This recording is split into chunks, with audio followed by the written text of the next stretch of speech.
What's up, guys? Well, today is the day. All right, guys, as I'm unwrapping this, I'm going to kind of explain to you how we ended up with this old girl. So anyway, most of you remember Miss Mabel, right?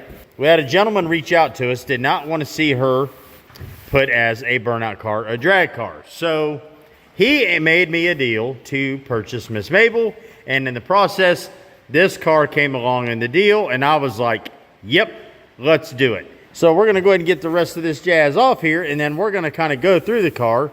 Boom. This is actually a 1980 model Plymouth Volare. So I'm not emptying all this out. So essentially what we got is just the plastic pieces to the car.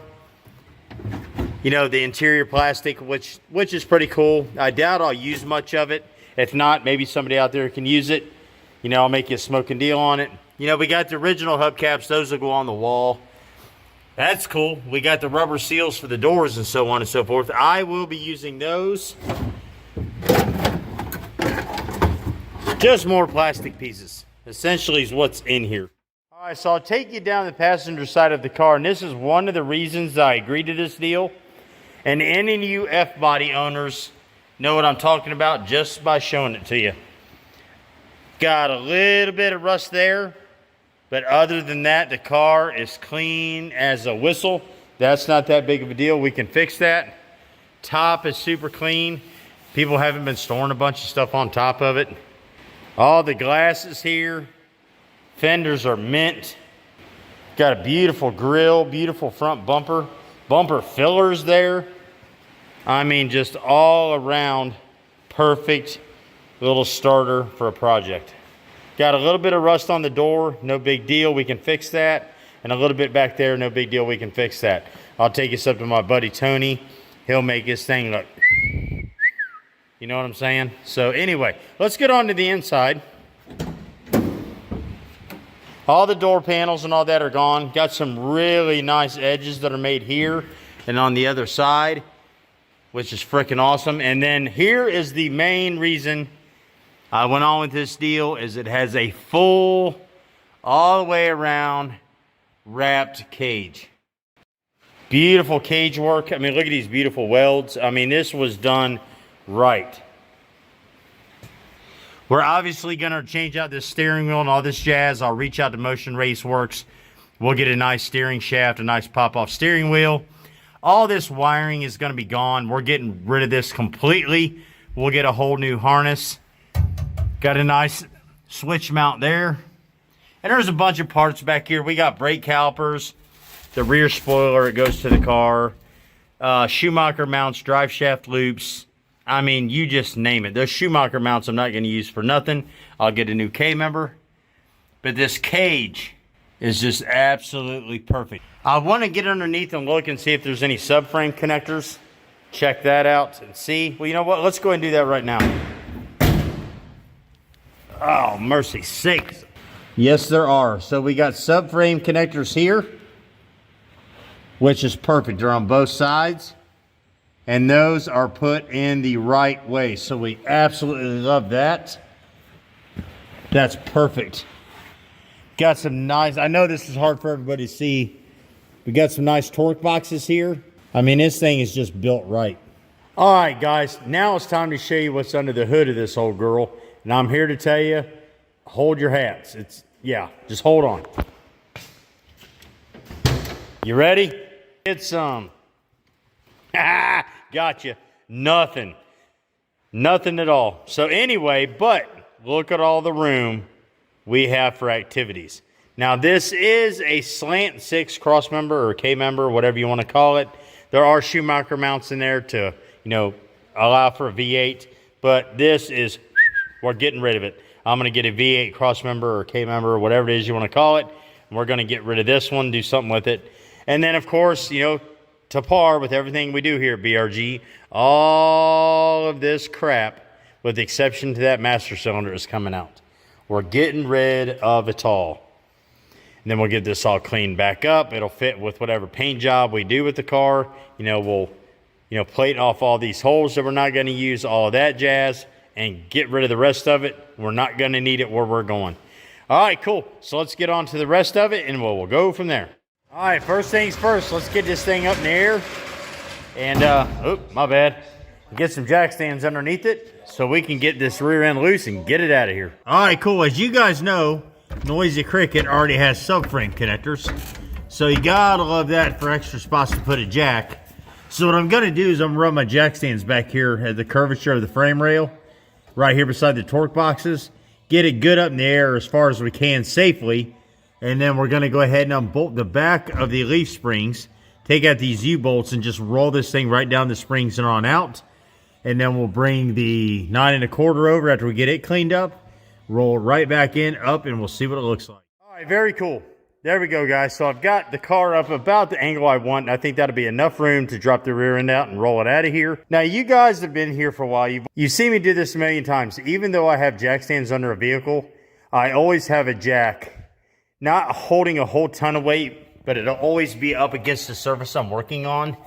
And the reason I do this, it gives me an out, right? And what I mean by that is, if a jack stand fails or a combination of jack stands fail, that jack is going to be there to hold one section of the car up in the air, right? Kind of gives you a way out versus if the jack stands fail and it just falls all directly on top of you, you're stuck. You're not going anywhere. If you have a jack there holding up in one area, keeping the car suspended, if you will, if the one side of the jack stand fails, hopefully that you're not under that area solely, and part of you, or not most of you, is out in the area in the clear with the jack. It's just kind of a backup plan. So, you know, just food for thought. That's what I do here. Not saying you should do that. Don't ever take my recommendations for anything. Follow the manufacturer's recommendations. But that's what I do here, is just kind of a backup plan. So anyway, now that that's said, let's go ahead and get some liquid muscle on these bolts to help free them up. And while that's working over here on Noisy Cricket, I'm going to go over here and clean up on this 9 1/4. Get the leaf springs, get the U-bolts, get all the brake lines, all that jazz off, and then we're going to swap them. Liquid muscle engaged. Get all these good and doped up. Don't want to be fighting that jazz. We'll go ahead and get this side here. So we're just not fighting a bunch of jazz, getting all that cleaned up. So essentially what I'm going to do is get these bolts out, pull these keepers out, drop these springs down, get those U-bolts out up here, and then just try to roll this rear end right on out of here. Then we'll roll the new one right back in and be done with it. All right, cool, guys. We made some pretty good progress. So I've got the 9 1/4 all cleaned up, got all the brake lines and all this jazz off here. Still left the perches on for now until I figure out where we're going to have to put our new perches. Then I'll cut these off and clean them up. And then over here, I've got everything unbolted. So we're going to go ahead and beat these U-bolts off. And then to get the rear end loose, we'll get these bolts out and roll this old girl out of here. All righty then. I've got the rear end supported here at the jack. Maybe I ought to put my purse down. Come on now. There we go. There we go. Now we're cooking with Crisco. What's a booger doing this and holding the camera? All right, cool beans. So we got this bracket out of the way now. Got the U-bolts off. Got this clear. So we're going to go ahead and do the same with the other side over there. Then we'll get these bolts out. And in theory, this spring section should lay down. We can roll this old girl out of here. And then we'll test the 9 1/4. Good deal, Lucy. All right, cool, guys. We got everything disconnected. Those shocks might get in the way. They're still attached at the top. But I think, in theory, I should be able to lower this rear end down low enough to just pull it on past them. So let's see if we can get this thing out of here. Go down nice and easy like here. Well, come on. All right, here we go.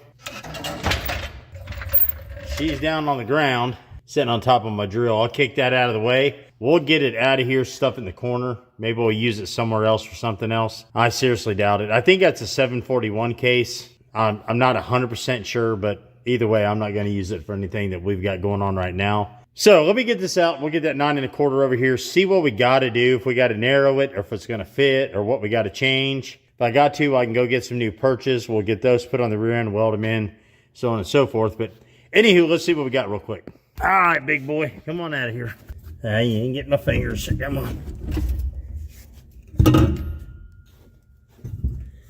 There we go. All right, cool, guys. Check this out. We're not too far off. Okay, so here's the 8 3/4 case that just come out of Noisy Cricket. And here's the 9 1/4 case that was in Homer. And we are, now, you're going to have to forgive the size of the tires, right? I believe this one here, I'm going to have to measure it. It's probably about 1.5 inches more narrow than the 9 1/4.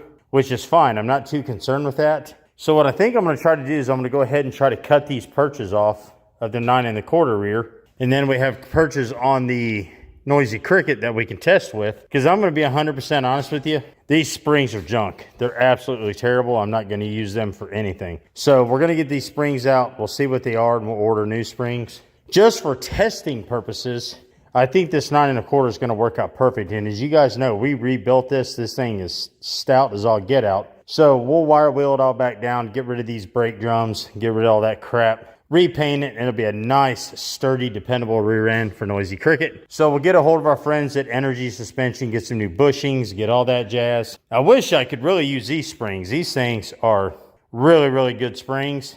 Maybe we'll pull one of these out and compare them to these. Maybe able to use this setup. I'm not 100% for sure, but we'll figure it out when we get there. If not, we'll go up there and get a hold of our friends at Summit and order some new springs. So, anywho, let me go ahead and get these shocks out of here, get these springs off. We'll test this out because we've got a mountain of wire wheeling to do under there.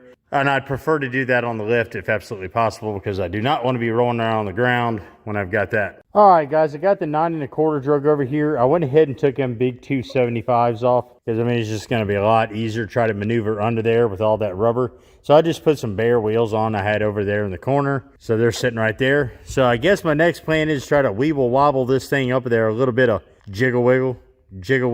Get it somewhat-ish centered. It doesn't have to be perfect. I just want to kind of see what it looks like. And then once I get everything kind of roughly, you know, hand tightened back up in there, we'll throw them back on to see what that looks like. Ultimately, that's the size of tire we run around with in the back on our cars, right? 275 60-15s. Then we'll do like 215 60-15s or something on the front. Give it a little bit of stance. And then, if that works, we're going to take off on out of here. That'll be in another episode. We're going to get some new perches, new springs, all that jazz. And in the meantime, while we're waiting on that, we'll paint them underneath the rear half of the car, get that cleaned up, you know, undercoat it and all that jazz. But anyway, we're getting ahead of ourselves. Let's try to get this rear end in. All right, guys, there it is. It is really close. I mean, I'm sure I've got just some final measurement to do. But, I mean, it turned out really good. I mean, we're still right at our wheel wells on both sides. This rear end was only like 1 1/4 inches wider than that 8 3/4 over there, which is fine. What we can do in our tires, we can just run a little bit different offset to bring them in because we're going to have roughly 4 inches of room. We're going to be able to play with a little bit on each side, you know, before we're hitting the springs. But anyway, so now my goal is I'm going to drag this rear end back out and cut these old perches off, get them out of the way. And then we'll throw it back up in here and hang it, see kind of what we look at. And then we'll order some new springs, new perches, new bushings, all this jazz. And in the meantime, we're waiting on that. We'll get this up in the air and get all this cleaned up, painted, undercoated, all that goodness. Because we're going to have to make some brackets for some new gator cutters. And what that is when, you know, the skins come flying off the tires, they'll hit them cutters rather than hitting the body. But anyway, I'm really, really happy with that. And then once we get everything painted, we'll hang it up, get our final measurements. We'll get our angle from the rear end to the transmission, make sure we're good there, see what that percentage needs to be. And then we're going to be in there like swimwear. So anyway, let me get this pulled back out. We'll cut these old perches off. We'll hang it, kind of see what it looks like up in the air. Might even throw those back on there just to kind of see what it looks like on the car. And then we'll go from there. Cool.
right, cool, guys. Sweet. So we got this perch off. I went ahead and took the cutting wheel and cut it out in chunks. And then I took grinding wheel, kind of like you do when you got ugly welds like me. You know, you make them pretty that way. Got it kind of cleaned up here a little bit. And then I took a flat disc and then cleaned that up a little bit more. So I don't want to get down into this too deep. So I think I might just try to pretty up a little bit more and then we'll paint it because the new perch is going to go like right here-ish anyway. I could take a little bit of JB Weld and fill these in and then sand it down, make it look buttery smooth. I may just do that. I'm not 100% for sure yet. But anywho, I'm going to go ahead and get this perch cut off and do the same thing. But I'm not going to bore you with watching that twice. Check that out. And then we'll get it up in there and do a fitment, see what it looks like, throw some big tires on it, see what it looks like, see if we need to have it narrowed. I seriously doubt it. But we're going to find out one way or the other, right? So anyway, let me get back to work. I know the girls are wanting to skin out of here and go shopping today. And you guys been here at this channel long enough. When the girls are ready to go shopping, I shut down just like that and take them. You know, get them out for the night, let them browse the town of, you know, our population of a whole 700 people. But anyway, let's keep getting back to work.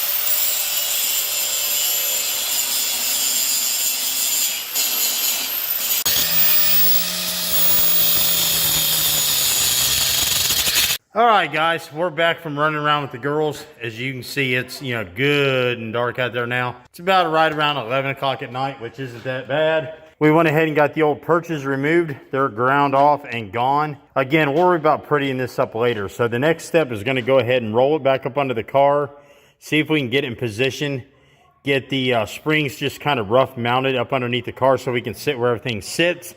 And then my last goal for tonight is to go ahead and try to get a set of wheels on here and see kind of like what the stance looks like. And then I'm gonna have to run up and get online, get up there at Summit and get a bunch of stuff ordered. I need to get a hold of Energy, get some bushings. I need to get springs. I need to get new perches. I need to get all kinds of good stuff. But the main goal today was to see if this 9 1/4 would work and see if we can get it in place. So let's go ahead and finish that up real quick. All right, there we go, guys. A fully mocked up 9 1/4. Now everything is just kind of snugged up. It's not real tight because obviously I'm going to have to take this in and out a half a dozen times because we're going to get new springs, new shocks, new perches. I mean, new keepers. I mean, everything under here is going to be new.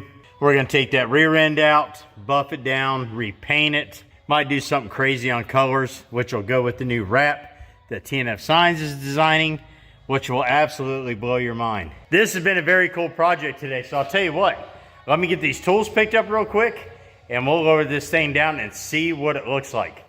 Now, as you've seen on the springs there, we got about 3.5, 4 inches on each side for some offset options, which would be really cool. We get a lot of meat shoved up underneath the car, and we'll have a little bit of meat on the outside of the car, which always looks really cool. Maybe we go some 45s or some 50s. That'd be sick. And then, of course, when we do burnouts, we'll do our skinnies. But anyway, let me get these tools cleaned up, and we're going to lower this thing down. I cannot wait to see it. All right, cool.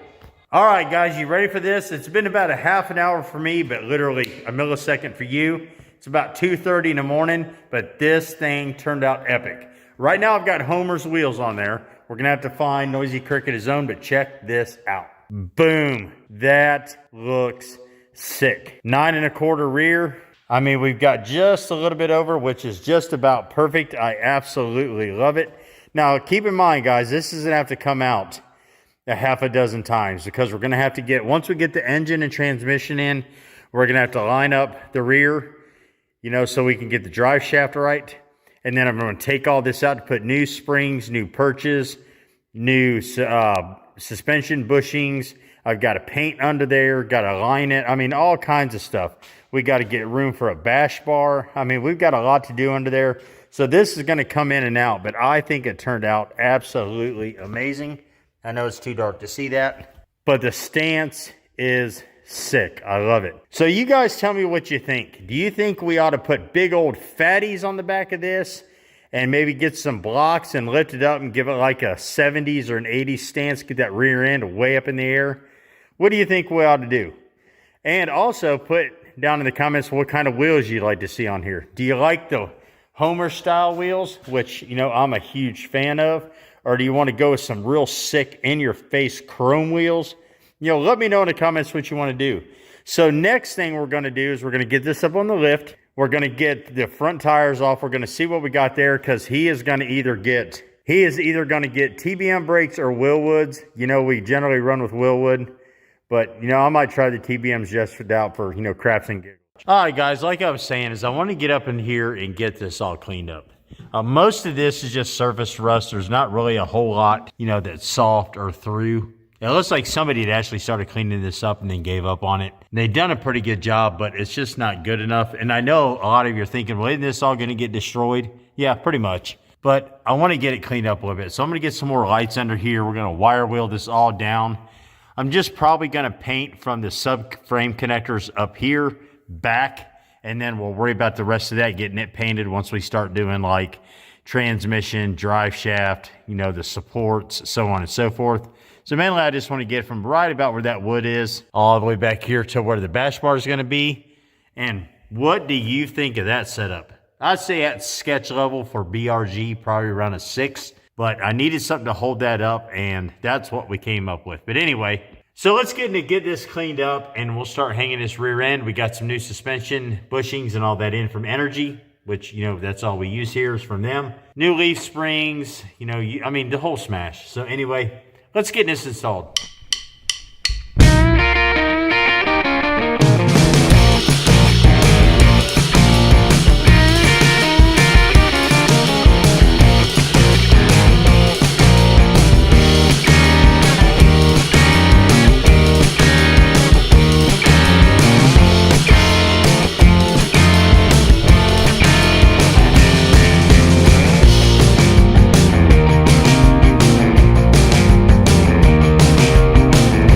A busy couple weeks. Those of you that are in the community page and members portion of the community page, you can see we've just been busier on a one-arm paper hanger. But anywho, I have wire wheeled, sanded, patched, done metal repairs, and everything under the sun on Noisy Cricket, what seems to have taken a year to do, but it hasn't. Essentially, it's done. All right, so as you've seen in some of the community stuff I put up, I've got this makeshift little body holder here. And what I've done is I've wire wheeled essentially from there all the way back to the bumper. Got everything cleaned up back to essentially brand new. Got brand new undercoating in the fender wells because those are going to take a beating next summer. And I mean, this thing, it just looks really sharp. And we're planning on doing the same from about that cross member forward. But I'm going to have to get this rear end put in first, reposition the car, and get all that painted and cleaned up there. And then we'll install the engine, transmission, drive shaft, all that good stuff. But we've got some parts in from our friends at Energy Suspension. I just threw them all in this Summit box because I don't want to go through a million boxes that look just like this.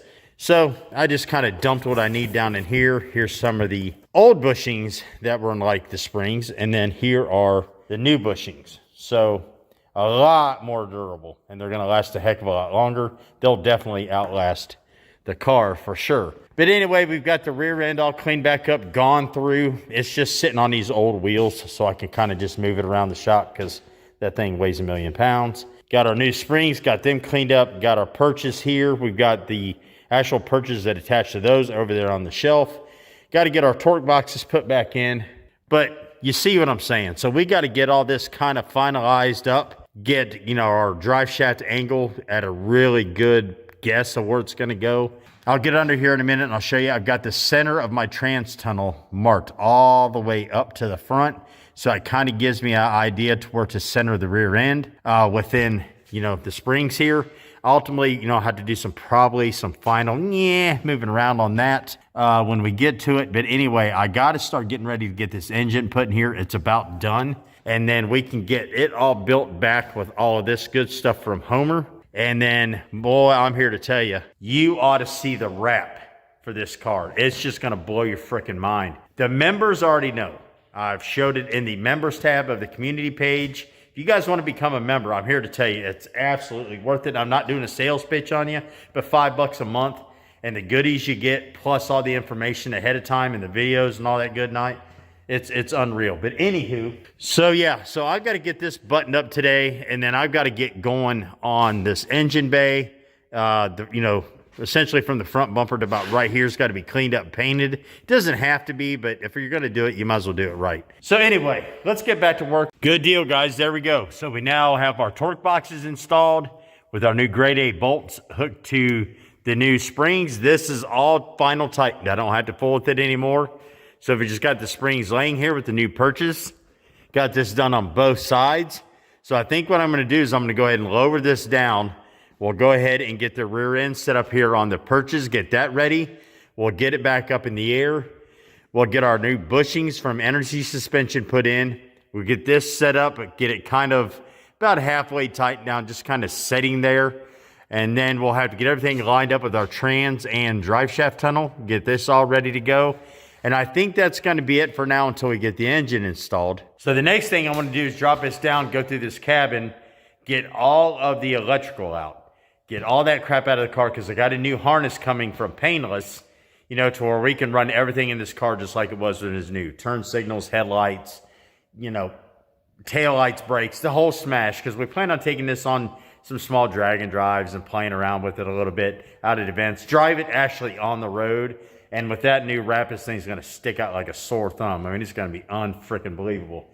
Then, once we get all that done, we'll start working on the engine bay, because hopefully sometime next week, this engine is complete and we can build it back with all the fun stuff sitting over here.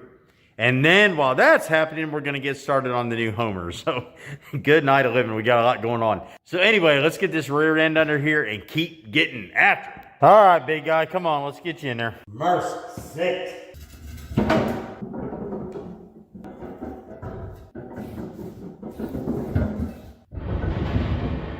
All right, guys, got everything kind of set up in here. So I'm getting the U-bolts put in with the perches, the lower perches, upper perches already put in. You know, this is where your shocks tie in, all that jazz. So I'm just laying under here. Got a little bit of Tay-Tay music going on over here on the big screen. You know, just the, motivation's what I'm saying. So I'm going to go ahead and get these U-bolts tightened down, get this rear end kind of like in place. We'll get it back up in the air, line everything up, and we're just going to keep on keeping on.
Alright guys, I got everything just kind of mocked up here. Nothing is tightened all the way down. It's just kind of sitting there. So what I want to do next is, get this rear end shoved up in here so I can get my leaf springs hooked up here in their perches. So the plan is to lower the car down, center the rear end up on this jack, which is already up in the air, and then just ease it down and shove this rear end up in here.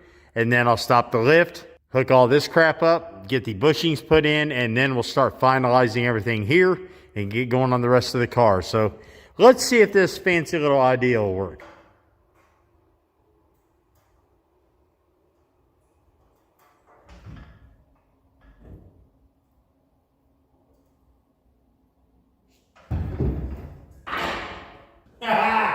Boom!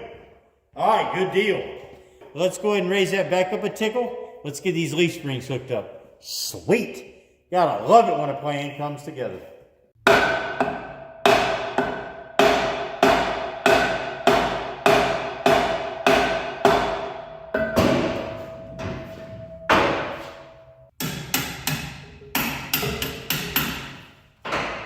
All right, cool, guys. You just see me sitting there taking this 4x4 and a hammer, beating on this side of the rear end, because I'm getting everything lined up before I go ahead and do my final tight down of the U-bolts, you know, springs, all this jazz, get everything perfectly in place. And if you look at it from the back, it looks like we're, you know, probably 4 inches off center to the left, but you don't want to judge it off this. You want to do some final measurements, obviously, but here, let me take you underneath the car. I know this is going to be kind of difficult to see, but what I'm lining up is essentially my yoke here with the center of my drive shaft / trans tunnel, right? So if we go back here and we look down, my yoke is perfectly centered with the middle. Now we may have to do some final adjustments on that when we do, you know, our drive shaft angle and all that jazz. And it all depends where that 360 transmission is going to fall in here. But that's close enough to where I'm happy with it. So what I'm going to do is go ahead and now final tighten everything down and get this all buttoned up so I can get up here and get to working around. And as you can see, we've still got to wire wheel and clean everything from essentially right here all the way up to the front. Get this all wire wheeled and cleaned up. Just double check everything on the frame. Make sure we're good, which everything has seemed to be fine with the exception of one spot back here, which we cut out and fixed. But anyway, yeah, get up from under here. I know this only seems like a couple minutes for you guys, but whew, good night of living. It's been a day down here. But anyway, you do what you can do, right? So yeah, but this looks amazing. I can't complain. So I've got my energy suspension bushings in here. So we'll get the rest of this tied in and get those in. Same thing on this other side here. But now this looks really sick. That rear end looks really cool. I wanted to paint it to match the wrap, but man, after you get done with the season of beating on this thing, it's covered in oil and dust and rubber and metal, and so we're just gonna leave it all black and be done with it. Yeah, spacing turns out really good. I got a lot of kickback on this B-body rear end fitting in an F-body car, but I mean, I think it's gonna be just fine. We're even with our fender wells. Obviously, we're gonna do some offset change because you're gonna see we've got roughly 4 inches of room from the inner side of our lip till we're even getting anywhere close to in here. So we're running a different offset, get the wheels way in, which is fine, no big deal. And then we're gonna have to build our gator cutters up in here to cut off the treads of the tires. Generally our cars whip them down pretty good, but just in case. All right, so let's get this all tightened down. Final button up, we'll get kind of a guess on the angle for the rear end. And we're gonna move on to a different section of the car. Because to be honest with you, I've got a boatload of hours in this just getting it cleaned up and fixed. I need to get going on something else. All right, guys, there we go. Everything is hooked up. We just gotta lower the car down to compress these springs a little bit so we can get our shocks put back on. And then this thing is set. We gotta get our tires put on too so we can move this around. But before I do that, I gotta get all that cribbing out of there. A good deal. Cool, let's keep going. All right, guys, well, I was taking Noisy Cricket off the lift, and I'll show you that here in a minute, and something in my lift broke. So I gotta take this cover off and see what's going on. So figure I might as well show you that too. So I've got hella slack in my cable, and down in there, it looks like it came off the pulley. So we're gonna take this cover off and see what we got going on. See if I can put it back on, if it's a simple fix, or I gotta call a wildfire. Lovely. All right, guys, so yeah, fortunately, we caught it right here when everything was on the ground, but my cable come off this pulley, so let me get this fixed, and we'll get to showing you what we got going on over here.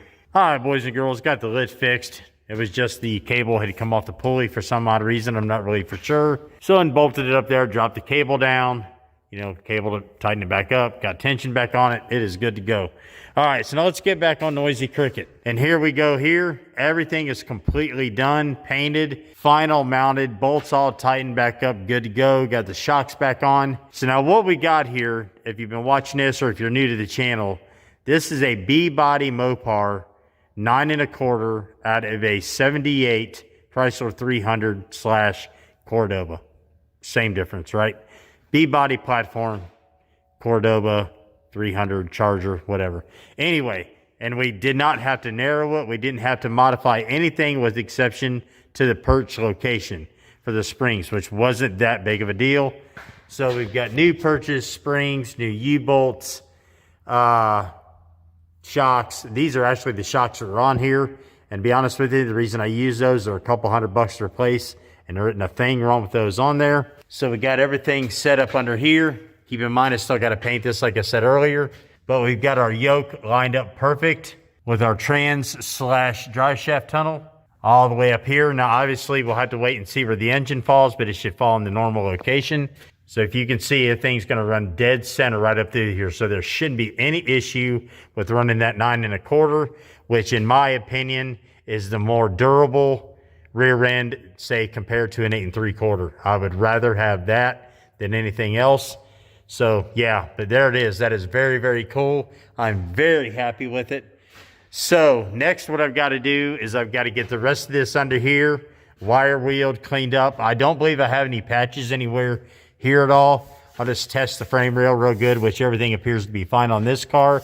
Again, I did have a small patch back there, which wasn't that big a deal. I just did it for craps and giggles, really. So we get all this cleaned up, get it painted. I'm going to get rid of the power steering pump. I'm not going to have any use for that thing whatsoever.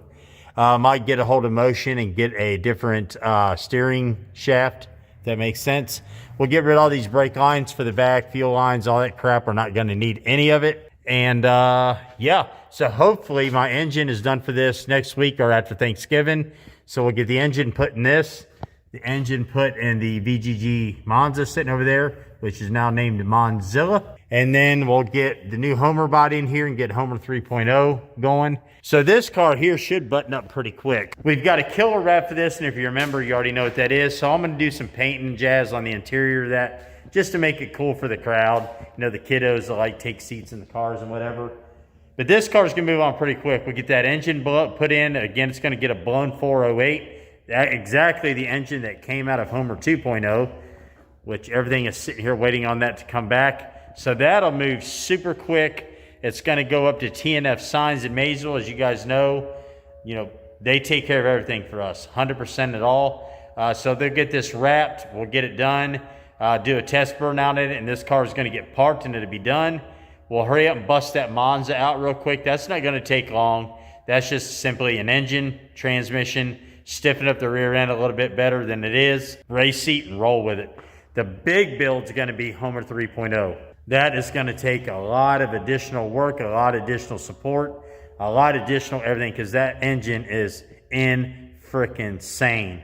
I mean, I just cannot wait to show it to you. But anyway, that's going to be 3 burnout cars we're definitely doing during the winter. I promised you at least those 3, and we're going to try for 5 cars, which would be some updates to my RT, and then get going on our girl hot mess sitting back here. That'd be 5 cars in one winter, which would be mind-blowing for one dude and one big fat dude in his shop, right, on his days off. So anyhow, that is very, very cool. Next week, we'll get to interior on this, hopefully getting to the engine bay underneath, and then we'll start plumbing it for fuel, electric, because we got a new harness for a new harness from Painless coming. So we'll get all the digital crap taken care of. But no, I couldn't be happier with that 9 1/4. Absolutely thrilled to death. I'd asked a few people. A lot of people said it couldn't be done unless it was narrowed. Well, there it is. And it turned out sick. I love it. Good grief, it's cold this morning. Let's go do some painting, shall we? Wow, it's dark in here. There we go. Shine some light on the situation. All right, guys, if you remember from last time, we've got the rear end all cleaned up, painted, got our 9 1/4 installed. Everything is final, bolted down, ready to go. So now we have to start from about right here at this cross member and go all the way up to about, I think I'm going to stop right about the curvature of my frame rail here, because I want to do some work on this front end. And we'll get this all ready to go. So essentially what I got to do is I got to wire wheel all this down now. Both sides, up underneath here, all this jazz. We've got to get rid of all these brake lines that run all the way up here to the proportioning valve, which is right here, because we're not going to need the rear brakes where we're going. So we'll get all this removed, get that capped off, get all this toe panel wire wheeled down, get it ready for paint, all this goodness up in here. One thing I would recommend for those of you ladies and gentlemen at home wanting to do projects like this for yourself, cordon it off into like chunks. Don't try to set yourself such an unachievable goal by doing the entire underneath of a car within a day or within a weekend, because you're just going to bum yourself out when things seem to take longer than usual, if that makes sense. So what I generally like to do is break it up in pieces. So like you seen last time, we stopped here. Regardless what was going to happen, we were going to stop here, finish this section first. Now I'm going to start here, work my way to here, finish all of this section next, and then we'll ultimately get up in here and get this cleaned up. And then, it's all done within a reasonable time, a reasonable goal, and it's all going to look right? Instead of rushing through trying to do things. So anyway, back to what I was saying, I'm going to wire wheel all of this. I'm going to get this brake line removed. There's no fuel lines or anything left underneath here. And I think that's going to be about it. If we get into some time, we'll start getting into here inspecting all this, because ultimately this whole front end is going to come apart. We're going to check all the bushings, all the bearings, the brake lines, the brakes, the rotors, all that jazz. I think essentially what I'm going to do is I'm going to remove everything here. I'm going to remove the rotors, all the brake assembly, the calipers, brake lines, and all. And we're going to probably either go through Willwood or TBM. To be honest with you, I'm probably going to give TBM a shot and see how theirs do. I love Willwood, don't get me wrong. And they're sitting over here. That's what's going to go on Homer 3.0, is those brakes there. But they just don't seem to hold as well, like under the, the extreme pressure, the extreme length of time we're on and off the brakes in a burnout competition. So I want to give TBM brakes a try, and we'll kind of go from there, and then we'll just pick, right? And there's nothing wrong with that. We can still be friends with Willwood, right? We can still be friends, just we're going to try something else. So anyway, let me get everything set up here. I got to get an extension cord, my wire wheel, my grinder. I got to get, safety stuff. And let's get to cleaning this thing up, shall we? All right, guys, first things first, let's get some liquid muscle on these bolts up here. So we're not farting around trying to get these things out or breaking something. We'll just kind of jizz them up, and then we're not going to have to fool with it. So let that set for a second, and then we're going to get the old impact, which I've got sitting right there, because y'all know I'm lazy. And we're going to whack these things out of here. All righty then, let's go. Well, probably ought to use the loosener side of it, not the tightener.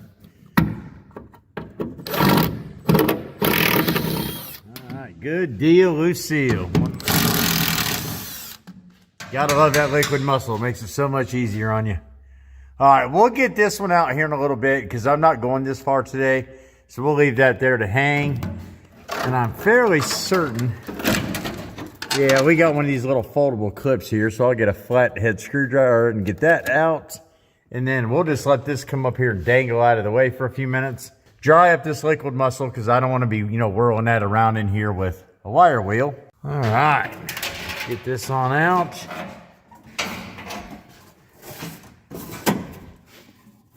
Score. All right, so I'm just going to leave that hang there for now. It's not in my way. It's not going to be bothering me on what I'm doing. Cool. So now we don't have any brake lines. We'll get this old e-brake cable out of here. We'll cut it off in a little bit. All righty then. Let's go. Get down.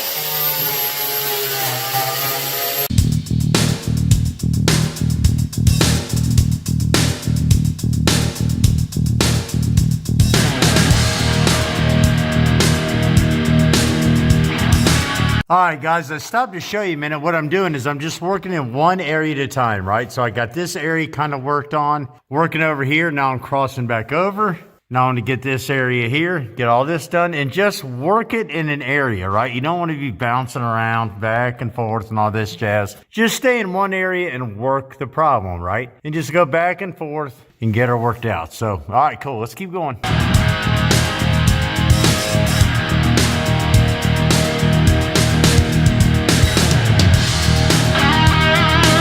All right, guys, it's been about a half an hour, and I've went through with this brush here, and I've just got all the rough stuff off, the rougher rust and, the grime and all that jazz, and you can see the shine starting to come back through the metal. Now, a lot of this is going to wipe off. It's just dust and dirt from wire wheeling. But I've got all the way up here to this toe pan, like I was talking about at the beginning of the video. So now what I'm going to do is I'm going to switch over to a flatter, finer wire brush. Now I'm going to get up in all these cracks and crevices and all these little fine spots, especially where there's just a lot of stuff your wire reel is going to run into and want to beat you to death. But I'll get that on both sides, and then we'll make one solid pass down through the center section. And then what I generally do is just try to get brake clean or carb cleaner and just drench this all down and wipe it down nice and clean. Maybe follow back over a second pass of cleaning again. And then what I'll do is I'll set that torpedo heater up which I have right there, underneath this at kind of an angle.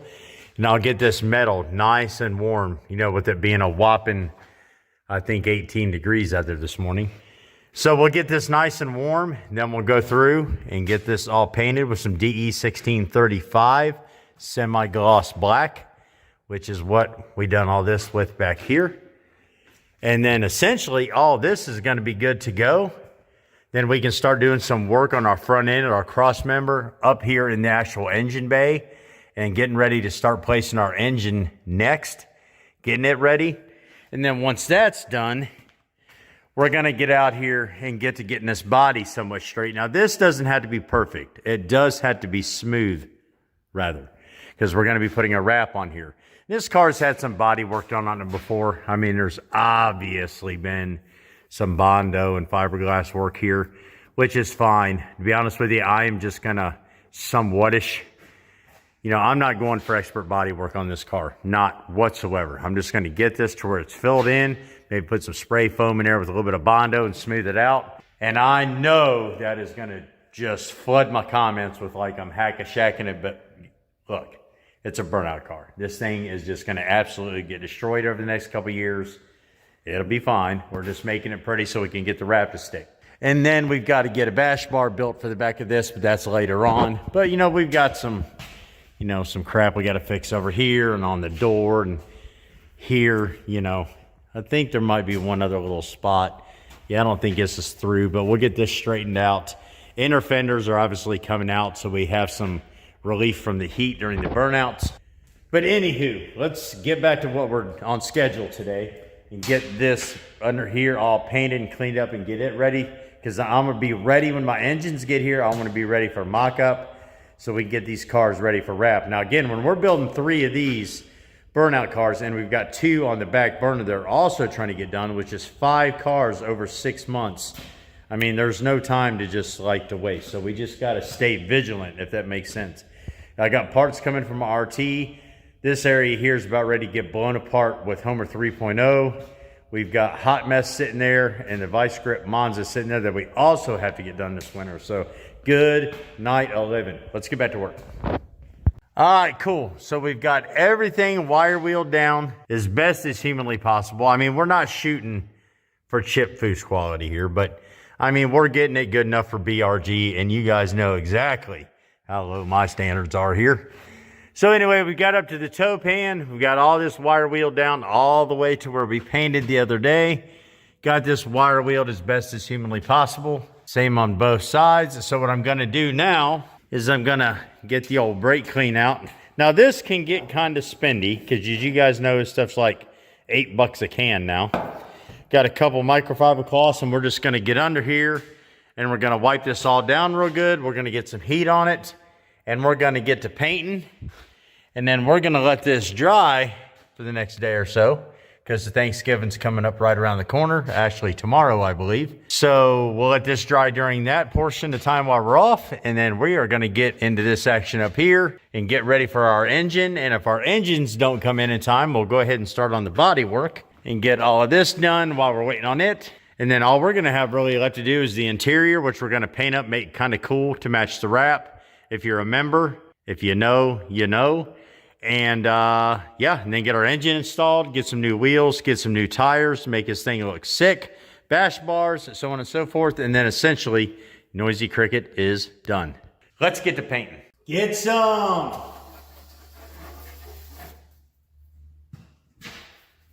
Oh yeah. Now remember, you got to get in there all deep like. You got to get up these little crevices and all that jazz, get this all nice and clean-ish. Anyway, like I said, BRG standards. I'm no chip foose or any special like hot rod builder. So if that's what you're here looking for, I'm sorry. Oh, that's much more better. Much more better. Just gonna get this clean all the way down through here. Or cleanish, like I said. And then we'll get some heat on this. We'll get to painting. Oh yeah, that is perfect. That don't look too bad for an old fat guy. You gotta make sure to spin your rag over every now and again. Man, that's like brand new-ish. Yeah. Switch rags. Tag. Oh, for crap. Get back here. I'll tell you what, I love that this car has them subframe connectors. Love it.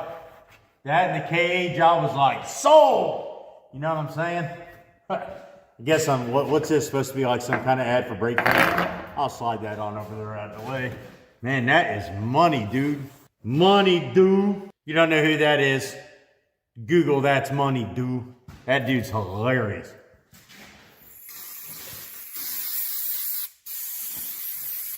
I have to give me another can of brake clean out. Very cool, very cool. It's not perfect, but I mean, it actually isn't bad. Once we get that painted, that's gonna be like, mwah. It's gonna look beautimous. Beautiful. All right, cool guys. There's like the final product. So we're gonna go ahead and get to painting and get this thing done. Good deal, Lucille.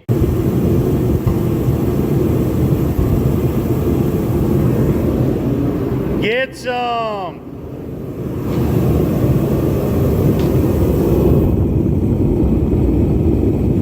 All right, let's do this.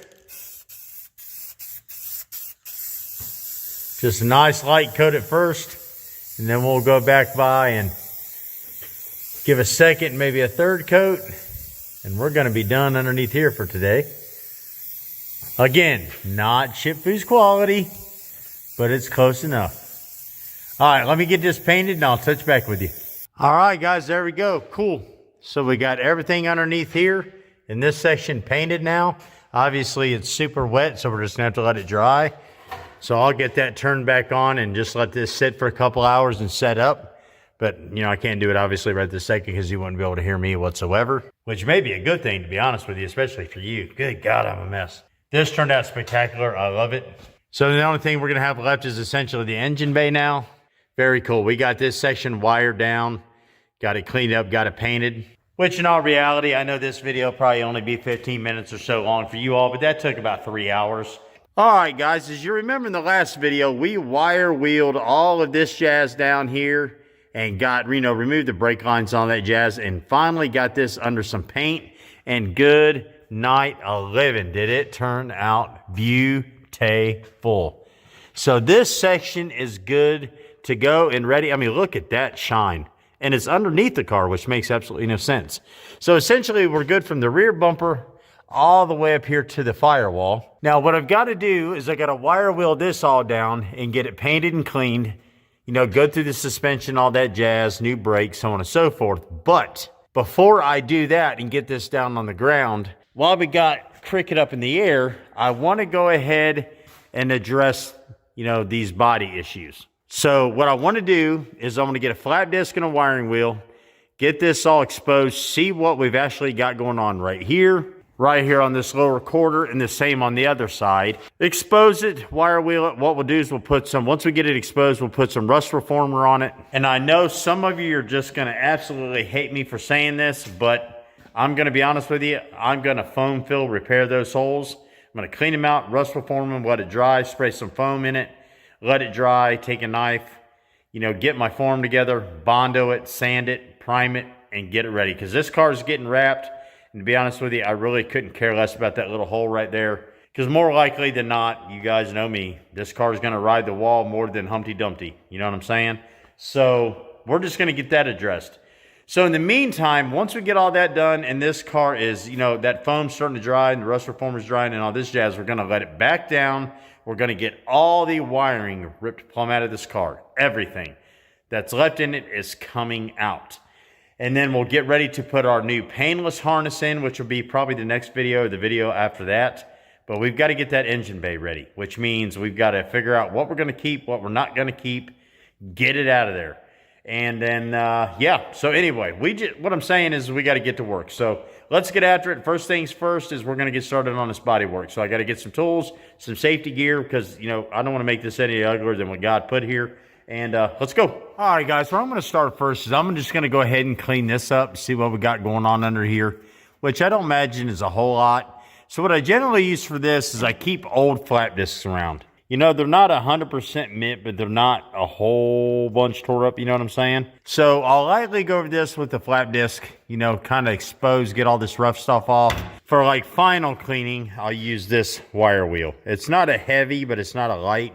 And it's good and flat to where I can kind of get up in here and, you know, get this cleaned up. So let's start here. Once we get this done, figured out, I'll touch back with you. And then we've got 5 or 6 spots all the way around the car we've got to get somewhat cleaned up. So I want to see this one, and then for sure, I want to see what we're going on here, because I promise you there's some Bondo or something under here. Or a piece of metal over top of a piece of metal over top of a piece of metal. I'll just get this smooth as I can, get it up as pretty as I can, because again, this is going to be wrapped. It really doesn't much matter. So let's start here. We'll come over here, and then we'll go over to the other side. So cool. I'm just curious.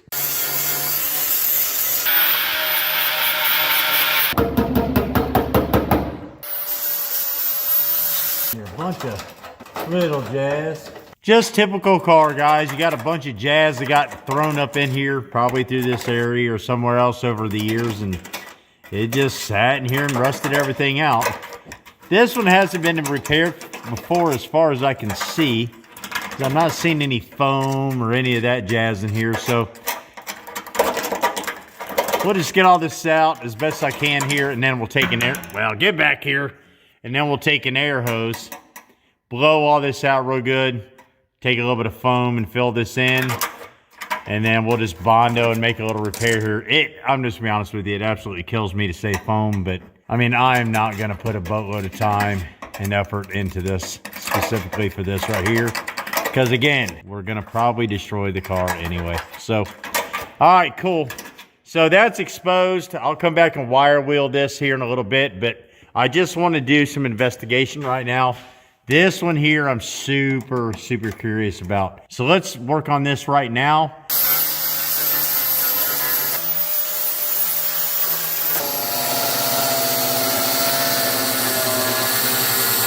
All right, guys, this side is as expected. This is just probably 1/8 of an inch, if not more, of Bondo. I actually went in and cut a body line there, but yeah, so yeah, this is all Bondo. From about right here over. So what we'll do is we'll rough this up, and we're just going to get this cleaned up, and we'll put this back as Bondo and be done with it. And again, I know that's terrible, and I'm sorry, but it is what it is. Again, so we'll clean this back up with the wire wheel. We'll come back over here, get this sanded down real good, rust reform this as best as possible, fill it back up, and be done with it. So now the next two are going to be over here. And it's going to be this little fella right here, which isn't that bad to clean up. You know, we'll have to clean this up. I'm sure there's going to be some small holes there. We'll have to get up and roll the window up on there because I can't fill this. I may be able to just get Bondo in there. If not, I'll go a little bit of foam. Fill that up and be done with it. And then this here is just going to need a little bit of cleaning up and some love. No big deal. And then the body work will be somewhat-ish done, right?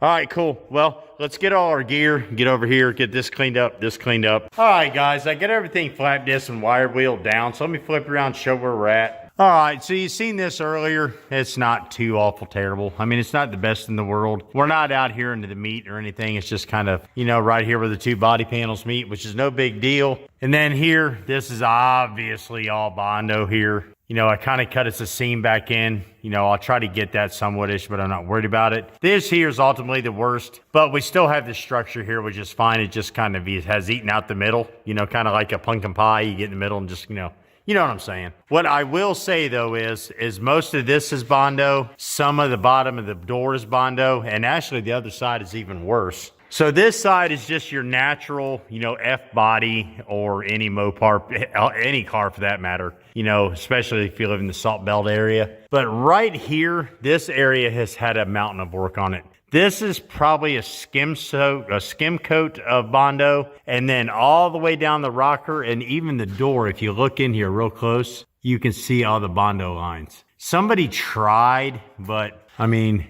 there's definitely Bondo in here in the door. This here was just surface rust, which isn't that big a deal. We can get this all cleaned up and we'll just, You know, I'll take some at the end of the day. I'm going to Scotch-Brite the whole car. So we'll Scotch-Brite this, get it under some primer. But for now, I'm going to spray these areas down with some brake clean on a rag, wipe them off real good, let them dry. And we're going to go ahead and get our rust reformer on. And you guys know how that is. It sprays on clear and then it dries black, right? So once we get it black, we'll kind of rough it up just a hair, and then we will go ahead and get our foam installed or blown in the holes, which I've got here is DAP Max Fill 3 times. So, I mean, even if you look in here real close, you can see all the Bondo marks. I mean, this thing's a Bondo bucket, which makes me feel better now about making it a burnout car. But it just amazes me the length somebody went with like silver paint from essentially up here at this trim and down. And he kept dulling it and dulling it to get to match the original gray color of the car. So somebody went to great lengths to hide that, which is fine. Again, I'm using it for a burnout car / drag car, but if somebody would have really invested in what was supposed to be a clean body, they'd have been really disappointed. But anyway, so let's get this all wiped down and we'll go from there. Brake clean. Get a nice clean surface here, that rust reformer. I don't need to get down in here, but I'm gonna go ahead and wipe it just because my OCD will kick in if I don't. All right, so we'll let that dry up a minute. Get up in here. That thing's a cheese grater, y'all. Good night. It just, man, the more I think about it, I mean, it's a Bondo bucket essentially from there all the way down and up into here and on the other side. That's crazy. I don't know. Now it's gonna be a foam and Bondo bucket, but it is what it is. I'd really like to make it the whole season without really destroying this car. That would be nice. We got beautiful cars. It's a shame I just don't have anybody that's a good driver. It's all right. We learn as we go here at BRG.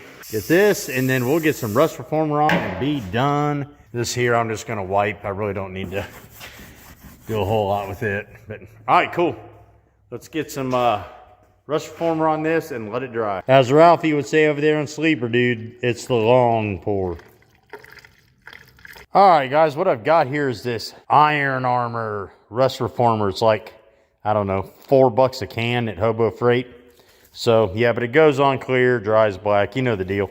So, we'll get this painted on, and while it's drying, we're going to get this down and try to get this harness ripped out of here. All right, let's go. Get some.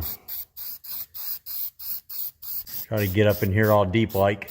Don't want a whole bunch of runs of it in there, but I want to get it on thick. All right, good deal. This side.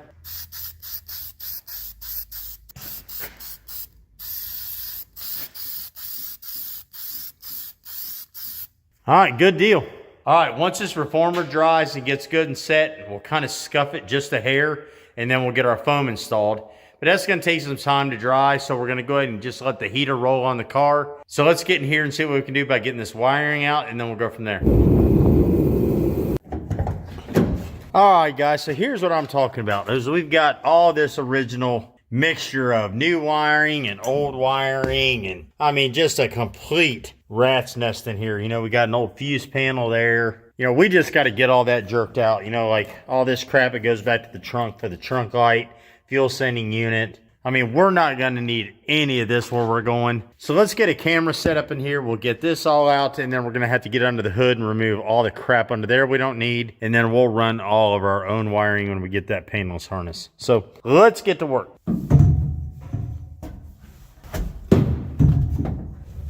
All right, guys, we're not going to need any of this where we're going. I mean, we're going to need something similar to this, but I want to start out with my own wiring, get everything the way I want it, not this.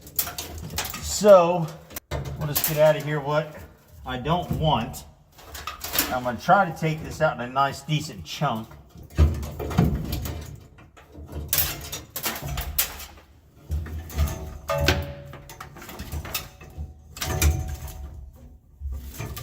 Somebody done a really good job with this. It's a shame I don't leave it, but I don't trust anybody else's work. We're not going to need a horn where we're going. I'm actually going to pull this steering wheel off and get a new setup. Get a nice GT wheel or something that's a little more driver friendly. Get a nice set of gauges for up here with all my switches.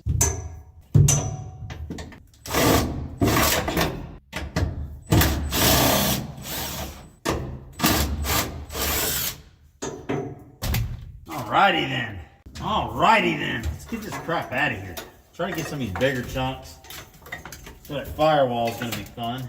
Now some of you probably think I'm crazy for doing this, but I just want it my way, if that makes sense. There's a million things under here to cut yourself open on.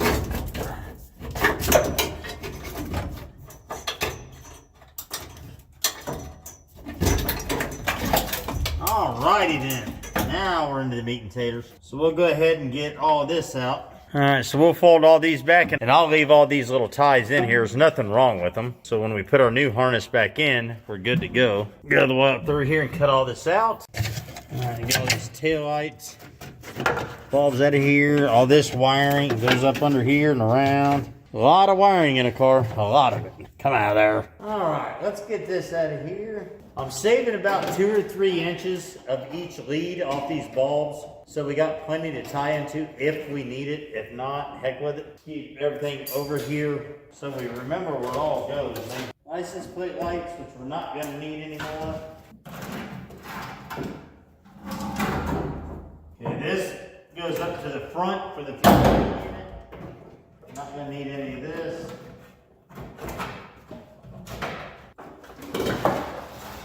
Alright, so here's the whole trunk section. This goes to the reverse lights, brake lights, marker lights, license plate lights, all that jazz. Not going to need that where we're going. So I'll show you what I did here.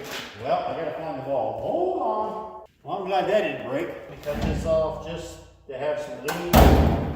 So I got everything out of here, but on each one of my lights, I left about 2 or 3 inches of lead wire, just in case we needed to make attachments for our new harness. If not, heck with it. So let's go up here and get this section of wiring out that goes to our fuel sending unit and all that jazz, fuel gauge, blah, blah, blah. Get it out of here and follow that frame rail up, or that rocker panel up to the main harness. And then we'll get under the hood and jerk all that out. And then we still got to clean all this up to get our fuel cell, battery, and new wiring in, which is fine. So I should just have this one piece left here, which is going to be fun to finagle my big butt up in that cage and get it out, but we got to get it out of there. All right, guys, so we've got everything out from the rear of the car we don't need. So we're going to go ahead and essentially just get rid of everything up here, with the exception to the leads to the lights. And that's going to be it, because we're not going to need anything else but that. So I'm just going to start cutting chunks of this harness out and being done with it. So we'll just work our way through here. I'm not going to need any of it. The box I will keep for sure. Not going to need any of this. We'll keep the lead. Ballast resistor we're not going to need. Relay box we're not going to need. So this I can all go. Coil we're not going to need, but we'll keep the coil. All right. Let's see. There's this piece. And then the main harness. All right. So that's all out. We've got everything unhooked up here. Now, obviously, you know, the power control panel or this diagnostic connector, whatever, it's going to come out. We've got to bust out the main wiring control out of the firewall. We're going to have to get our boxes out, you know, coil, ballast resistor, and all that jazz. But we'll get that when we clean this. The main goal for today was just get all the wiring out. So we're good up here. Now let's get under here and get the rest of this jazz out real quick. And then we'll throw Noisy Cricket back up in the air and check on our body work. And we should be good enough to go ahead and get our foam put in and start working on that. So let's keep pecking along. We're making pretty good progress today. Again, I want to get this body work done-ish today. About 99, if not 100% done, so we can go ahead and get ready to get this cabin painted, the cage painted, get our dash gauges kind of installed, set up, so we can get our new wiring harness installed, and then get ready to do the engine bay, get our engine put in. And hopefully here within the next few days, we can bust Noisy Cricket out, with the exception to the wrap. And we can get started on Homer 3.0. And while we're doing that, build the VGG Monzilla burnout cars. So let's keep going. All right, let's see if we can get all this jazz out of here. Good deal, Lucille. So that should be the rest of it. We got through the firewall there. We're probably going to have some panty-anty stuff, which I don't believe we do. I think we've got everything out of here. Got to get this section here out, no big deal. We'll get to that when I get back here to get the painting and cleaning. We got to get this old race seat out because I've got a new one to put in here from Kirky. So I think that's good enough for today. So we get the painting in there, so we'll go ahead and shut that door. Get all our tools picked up. Let me get this back up in the air and we'll check on our body work and see how that rust reformer is dried up. Might be able to go ahead and get into some foams.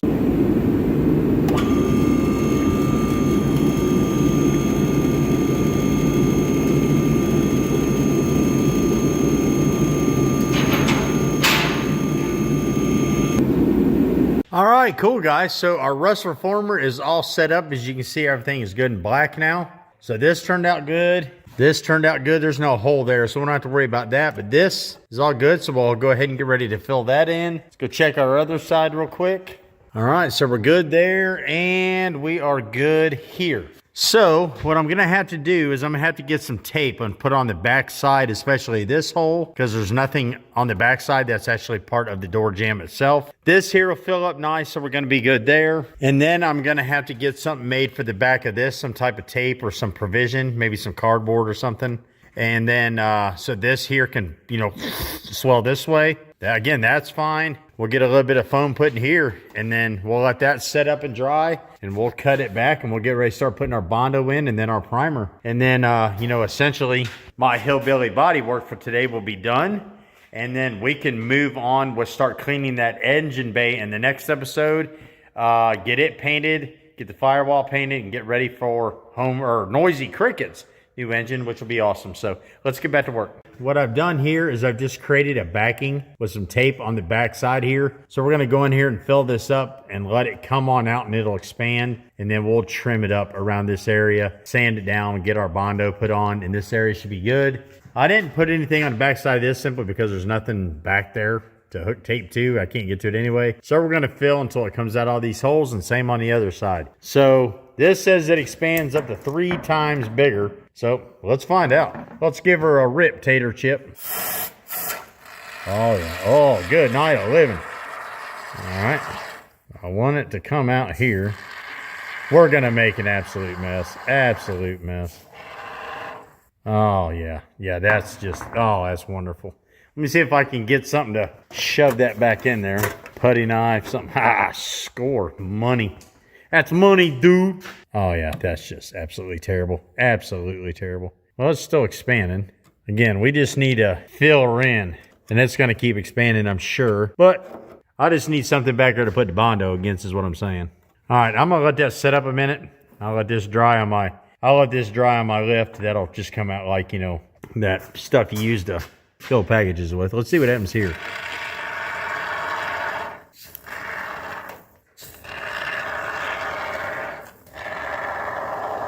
Oh yeah, that's coming out my door over there. Amazing. Amazing. All right, we'll let that set, and then we will cut that off. Let me get a rag, paper towel, something. Paper towel, rag, paper towel, paper towel. Clean up some of this jazz. Just a word to the wise, you do not want to get this crap like all of your hands or your clothes or whatever. Especially your clothes, you'll never get it out. See if we can get this filled up. Oh, perfect. That's all I wanted right there. Look at that. Once that expands, that's going to be perfect. This I'm just going to fill with Bondo. That's fine. We'll just put Bondo in there. Okay, so cool. So essentially we need for that spot to dry up and these over here. Oh, God, that's beautiful. All right, let's see if we can get a little more up in this action. Oh, that's filling in nice if I'm being honest. All righty then, cool. I guess what we'll do is we'll just go ahead and let this dry and expand and make just an absolute freaking mess everywhere. And then we'll come in with a razor knife and just trim it off. And we'll get ready to put our Bondo in. So I'm going to let this set and I'll check back in with you here shortly. All right, guys, in the interest of not wasting time, where we don't need foam, like right here on this door, right here on this lower quarter panel, so on and so forth, we're going to go ahead and mix up some Bondo to fill in those areas. And while they're drying, we'll let that foam dry and kind of go from there, if you know what I'm saying. Like I said, we got to stay busy. And this Bondo's probably been around since, I don't know, before COVID in the shop. Man, even probably before that. Because I bought this farm back in 2016, and it's probably been around since then. We're not going to need a mountain of it. We just need enough to fill, you know, just a couple little holes here.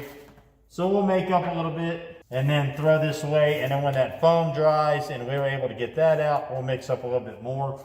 And I absolutely cannot stand working with this stuff, but you do what you got to do, if you know what I'm saying. And please, for the love of God, don't ask me like what my ratio is, because to be honest with you, I have no clue. I'm mixing it up, is what I'm saying. And I'm not entirely sure that this hardener is any good. Oh, there we got a dab in there. All right, so gonna get this crap all over my lift, I'm sure, but it is what it is. Let's get it kind of good mixed up. And there's probably body guys out there just cringing right now, like, what are you doing, man? And I'm like, I don't know. No clue. I'm making an ugly car uglier is what I'm doing. As long as I can keep it off my floor, we're gonna be all right. All right, so we got it kindish mixed up. So let's go ahead and fill this in.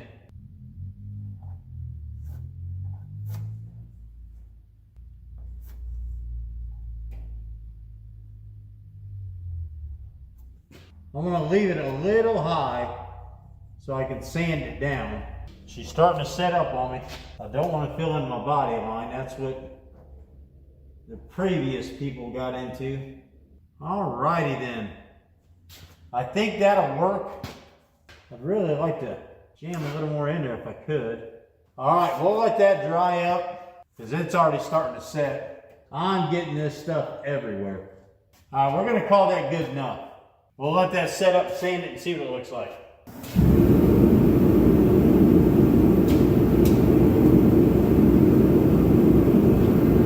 All right, guys, well, we're waiting on all this to dry because I've got, you know, foam drying, I got Bondo drying, all that jazz. I'll show you what I picked me up the other day. We went up there to, what do they call that, the Black Friday sales. And lo and behold, Harbor Freight had them on sale for like 80 bucks. And they're normally like 200 to 300, depending what you get. So I got me a new 3-ton jack sitting here. Let's go ahead and open it up, do like one of them unboxing things. So here's what I got. I got me another 3-ton low profile. Now I need these kind of like when I work on Kathy's Camaro and some other the other lower cars. But let's pop this open because I'm going to need it here shortly. Well, I suppose I'm going to have to get a knife or something for crying out loud. All right, hold on. I'll just use the same scraper I've been using all day. Get this open and see what we got. Kathy, being the wonderful wife she is, said I ought to buy 3 or 4 of them because it's, you know, it's not like we're ever not going to need them. All right, so we got the handles. Get off there. All right, well, I guess that foam's going to hold on there a minute. Yep, what we got here? Important. No, it's not. Let's see. Oh, good night. Well, they're just going to make it, like, difficult. I just need the jack. Y'all can keep the foam for crying out loud. All right, got that side loose.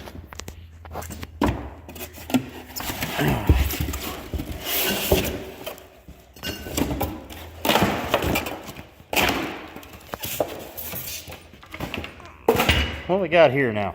Just an empty bag. Okay. I'm going to be straight with you. I like their jacks. I truly do. I mean, I use the dog dickens at them here, but I'll have to get this little insert out. But anyway, yeah, so it got me a nice little profile 3-ton jack. Can't complain about that action. So we're going to be using this here in just a little bit. But yeah, just did a quick little, you know, I just literally ripped it out of the box. So that took 8 seconds. So now I've got another 3 hours. I've got to wait for this stuff to dry. But we're getting there. We are getting there. There we go. Well, let's see. Boom. Now we're cooking with the Crisco. Score. Cool. New jack engaged. All right, guys. While that Bondo's drying, I'm just taking this foam. It's kind of malleable now. It's not 100% dry, but it's not real sticky and all that jazz.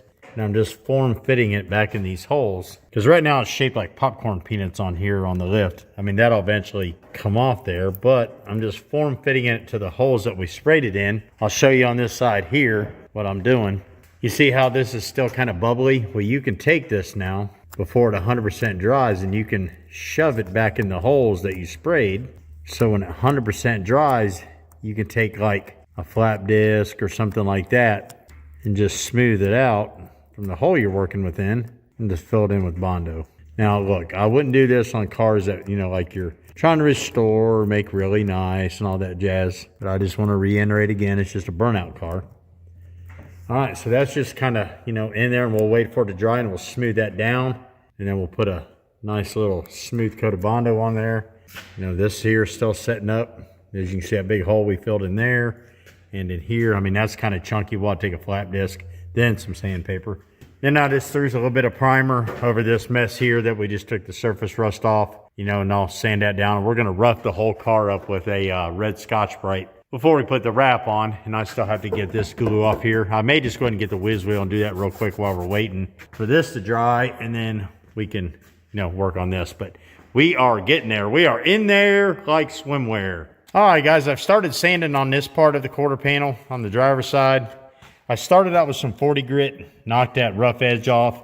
Now I'm on to some 80 grit, working on it a little bit more, and then I'll go to some 200 grit, you know, then 800 grit, and so on and so forth. Get it nice and dolphin smooth is what I'm saying. So I'm just going back and forth, you know, like in a cross or an X type pattern. But yeah, this is turning out really well. So I'm getting my highs and lows figured out. If we got to put another smooth coat on, I will. So I'm going to get this work down, start on the door, get this dialed in, and we'll try to knock this driver's side out, and then I'll move it over to the passenger side, do the same thing, giving this foam time to harden up. Yeah, this is actually getting pretty hard. And then, yeah, if we got to put some other smooth coats on as final coats, we will. Put some primer, let it dry, maybe try to get some silver on there to get it to somewhat match. And then once we get the car final down, we will take a red Scotch-Brite, some soap and water, you know, get this body all ready to go up and get wrapped. So let's keep plugging away.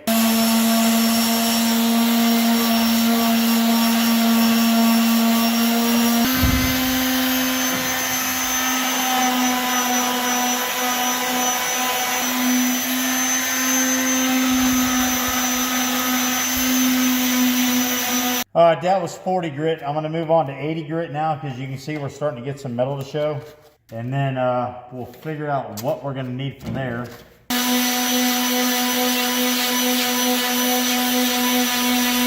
Very cool, guys. So we got the first set of sanding done. I've got my light skim coat on the door, this quarter. I went ahead and put my first coat on this side so we can go ahead and try to get this side out of the way, get it under primer. And then once we get done with that, we should be able to move to this side and button out this section and that section there. And then we are in there like swimwear with the body. If we got enough time, we might get started on that engine bay. You just don't know. So we'll just keep going. But if you've hung in this long, I appreciate the heck out of you. So let's keep going. All right, cool, guys. So we're moving right on along. So, I just touched wet primer. What an idiot. So anyway, so here's that front fender well section that was just surface rust, no big deal. And then here's this quarter panel that I can't remember. It had a big hole like right in here somewhere, and it had a big hole in the door. Well, that's all gone and under primer. I was going to try to match that as a silver, but what's the point? Because I'm just going to rough the whole car up anyway. So anyway, this section is completely done. We followed the body line on down, which looked mint. We followed this body line, which we got straightened out. Now this will need some wet sanding. But it's fine for right now. This is on its second skim coat to get this rust spot gone, and then we'll have to work that body line back in. And then we're still waiting on the other side. This big patch here is still drying up with the foam. And then we've got the first coat of Bondo on this bottom fender skirt. So we're moving right on along. But anyway, I'm getting ready to go take the girls out to supper. So it's only going to be a half a second for you all, but I'll be back tomorrow. All right, guys, to be completely honest with you, I've been back from dinner with the girls now for close to 3 hours. It's going on midnight. But as you can see back here, Noisy Cricket looks absolutely amazing. I got to do a little bit of wet sanding, but other than that, it's pretty cool. It's about done. So let me flip around and show you where we're at. All right, so you remember the big gaping hole we had here? Well, that's all cleaned up now. All of this is cleaned up now. Hole in the door is gone. All of this up here has all been taken care of. This looks absolutely awesome. I love it. So we've got some surface rust. Like, it's not even surface rust. It's just stuff that'll wipe off. We'll do that when we give this thing a Scotch-Brite bath. You know, we'll get in here and get everything, you know, Scotch-Brite clean, soap, water. Got to get my heat gun. I got to find it. Get all this stuff off here, which ain't going to be that big a deal. I'll do that before we Scotch-Brite the car down. I've got my final coat of light skim coat of Bondo here on the front. And I've started here on this back quarter here, that big massive hole. But I'm not going to bore you with all that jazz. I mean, that's a couple more hours. I'll be down here till 1, 2 o'clock in the morning getting this dialed in. But anyway, a good productive, let's see, about 16-hour day down here, taking care of all that wiring, getting all this body straightened up. I kind of showed you around the shop a little bit. Obviously, if you've done anything like this, it's a lot of, you know, dry time. So in the meantime, I've been piddle farting with some other stuff. Played around with the Monza a little bit, just getting everything ready from those engines get here. All right, guys, forgive the tools that are just absolutely everywhere in here. As you know, we got a lot going on. But anyway, in the last video, we went ahead and worked on this body work on Noisy Cricket, get everything dialed in for the wrap, and everything turned out phenomenal. Absolutely love it. Even though the comments on my Facebook page and some of the YouTube comments were, whoo, the online bodywork experts come out and just, you know, was letting me have it. But anyway, so here's the driver's side. This side wasn't so bad. Well, this area here was kind of sketchy. So yeah, we're good to go. So on today's episode, as you guys know, we've got to get the painting done and the undercoat done from about right here forward. So I want to get under this hood and get this the rest of the way buttoned up, because you seen last week we got rid of all the wiring was in here. So now I've got to get rid of all the stuff that we're not going to need. You know, the coil, the boxes, you know, all these extra mounts, all this jazz. Get this crap out of here. Got a box sitting over there to set all that in so I can put it away in case we need it for something else. Get this cleaned up. We got to get this under paint. We got to go through all the suspension under here, which I think is fine. Get it all wire wheeled up, clean, painted. Get rid of the power steering pump. We're not going to need that where we're going. As you guys know, we're going to use that Rust-Oleum 2 times, you know, semi-gloss paint. And then we've got our green over there. And if you know, you know. So that's coming up here very soon. But anyway, let's get after this. Let's get all this buttoned up. We'll get the car back up on the lift, dial all that in underneath, and then we'll start getting this painted. And then, man, we're just simply just waiting on the engine. We're going to have to make some plates, like some filler plates for, like, you know, the old windshield wiper motor, you know, the old electrical box, you know, here, over there for the blower motor. You know, we're going to have to fill all that in because they do not like those opening competitions. So I have some plates over there that are pre-made. If I can't use those, then we'll, you know, we'll pick a road sign, you know, out of the 10,000 we got in here, and we'll cut some up for plates. So anyway, let's get to work. All right, guys, I guess first things first, let's get this hood out of the way. Now, the way that I do this is I just generally take the bolts out and just lay it back on top of the car. That's the purpose of the moving blanket, which, like I said a second ago, I always keep those laying around here for silly stuff like that. But there's nothing worse than like a marbled up hood or a marbled up top. I don't like them beat up, you know what I'm saying? Now, you got to be careful here, because if not, this thing's going to go whoop and flop off the front of the car. So we don't want that. Alrighty then.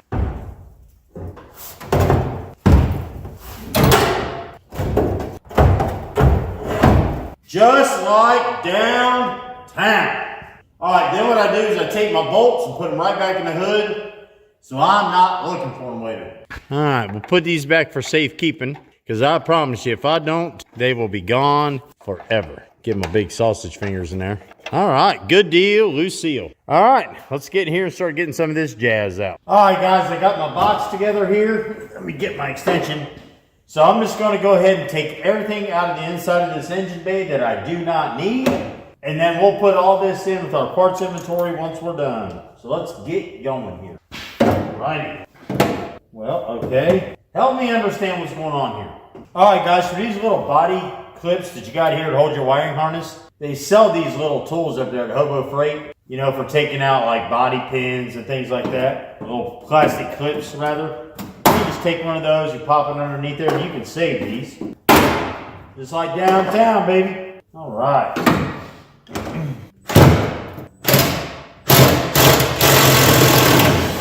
Now with me not saving all these pieces for this car, I'll put the bolts in that box. So this little diagnostic center, not gonna use like ever, but I'll keep it. Bolts and all go in here, and we'll have it for later. Fender tags I always leave on, simply because if anybody ever wonders what the car had originally, you know, they're there.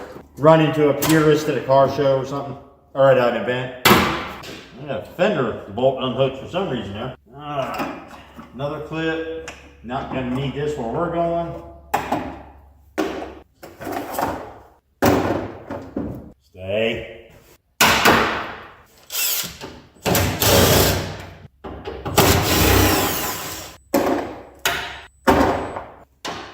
Well, they got a sheet metal screw holding this one on. Okay, well, we're gonna have to get a little fella for that.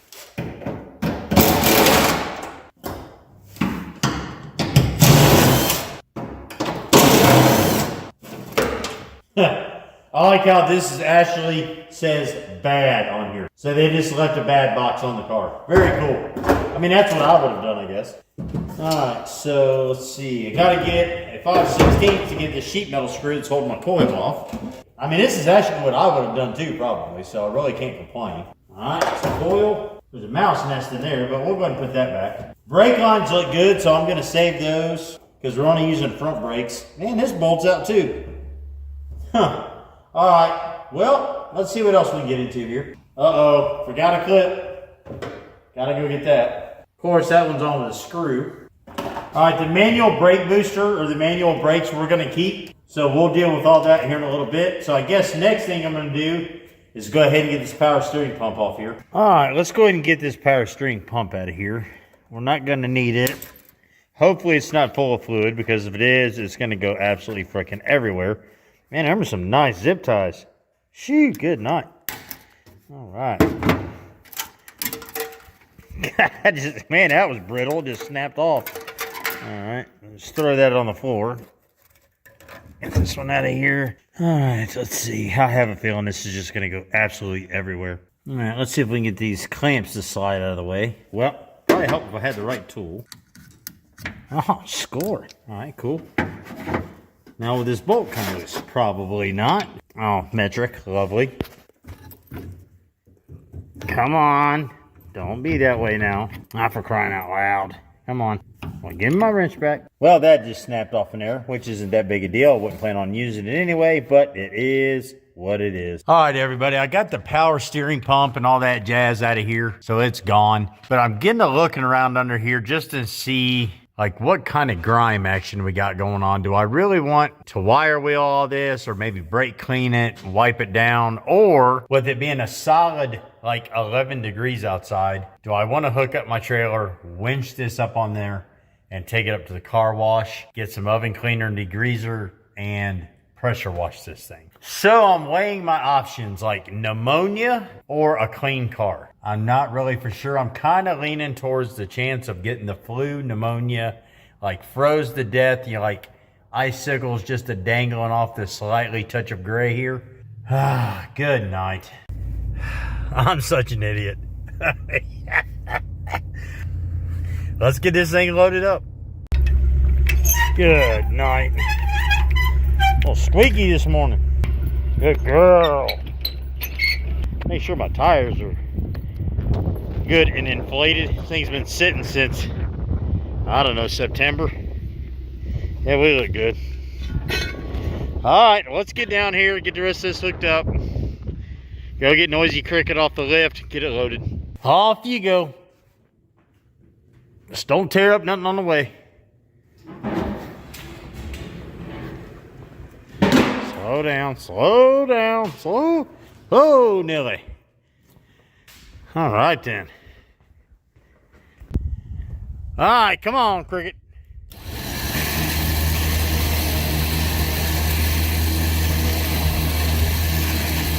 Straighten these wheels a little bit. Boy, he is filthy. Good deal. Kathy come out, she's helping out with the remote, so I can get his big butt on there and get him out of here. Cause it is nip-y.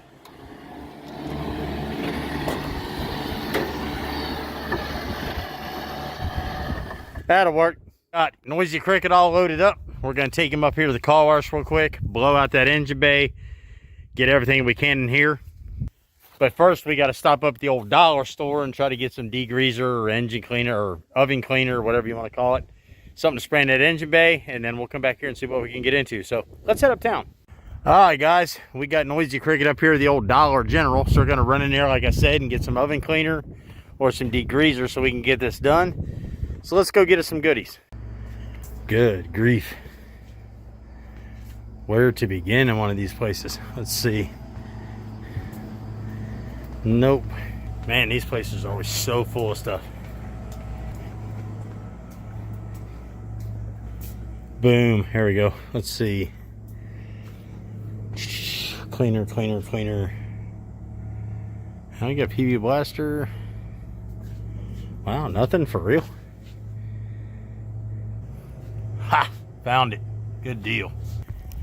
Alright, guys, bought the last 5 cans they had. It was kind of sketchy there for a minute because I couldn't find anything and just happened to look up above, you know, the 5'6" that I can see anyway, and found those. So, stood up on the nearest box of whatever was in there and grabbed those out. But anyway, let's get uptown. Ooh, it's going to be a tight fit. Good night. Alright, cool. We got us some of this gunk engine degreaser. Get some. I mean, we're just going to get everywhere up in here. I bought 5 cans of this jazz. If I got to, I'll use it all, but the odds of that are pretty slim to none. But I want to get this really clean, especially up in here, like all deep like, you know what I'm saying? This power steering pump will leak forever right here. What's going to stink about doing this, it's like every time you do it, it's like everything comes off onto the trailer. But just part of the game. Most of this, I'm sure, is going to go in the cabin. So the inside of the car is going to be fun, but we'll probably go ahead and blow that out too, to be honest with you. Try to get that clean. All right, we got everything good and sucked down. I've let it sit about 10-15 minutes. So let's get this thing powered up and get it cleaned.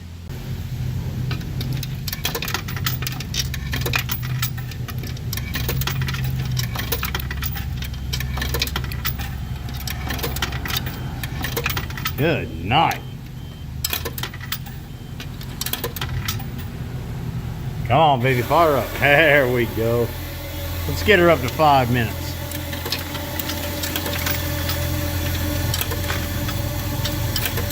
There we go.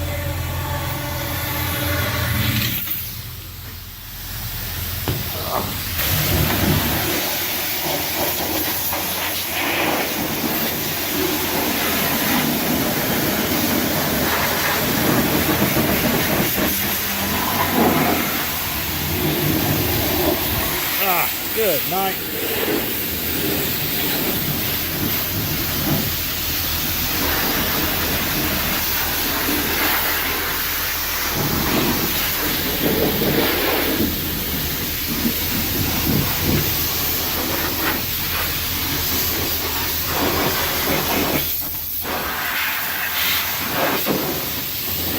All right, good deal. Let's get this thing back to the shop, get it dried off, and we'll go from there. Very cool. Well, I guess it's safe to say that that fender well didn't have any leaks in it or holes.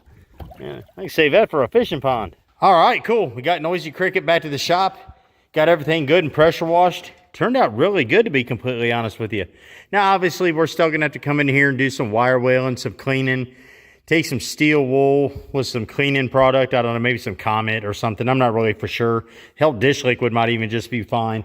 But we got, you know, the grime off. That was my main concern, getting all that grime off. I hate sitting there fooling with that stuff with the scraper, so on and so forth.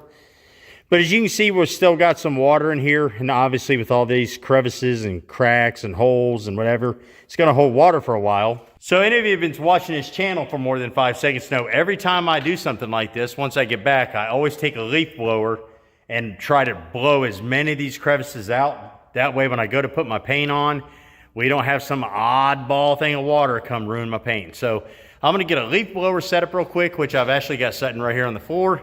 We're going to go ahead and dry this up the best as we can, and then we'll kind of see where we got to go from there. The girls just informed me that we've got a birthday party to go to this afternoon. So we may just go ahead and cut this short. I'm not sure, but anyway, let's just see how far we can get. Leaf blower engine.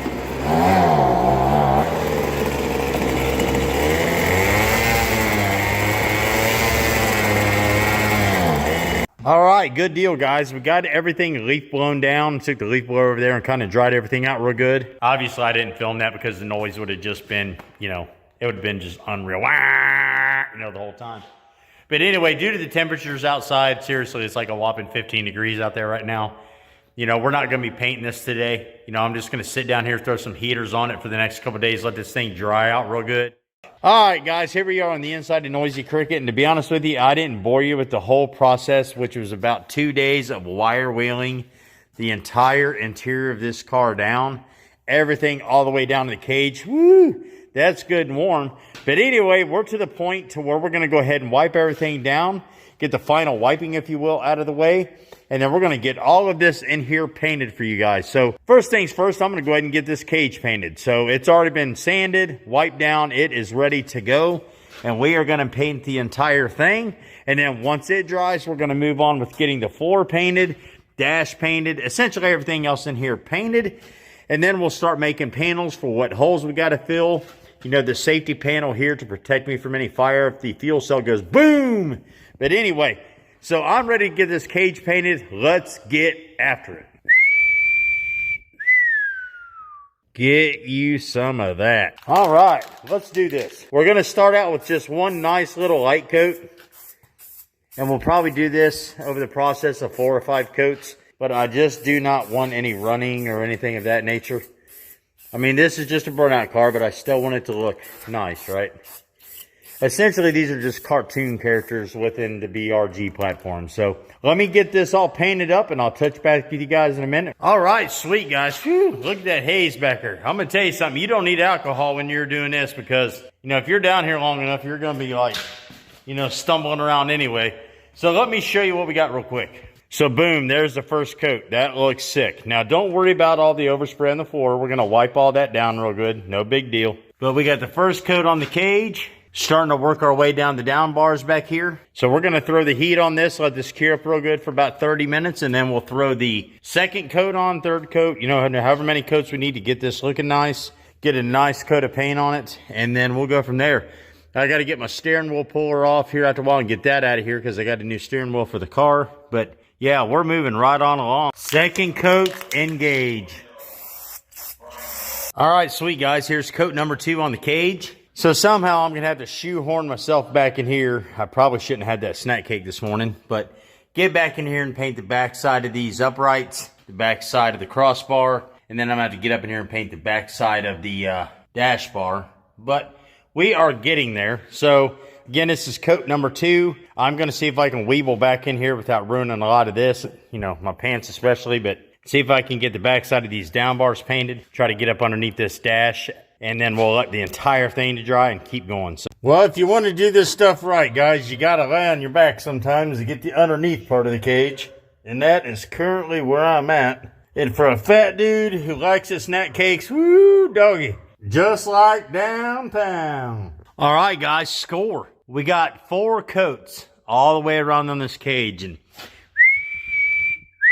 boy, did it turn out nice. I am tickled to death with it. So what I'm going to do now is I'm going to get in here and some brake clean in a rag and wipe down all this overspray, get all this crap out of here, get it cleaned up really nice.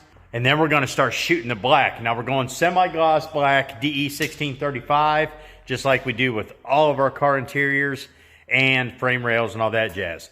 So let me get this wiped down, cleaned up. We're going to start painting the inside of that. We're going to see where we end up. I sent Kathy up to town. She's going up to get me a new steering wheel puller. So we're going to get that steering wheel pulled, all that plastic garbage around it, the old shifter, all that crap we don't need, we're going to throw it away. Get us a new steering wheel put on. If we got time, you know, we just may make this an hour of power. You know what I mean? We may put a new steering wheel, the new seat, the new harnesses, all that jazz. But we're just going to have to wait and see how long it takes for this floor to cure up. 2,000 years later. All right, cool, guys. Man, we have made a lot of headway, to be honest with you. I mean, who wants to watch me go for 3 hours, and it's literally been that long, but good night of living. Get you some of this. Boom. Cage completely done. just finished up all the floors.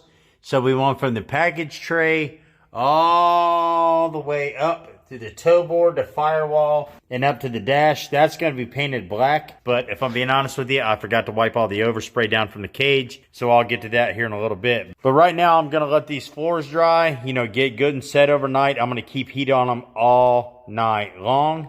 Tomorrow we'll come in, wipe off the dash, get that steering wheel pulled, get all that plastic and all that crap off there. Look at all that paint.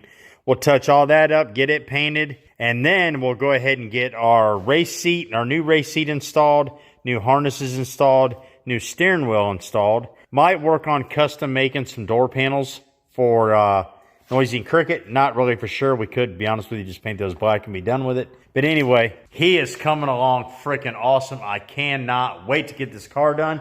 Hey, got some news for you. Also, I stopped up and seen our friends at Calvert Racing Engines. Monzilla's engine is all done with exception. We're waiting on a cam. And Homer's engine, actually, there was nothing ever wrong with it. Completely blew it apart. Everything looked fine.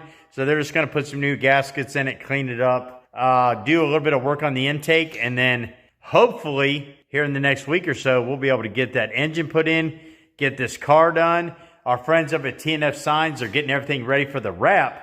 So hopefully this car is going to be buttoned up here in the next week or two completely, and we can put it to the side and get going on Monzilla back here. I know we got a lot of new subscribers that jumped in for that build, so that's going to be an absolute freaking blast.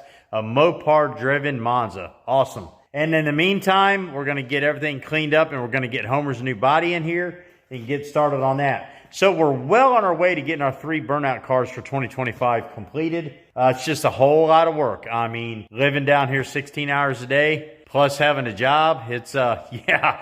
So anyway, all right, so I'm just going to go ahead and Wayne's World you into tomorrow, and I'll see you then. All right, guys, it's the next day. Let's go check our work and see what this looked like. Yeah, this turned out amazing. I mean, this is all dried up and good to go. Every bit of it. Now, I'm not going to lie to you. I couldn't go up to the house last night until I got this dash painted. So I stayed a little bit later after the video, and I cleaned all this off and shot that black.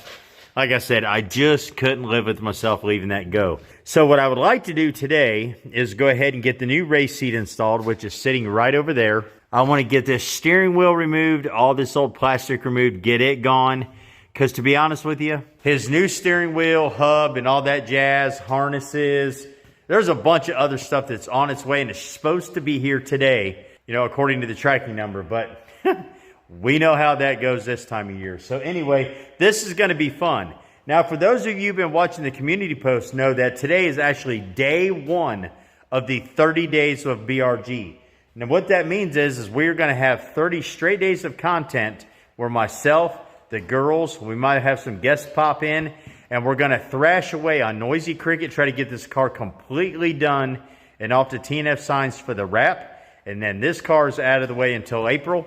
We want to get started on Monzilla because, like I told you yesterday, his engine is all done but the cam. So as soon as that gets in, you know, that car is going to be ripping and ready to go. We should be able to button that up in a day, which is essentially just engine, transmission, cross member, a little bit of farting around, maybe the drive shaft, whatever, but that car's not going to take long at all, so we're good to go there. And then finally, we're going to get started on Homer 3.0, get him down here and get to rocking on that. Another cool thing it's going to be in the 30 days of BRG is we're going to cut up Homer's body and these doors and give all those pieces away to you. So we're going to cut it all up, we're going to clean it up, get all the burrs and all that jazz off, we're going to sign them all, we're going to go live, and we're going to give them away.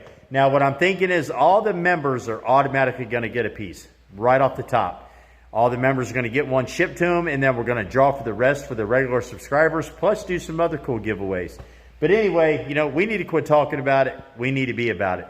So let me go get this race seat. We'll get it over here, get it installed, and we'll see what else we can get into. So let's go. All right, this is going to be interesting without scratching up my cage. So let's see if we can just somehow shoehorn this in here.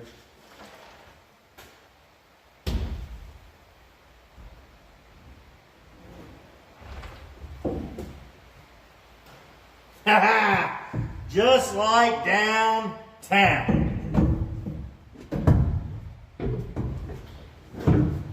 Beautiful. Shoot, yeah. All right, now the cool thing is I used the original mounting hardware there. It was on the other seat, and I put it on this one, so all of our holes should line up. So let's get this bolted in. Money, money, money, money, money, money. Let's see. Oh, come here. I cannot wait to get my new shop built so we're done fooling around with this flooding my floor. Drives me crazy. 2 down, 2 to go. All right, good deal. See if we can get this top bolted real quick to hold that in place. Shoot, yeah. Boom. All right, let's tighten this up.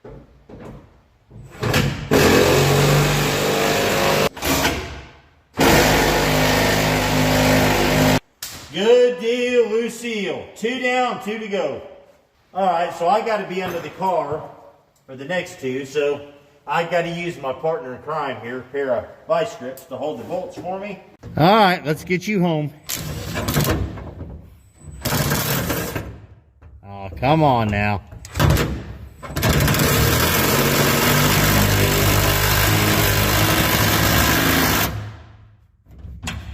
Money. All right, good deal. Seat installed. All right, so I created a wedge with my wrench right there. Let's see if this will work so I can do this and hold the camera. Nope. All right, we're going to have to do this with long range filming.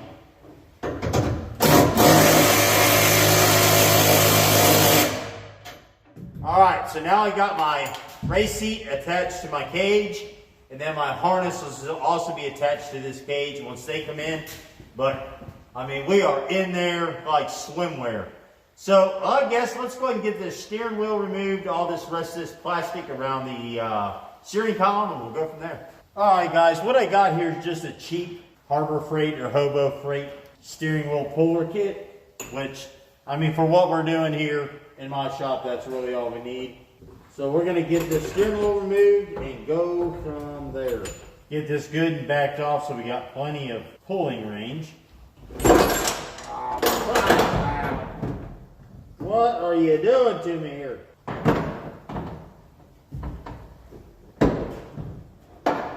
Where'd my wrench go? Alrighty then. I probably should have brought a socket, but you know, it is what it is. Come on, baby. And just like that, she's off. Good deal.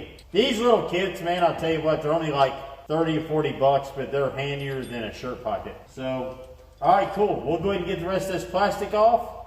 This can go in the circular file cabinet. And we'll get our new steering wheel installed as soon as it gets here. You know, whenever that'll be. If you notice, I'm in my socks. Paint's still kind of fresh in here, so give it plenty of time to cure before I get in here with my boots. Any of you are wanting this kit for yourself? It's just a Pittsburgh steering wheel remover set. I mean, there's no like fancy name for it. It's just a steering wheel remover set. They're actually, like I said, pretty handy. So, all right, we'll get a drill. We'll get the rest of this off and we'll go from there. All right, let's get the rest of this off here. Well, don't need any of this where we're going.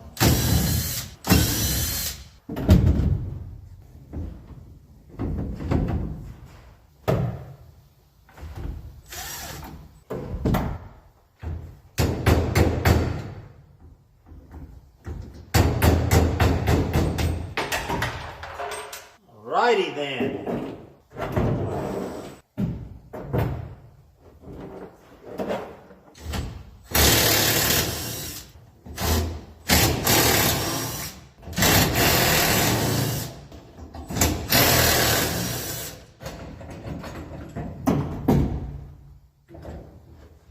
Now get out of the way. Work with a fella here. I'm trying to keep from tearing you up. I'm trying to be nice. There's a little hook in here. It only comes out one way. There we go. All right.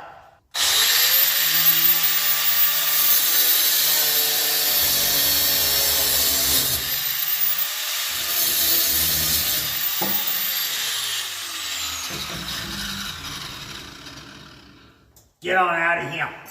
All right. I think against my better judgment, guys, I'm going to have to keep this section here. And I'm sure some of you guys that are more familiar with steering columns than I am are going to go, oh, I told you that. But, you know, it is what it is. That's just going to keep everything from flopping around, I believe, which is fine. I'll just whack this off. And I know there's a pin there, but I'm lazy. And we'll get this all set back in place and just paint it and say heck with it. Well, guys, I really didn't want to keep this section, but within here, there's a stabilizer. It keeps that steering shaft from going. So I got to keep it. I could probably engineer something up, but you know what? Heck with it.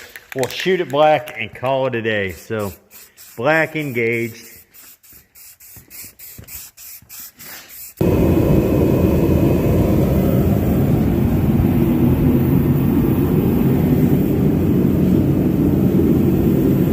Well, while I'm waiting on this to dry, as you guys remember, I kind of like spray painted my windshield when I was, you know, doing this because I just got lazy and didn't want to mask it off. So I stopped at Hobo Freight and got this Quinn scraper. So let's see if we can get this paint off this window. We'll give this a product review right now. Get some. That ain't too awful bad. I'm gonna have to vacuum this all up, but shoot. It's just like downtown. Well, we'll see how it does after the whole windshield, but yeah, for now, that's that's handier in the shirt pocket. Shoot, that little razor done all right. Very cool. That sounds like a good job for squirt. So anyway, let's go ahead and get this steering column finished. Have you guys ever noticed that the masking tape that you've had laying in the bottom of the cabinet that's been wet and you can barely get it apart to even use it? Is the crap after you get it painted never wants to come off? Good night. All right, cool, guys. That's going to be the end of day 1 of the 30 days with BRG. Let me flip you around real quick. We'll kind of recap on what we got done on this episode, what we're going to try to get accomplished tomorrow, and we'll just go from there. All right, anyway, so we got the cage done. We got the floors done. We got our new racing seat installed. This is all kinds of goodness here. We got our steering column ready, which I know is kind of hard to see because everything's black. But that is ready to go for the new steering wheel, which should be here later on today. And then we've got some new door seal for around the doors, this area here, because this stuff, you know, it's crispier than a bag of Fritos is what I'm saying. And then we're going to come over here and get this engine bay done for Noisy Cricket's new blown 408. But we got to get this painted and cleaned up. And then we got to get started on filler panels, right? So, you know, for the blower, windshield wiper motor, you know, all this jazz under the engine compartment. And while we're doing that, we're going to get all our filler panels made for the cabin of Noisy Cricket and the trunk. And I'm going to show you how we do that using cereal boxes. But anyway, we did get our steering wheel and hub in, which was mainly what I wanted today. So let me flip you around and show you what we got. Boom, check this out. So I ordered this off the old eBay, and I love the colors on it because simply that's exactly what Noisy Cricket's going to look like. A purplish and pink with a little bit of green. So here's the new steering wheel. It did come with the horn option, but we are not going to need that where we're going. So we'll go ahead and disconnect that and put it up somewhere, maybe for another car. I did go ahead and get our hub installed this morning. I had to do some modifications for that. I'll put kind of a high-speed video in right here. But it is in, it's set up with a lock washer. It is pinned, and it's ready to go. So that ultimately turned out pretty cool. It actually looks like one of my drive pulleys for my blower. So if I ever get into a pinch, I guess I can steal that. So anyway, let's go ahead and get the steering wheel installed. And I think what we're going to do is we're going to go ahead and move on to the engine bay. Because I took the girls out for dinner last night. And lo and behold, we stopped by Kroger real quick. And we ran into our boy Jason Calvert at Calvert Racing Engines. And Homer's engine is done, 100%. So we're going to get up there here in one of the next future episodes and get that engine ready. Get it picked up. And then we're going to stick that sucker in Noisy Cricket. And then we finally get to clear off all our tables of blower parts over here and get this car all dialed in, knocked out, and set to the side because I'm ready to start on Monzilla. So anyway, let's get this steering wheel installed. Alrighty then. Now this comes with a bunch of little screws kind of like this. And you guys know me, I'm a power tool kind of guy. But what I don't want to do is strip these out. So we're going to actually take our time. Use hand tools. I know it's boring. There's no loud sounds or anything like that. But normally what you'll do is you'll kind of mark this and clock it, get everything good and straight. I'm not going to do that. I'm going to kind of get it ish right. And we're going to put this on.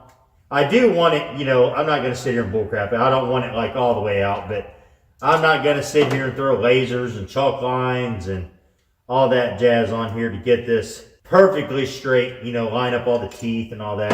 We'll get it to where it's close enough. Okay, so this horn option we're not going to need, so we're going to get rid of it, but the rest of it we're going to keep. So we just got to kind of line our holes up. Now my wheel is turned-ish kind of like that right now. Yep, so that's where we're going to put it. So let's get this put back in, and we'll get this kind of lined up. Got to get my holes fixed, for crying out loud. Okay, so we're right there. So we'll get this locked in there, and we'll go ahead and get our first hole started, which is going to be roughly right. Ow, for crying out loud. Hold on. Good night. Got to get 3 things perfectly lined up here. Man, this purple looks sick against this green. Come on, get lined up here. Now get in there. Thank you. Okay. Now we're getting somewhere. Good night. We can get a third one in there. Well, you don't want to go home. Why don't you want to go to your home? It's your home. You don't like your home? Y'all always got to be difficult. Everyone, you got to be difficult. You don't want to go to your house? Okay. Guess y'all want to come back out again. I can see why people don't put these center caps in now, because it's a royal pain in the butt. So let's try this. Well, line up this way. Is my spacer right? Okay, so it looks like we're going to this hole now. Okay, line this up. Good grief. Okay, we're going to put this on. We're going to put a screw in here. Hey, whiz. Okay, let's try this set of holes. Okay, so we're in hole number 1. Let's get this started, a couple threads. I mean, this is just crazy. Okay, now we're going to do these kind of like you do a tire, a wheel, whatever. And just go every other one. All right, cool, guys. There we go. Super easy, right? No, that wasn't too bad. It was just a matter of lining up everything. And I'm sure there's a procedure to do that the correct way. I just didn't do it. So anyway, let's get on to this engine bay. We really need to quit avoiding this and tackle it and get it done. So let's get set up and get this cleaned up. All righty then.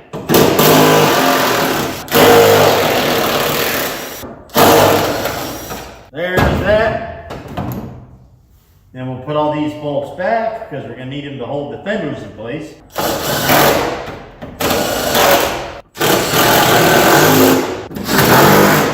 Same on this side.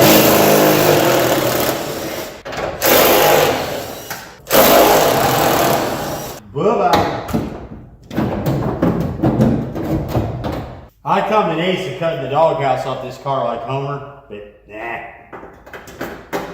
There's only one Homer.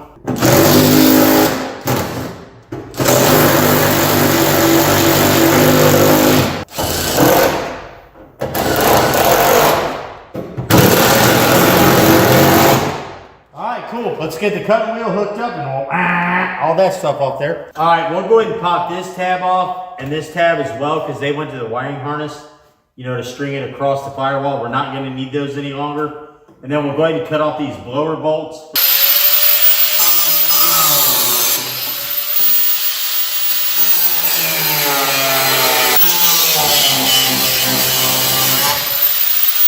I gotta be careful here. I do not want to cut my front brake lines because they are good. So we'll just have to kind of be careful. Yeah, right.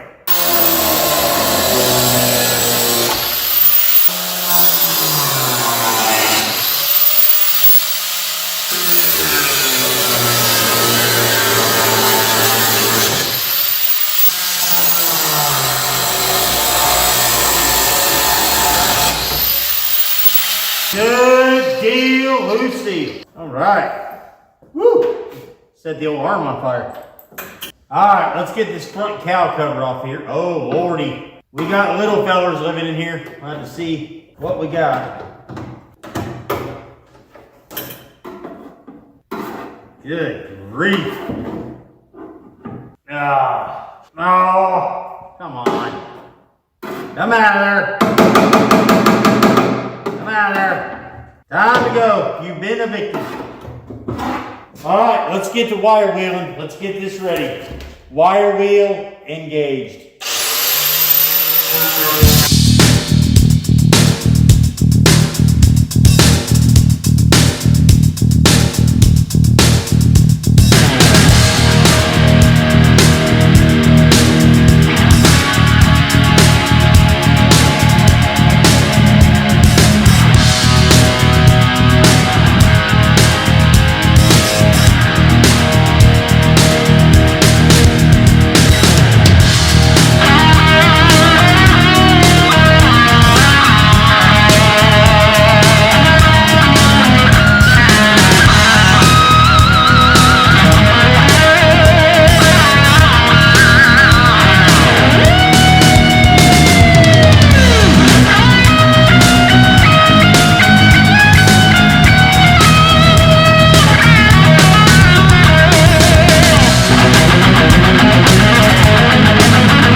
Alright, cool guys. So we got everything wire wheel down, just got all the rough edges, knocked off any grease, oil, whatever. Took a little bit of brake clean, wiped everything off. So now what I'm going to do is mask off everything kind of like, BRG style. We'll get tape on there is what I'm saying. And then we're going to get to this thing and then let it sit. Making pretty good progress today. So let's just keep on keeping on. Man, guys, look, I just realized what I did. I just want to apologize. I mean, it is the Christmas season. It is a ho, Santa times. Time to spend time with family and all this good jazz and, be cheerful and eat cookies and good night, I got to shave. But anyway, I'm going to make it up to you right now. Check this out. Boom. I went ahead and wrapped up my area in Christmas paper.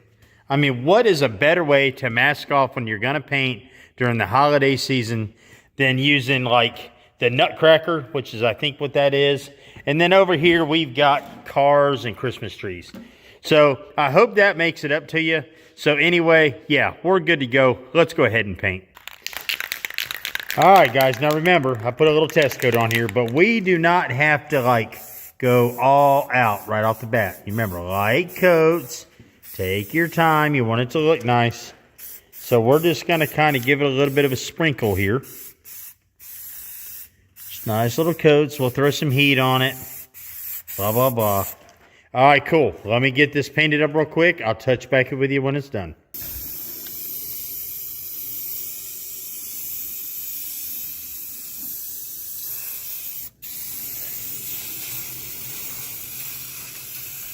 All right, let's get this unmasked.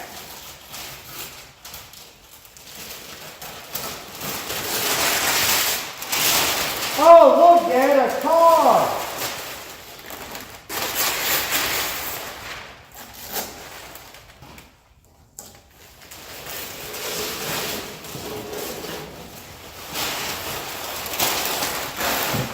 That's money, dude.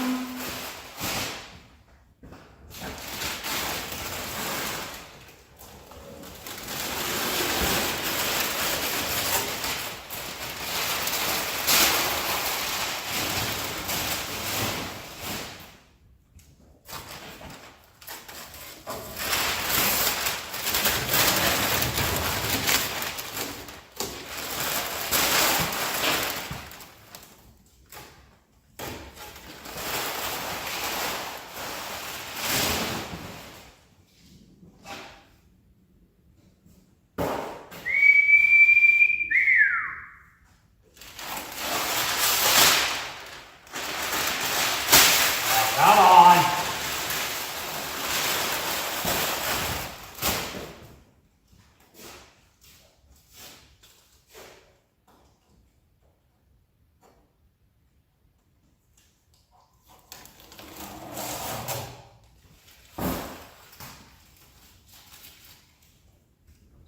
This is going to look sick.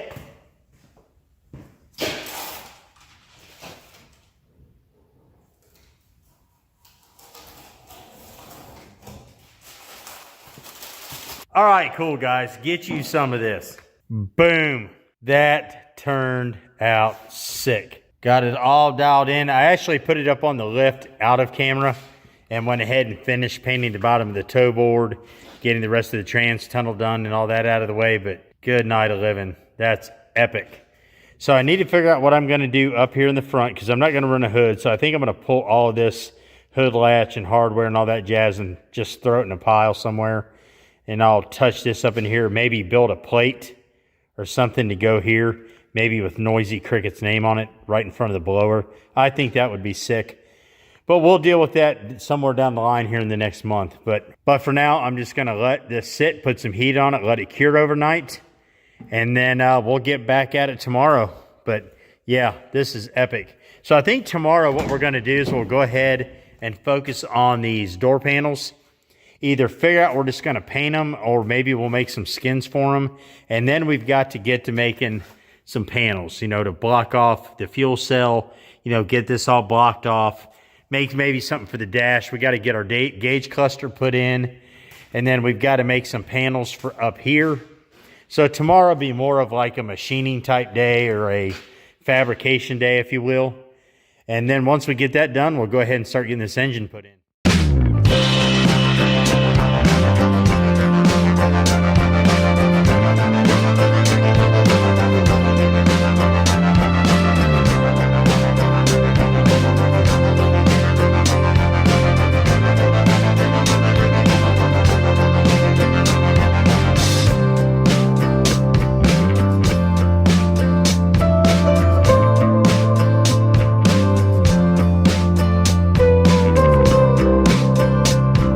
I'm not proud of myself, guys. I'm truly not. But you got to break some eggs to make a cake, right? So that's what I'm doing right now. Unbelievable. Hey, while we're at it, you heard me a while ago say Kathy got me something really nice for my birthday. We'll get you some of this. As you can tell, I'm like into, you know, Milwaukee tools. But I was on Facebook the other day talking to a friend. He had got him one of these, and I said, hey, you know what? I've been keeping my eye on those. Well, lo and behold, my beautiful wife was in the background trolling the conversation and was like, ha, got him. So she went and picked me up one of these for my birthday. So, babe, if you're watching this, thank you very much. These things are handier than a shirt pocket. So that'll go there, and it'll look grungy like the rest of these here in a day or two. But cool. Very cool tool.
All right, cool, guys. I got everything cleaned up-ish. I can at least see the top of my workbench and portions of my floor. So we are in really good shape. Let me go shut this cabinet over here.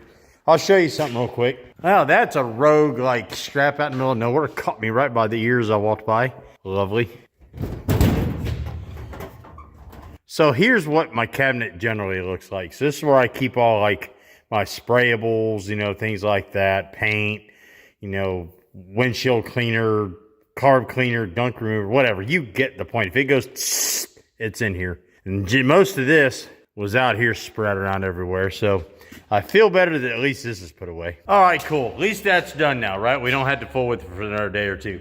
But anyway, let's recap a little bit of what we done yesterday and then we'll kind of dive into what we're going to do today. And as usual, we'll just see how far we get. So first and foremost is our beautiful engine bay now. This is all dried, cured up, sat all night with some heat on it, and good night of living. That turned out amazing. I love it. Now you gotta love that gloss black, or I'm semi-gloss black, I'm sorry. Just leaves it so clean. So that's ready to go for when we go ahead and install our engine. And then here's where we were at yesterday. So we went ahead and got our steering wheel installed, got it done. Everything else is kind of like it has been the last couple days. But today, I think I'm gonna go ahead and tackle these door skins. I think I'm gonna go ahead and pull the armrests off, the handles off, all that jazz on both sides. And we're just gonna go ahead and do the same as usual. We'll go ahead and rough this up, get it nice and clean on both sides, and just shoot it black. And in the process, we'll go ahead and get our old door seals off here. Throw these in the old garbage, and we'll put new ones on after the paint tacks up a little bit. And then, like I said, I've got some new equipment for the shop, so I want to get it brought down here. I'll have to take my truck up to the house and get it down here, and then we'll get it put together. And it's going to be like instrumental for me to use here in the next couple months and even into the future, with working under these cars. I think you're going to enjoy that. So anyway, let's get to scuffing up these door skins or door panels, or the doors is what I'm saying. Let's get those scuffed up and get some paint on them. And while that's drying, we'll go get the tools, get those down here, get those put together. And then I got to get this windshield cleaned yet. And that's going to be about, we're ready to rock and roll. Ready to rock and roll. We still got to make some panels for the car, like inside and underneath, where the engine's going to be and all that jazz. But, we can do that anytime. We'll maybe get into that tomorrow. But anywho, let's get after it. All right, like I said, let's go ahead and get all this off here so we can kind of give it the college try at, somewhat making this look nice when we paint it. And boy, oh boy, we're going to have to really give it some wire wheel it, or maybe just take some, along with the new Milwaukee ratchet wrench Kathy got me for my birthday as well. So anyway, let me get these put together and I'll show you what we got. This is going to be epic. And I mean, it's just going to be so helpful for what I got to do from here on out. Ted, trying to get me, wasn't you, Cricket? You almost got me. Got him! I mean, they want those to stay on there is what I'm saying. Good night. I don't know if I'll even put these back on, to be honest with you. Homer never had them. I think I'm just going to leave these off. That's what I think. I mean, who needs armrests when you're flailing around in a car? You know what I mean? Good grief. I've seen houses built with smaller screws. All right. So yeah, so what I think I'm going to do is I'm just going to leave these off. We don't need them. I'll put them over here in the we don't need them pile. And, we'll just run the handle. That's all we need anyway. All right, cool. Let me go do the same to the other side, and then I'll come back over here and we'll this door panel. All right. Get some.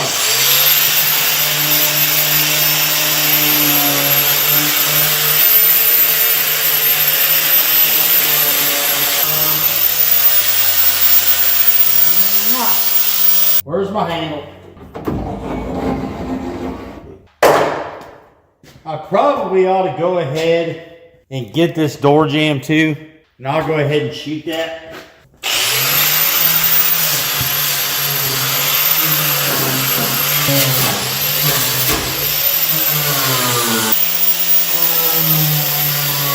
It's all good and clean. Oh, good night. That's dirty up in there.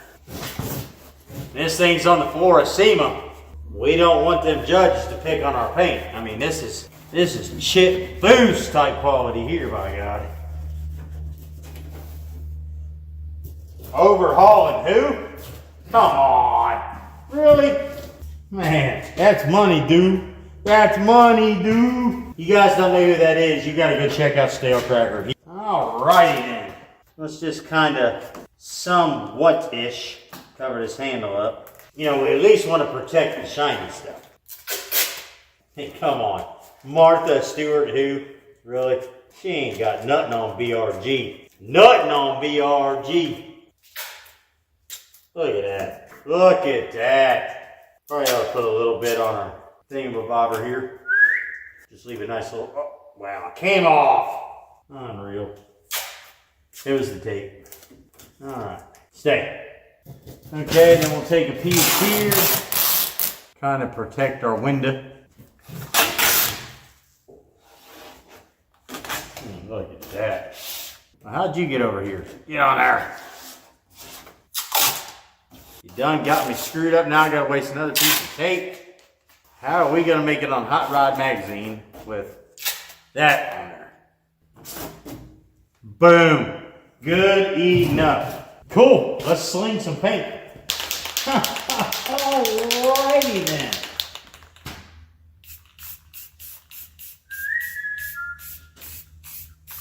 Remember, light coats, light coats. And don't worry if there's a little bit of dirt back in there. It ain't gonna hurt a whole lot. I mean, who really looks back in there anyway? Oh. Want to get it on our chrome. That's what gets us home. Let's get us a nice little feathered coat on here. Just something for it to stick to. Inside the old door here, same way. Boom. All right, well, first coat's on, so let's go ahead and, let's get to business. Yeah. Look at that. I mean, good night. Picasso who? Getting there all deep like. Just take your time. Every now and again, they'll sell you a can with a run in it, I'm telling you. Look at that. Look at that. Alright, let's finish this up. Okay, on a serious note, guys, for real, if you're doing something like this, obviously this is a burnout car, okay? It's all for fun and games, blah, blah, blah. But I got a touch of overspray on my cage. So just take a little bit of WD-40, like so, just a little bit. And before it gets too dry, just wipe it off. Boom, just like downtown. Look at that. Now I did mask this section off here a little bit because there was no way I was going to be able to do that and not get anything on it. So we'll just wipe it off for craps and giggles like it never even happened. So that's just like on a serious note. So anyway, we'll go ahead and put some heat on this, let this cure. And while that's doing that, I'm not going to bother you. I'll go ahead and do the other side quick and we'll go from there. Shoot, yeah, boys and girls, check that out. Got both sides done. Man, that turned out amazing. Love it. So we're just going to keep some heat on both sides. Here, I'll run you over and show you this one real quick. Yeah, turned out amazing. Everything turned out really nice. And that's just good enough for what we're doing, right? So I can't complain. So I'm going to throw some heat on this and let it dry for the next hour or so. It shouldn't take long for just them doors. And then I got some cool shop stuff I want to show you. Hi-ho, hi-ho. Off to the house we go. Dun, dun, dun, dun, dun, dun, dun, dun. Hi-ho, hi-ho, hi-ho, hi-ho.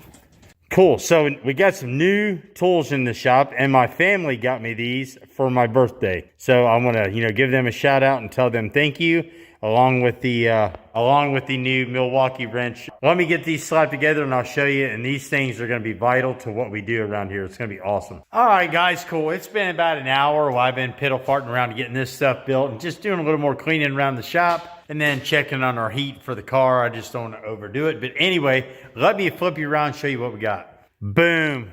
Good deal. So now we have some more tools for when you use the lift. So no more laying on the back when I change my oil. This is going to be awesome. I cannot wait. Now it's the 5-gallon variety. Now that is actually perfect for us because we store our old oil in 5-gallon buckets. So I'm able to use it, fill this up, pour it into a bucket, boom, boom, rinse and repeat, right? And then we've got us a 2-ton safety stand.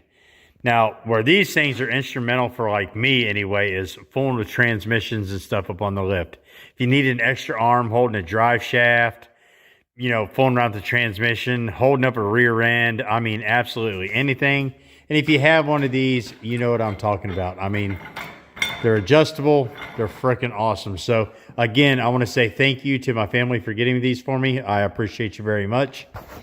As far as the car goes, it is drying up super nice. So by the morning, we're definitely going to be ripping and raring to go. And it turned out really nice. So tomorrow, we definitely got to get into making filler panels. We've got to get this done. We got to fill these holes in here and up here in the dash and the engine compartment. It's got to be done. We've definitely got to get our gauges installed and all that other jazz. But look, the shop was getting pretty gamey. I mean, it needed to be cleaned up, and it's by far clean. But at least it's somewhat organized dish, right? But we needed to get the interior finished up on the paint, and that's what I wanted to get done today. So we'll get our panels made tomorrow. I'm going to try to get the gauges put in. I need to start building a platform in here in the passenger seat area to put all of our electronics, the MSD box, all our wiring, all that jazz. Might even try to get the coil in here, get everything away from the booms that those engines, you know, they occasionally have, water going everywhere and all that crap. So I'd like to get a lot of the electronics actually inside of Noisy Cricket, and we're probably going to implement the same thing with Homer when we get started on that. So essentially what you can do in any shop, any garage, your house, any project, whatever, is essentially you just find a template, right? And for me, I found this old lid laying around in my shop. It's just a plastic circle lid, kind of like you'd have on a bowl or anything else. Well, if I take that and put it over top of this hole, a perfect fit. It's actually about a 1/2 inch bigger all the way around, which is perfect because we're still got to put some screws or rivets in here, right? And I'm sure it'll be close to that one over there and essentially that over there. So what we're going to do is we're going to trace out this circle on one of Squirt's cereal boxes over here, except we're going to take it a little bit bigger, and then we'll just trim as we need it for each one of those holes, right? And then we'll just take some sheet metal screws, drive them in, or we'll get some rivets and pop those in. So anyway, let's go ahead and get our cereal box broke down. We'll trace out a few of these. Woo! All right, cool, guys. So what is everybody else's flavor of choice? We're going with Lucky Charms, Fruit Loops, Chex is for kids, or are we going to do some marshmallow fruit? I'm a marshmallow Fruit Loop kind of guy, so I think that's what we're going to go with. We'll just set these off to the side. Stay. All right, so cereal boxes are super easy to use because it's a thin cardboard. It's extremely malleable, and you're going to throw them anyway once your kids get done with them, unless you keep one in the bathroom, and if you know, you know. Boom, just like that. So now we got perfect material to draw on. We can get it absolutely the way we want it, and then we can start cutting on our very expensive metal, aka a road sign. What I do with my, markers. Also stole these from Squirt. If she asks about it, you didn't see nothing. Get it traced out. I'll tell you what, Miss Sherman would be so proud of me today. All right, so there's our basic circle. Okay, now remember I told you a second ago, I'm going to try to cut this circle out about a 1/2 inch bigger than what it is. So I'm just going to eyeball it. And just try to make it somewhat-ish bigger. Now this flat edge, I'm not going to be too worried about because up against the lip of the firewall, there's that flat edge. So essentially what I'll do is I'll just make that my top, and then we'll base the rest of our cuts off these sides here. Very cool. So it's just a rough template. So let's go over here and see what it's going to look like on the car. All right, let's see what we got here for this one. Now, I've got my brake line here, so I'm not going to be able to get in there too deep. We're in pretty good shape right there. So I think what I'll do is I'll run my top edge. I'll run it flat against my brake line, and we look like we are going to be in there like swimwear. So I'm just going to go ahead and leave that one like it is. I think that's going to be perfect. So let's take it over here on the firewall. All right, let's try this on the hole for the windshield wiper motor. Now we've got this flat edge up here at the top, so that's where I'll run this. It's gonna be perfect there as well. So we'll go ahead and use that there. Now let's try it on this one here. This one might be a little trickier. Okay, we're gonna be a little long on this one here, which is fine. We can trim that up or maybe shape it to fit. All right, so I think what we'll do is we'll go ahead and just line this up here on this old street sign, and we'll just go 1, 2, 3. And cut them out of side of here. We're going to stay away from this edge for right now because it's got this hole in it. But I think that's going to work out perfect. Each one will have to do just a little bit of trimming, something a little bit different from the other. But I think that's going to be our basic shape, and I think we're going to be in there like swimwear as far as that goes. So let's get these traced out, get to cutting them. We'll see where we end up. All right, let me clean up the edges a little bit on this cardboard from just like my rough cut. I think that one's going to be okay. So what we're going to do is we'll just start on our sign here and try to keep from wasting any metal. And it's not as much as wasting the metal as it is, you know, just additional cuts. Just sitting here, grinding away on it. All right, there's 1. Give a little bit of space here. 2, and trace. 4, 3. Woohoo! Just like downtown. So 1, 2, 3. All right, cool. Let me get a jigsaw set up. We're gonna go cut these out. All right, let's get this clamp down just to help a brother out a little bit. Just so we got a third hand, if you will. All right, cool. That should hold that in place. Get my cords. Boy, it is chilly out. Good night. All right. I guess we'll start, I don't know, here we are, I guess.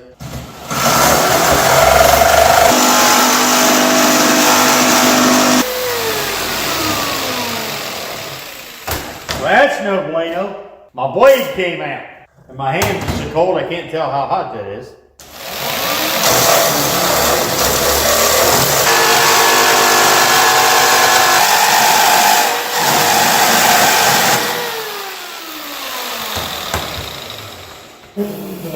All right, there's piece number 1 or piece number 3, however you want to look at it. I cut just a hair on the outside of my line so we can get in there and trim up these sharp edges. And then, you know, there's the reflective of our street sign.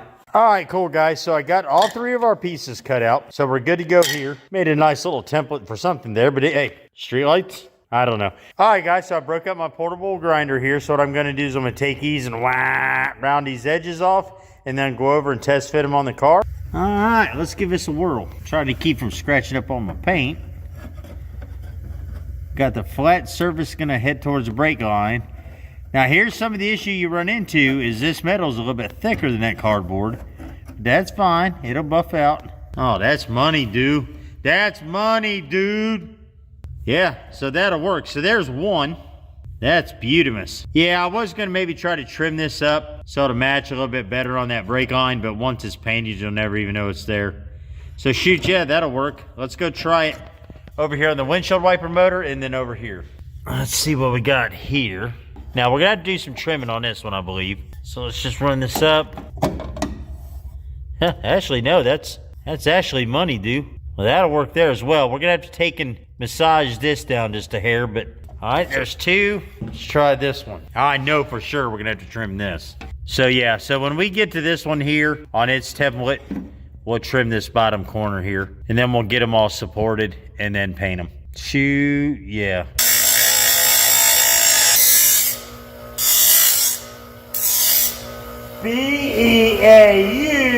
Beautiful. All right, guys, I got all my final product checked, marked, trimmed, ground down, all that smashed. Got my, you know, my up arrows and all that stuff put on. So what I like to do is I like to pre-drill these for my either my self-tappers or my rivets. So I'm not trying to go through both pieces of steel at the same time ultimately, right? So I don't want to try to have to go through these and the metal of the car or the body of the car. So if I at least pre-drill these, I'm halfway there. So let's drill these holes.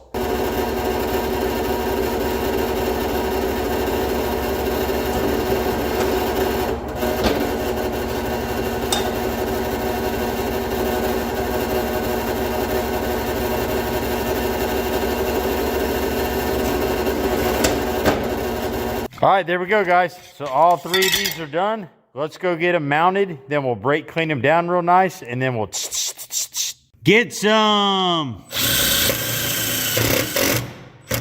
Woo. Get some again. Good deal. All right, cool, guys. There's panel number 1.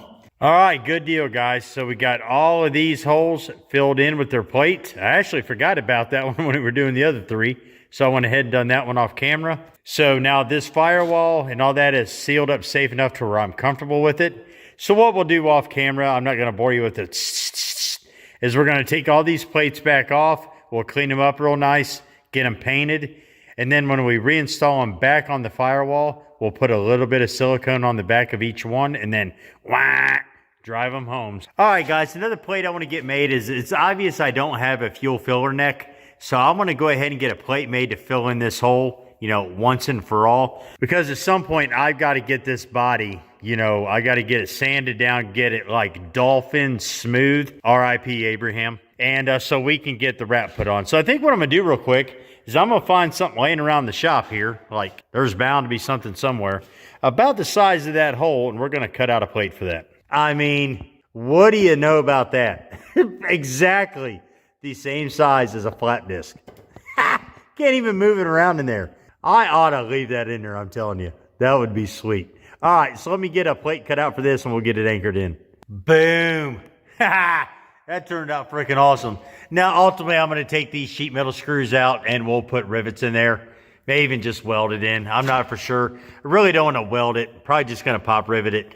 But we'll do that after we get the wrap done. Because this is going to have some wrap on it as well. And then we'll get that inserted in with the wrap on it and then pop rivet it and be done with it. Probably just paint the pop rivets purple or pink. But anywho, we've got to get in here now. The doors I don't have to do anything with. The firewall's buttoned up.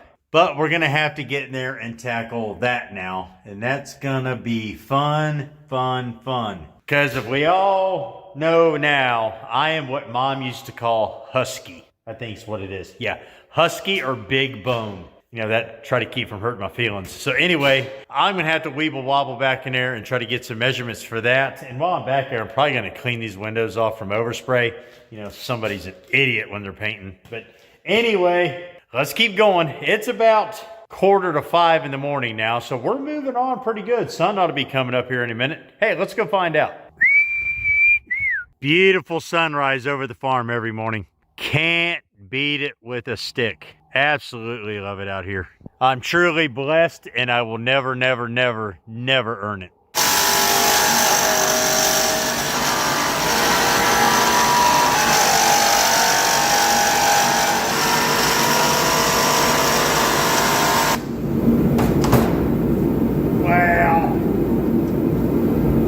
All right, guys, it's getting a little nipply down there in the shop, so let's run up to the gas station and get some juice for the heater. And the sun is fully up this morning. It's almost 8 o'clock a.m. and it is a frosty little booger out here this morning. I don't know how much that you can see because of the glare, but anywho, let's run up and get some juice for the heater and we're gonna get back to work.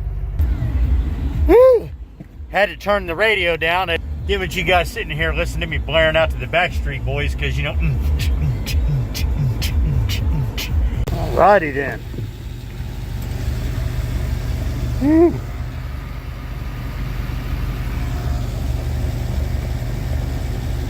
Just like downtown. Woohoo! All right, cool, guys. So we got this center section built here out of that sign you just see me cutting. So now I'm going to go ahead and get the left and right sections, which will be these pieces here that I go around the cage bars. If you remember, this is like the exact same setup I built for Homer 2.0. It's just this is going to be just a skosh smaller because Noisy Cricket's a little bit smaller. So we'll get these two end pieces built and then I'll work on a platform for the top. Then we'll get this all roughed up and painted black to match the rest of the car. And then we should be pretty well in there like swimwear for the day.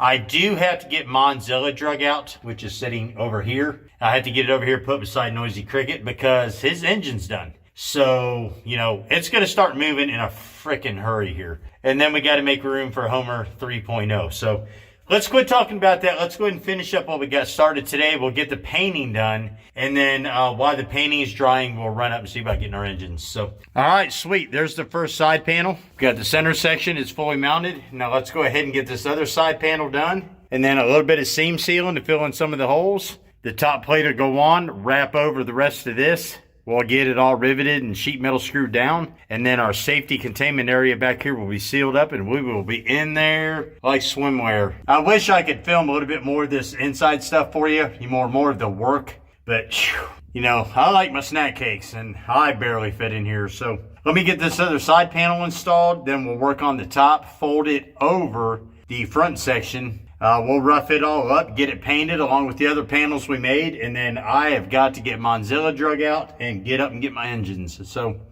let's keep pecking away, shall we? All right, guys, there's the entire like front section behind where the back seat would be. That's covering the face of the fuel cell and the trunk. So now what we got to do is the top. And what that's going to be is 39 inches wide with a 13-inch top face and a 2-inch fold over in the front, which will tie this all together and essentially into a box.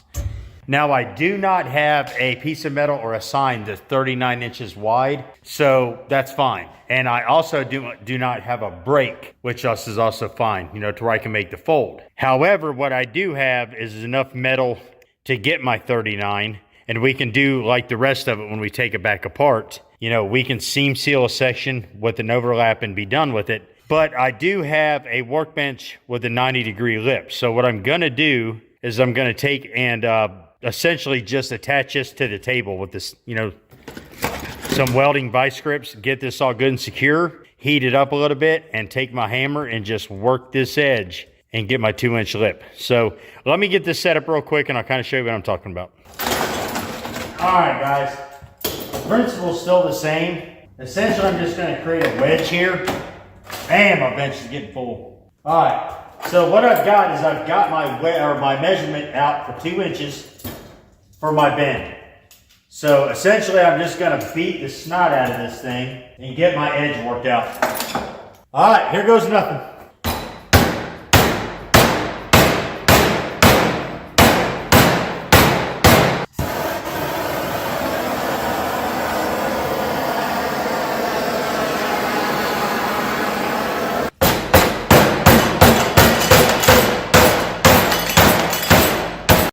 What a mess. All right, guys, there we go. I got that kind of roughed set up in there. Actually turned out pretty good, to be honest. I'm tickled to death with it. The unfortunate part is that's all got to be tore back out. It's got to be scuffed. It's got to be sanded down, you know, smoothed out. And then we've got to paint it. And then we got to seal it. And then we ultimately got to remount it all back again. But unfortunately, that's going to be the end of this video for today, because it is already lunchtime and I got to skin out of here. I got errands to do. Got to go see about picking up our new engines so we can get this monster put in hopefully in the next couple days. Come on, baby. Get in there. Let's get you home. I know it's not home, but it's fine. It's fine. You'll like it here just as well. Quit pouting. All right, guys, I will touch on this real quick. Easy.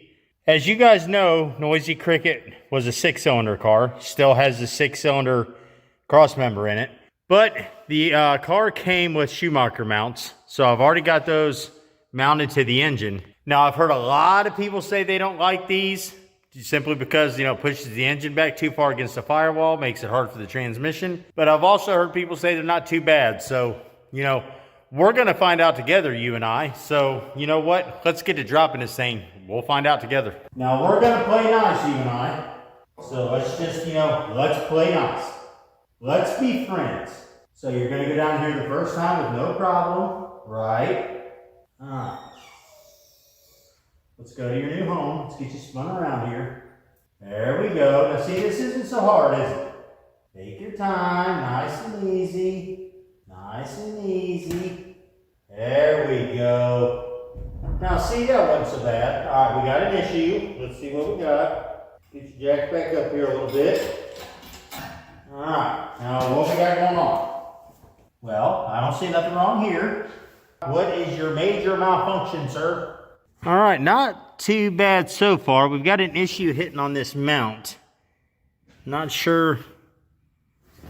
We just need to come forward a little bit, which it looks like we do. So let me get this adjusted, but we should be okay. All right, guys, got everything just set in here. All these nuts and bolts are loose, but it went in. First opinion for me, as far as installing those, it wasn't too bad. I mean, it was no more difficult than trying to line up regular motor mounts. So I really can't complain there as far as Schumacher mounts go, especially if you're watching this just for that. And then as far as spacing, I mean, it's really not too terrible. It's really no different than Homer was. I mean, it's going to be a little difficult for me to get my mitts in there, but, you know, where I have the advantage is the lift, right? So I'm able to get everything started, and then I can kind of use the lift to help me out. So, you know, I really can't complain. That wasn't too awful bad. So what I'm going to do is I'm going to go ahead and get all these motor mount bolts, you know, final tightened for now, because obviously we don't have a transmission in here yet.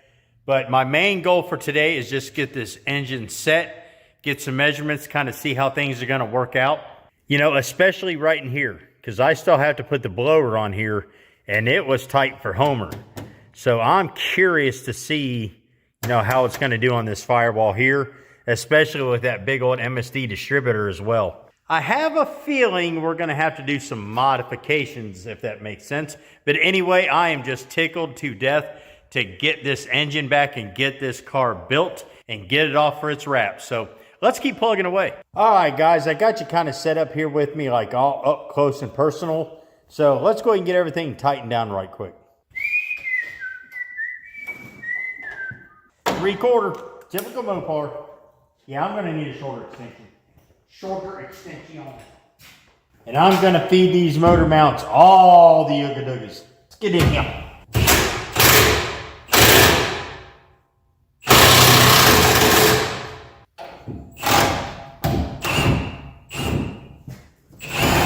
Well, come on now. I don't think he's gonna fit down in here. Nope, we're gonna have to get a wrench. I still gotta order a water pump yet. I literally forgot about that till just right now. Guess I gotta go call Summit when I'm done. Now get back here now. Why are you playing around? I just painted all that.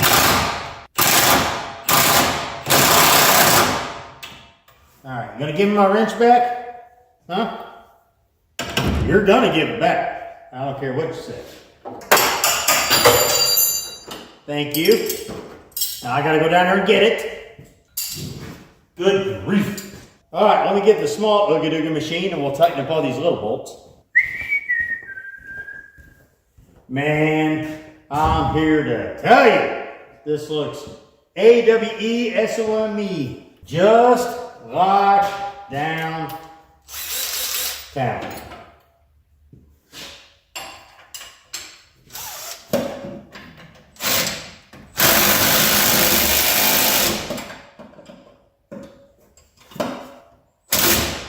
Well, you gonna grab on or not? I'll give him my socket back.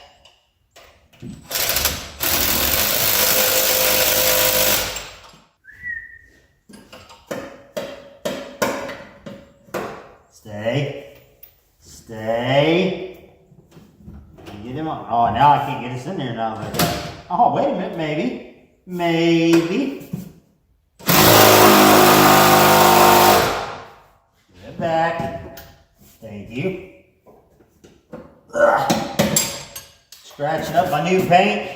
All right, this side's tied down. Let me get that other side over there, and I'll check back with you.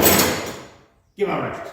Today is going to be transmission day. Well, that and, many other things. We got to get the fuel cell, fuel lines. I hope you enjoyed yesterday's live where we put Noisy Cricket's engine in, which is sitting way up there. So today is going to be interesting. We're going to see if we can get this transmission placed. That's not going to be the issue. It's going to be reaching the bolts, which are right here. I should have enough room, I hope.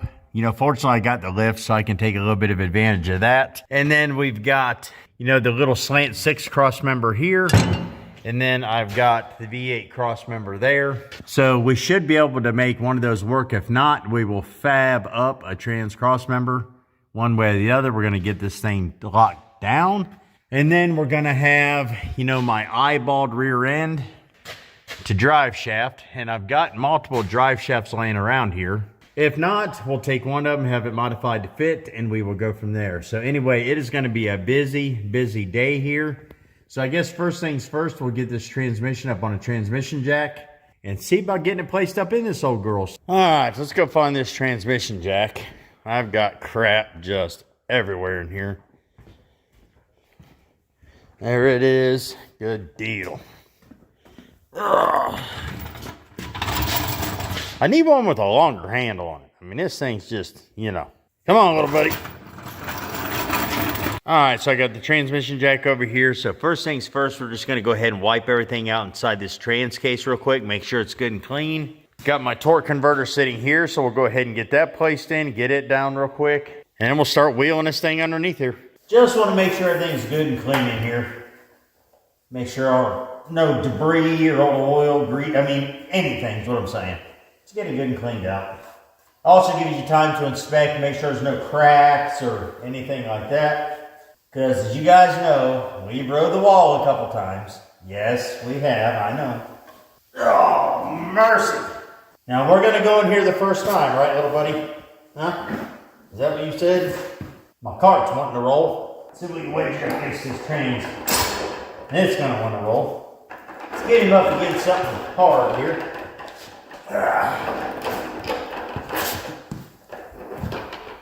These things are wearing me out. All right, let me get this popped in here real quick, get everything transferred over to the transmission jack. I'll be with you in a few minutes. All right, cool, guys. So I got my transmission jack with the transmission. Obviously, the car's on the lift. Got everything kind of, sort of-ish in place.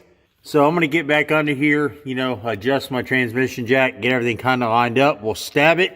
Got my bolts sitting here in the bag, and we'll start getting them in there. I want to get one or two kind of like in snuggish. All right, cool, guys. There it is. So we got everything lined up. I'm going to go ahead and get my first two bottom bolts in. Try to get one top bolt in. We'll snug those up, and then we'll raise the lift and put the rest in. So good deal, Lucille. Come on, little buddy. We don't need you no more for a while. All right, heck with it is. I still have 3 bolts to put in, so we're going to go ahead and try to do that from under here. Come on, Cricket. All right, guys, cool. So here we are back underneath, and I'm going to keep it 100% with you. Not going to lie. This is just a touch snug getting all these bolts in here. I mean, you might get a quarter turn at a time or something with a wrench, but it is surely a lot different when you're doing this with Homer. I mean, obviously there's no front end on Homer and I can reach everything from up top, but we're getting there. I really can't complain. So let's get the rest of this bolted in, and then we're going to tackle this trans cross member. But first things first, I'm going to have to loosen the front motor mounts just a tickle and raise this whole section, engine and transmission, up all together to get everything to bolt in right here. And that should level out the engine, which may create a gap up front to where we get the top 2 bolts in. Get out of the way. All right, guys, let's go ahead and get these motor mounts loosened just a tickle so we can get in here and raise this whole section up without taking a chance on bending or breaking anything. And then once we get the trans cross member in and final bolt down, final mount, if you will, we'll come up here and final tighten down the motor mount bolts. And this will be all one bolted in system, right? So yeah, let's get these loose if I can reach them, you know, because I was an idiot and done all this, you know, already.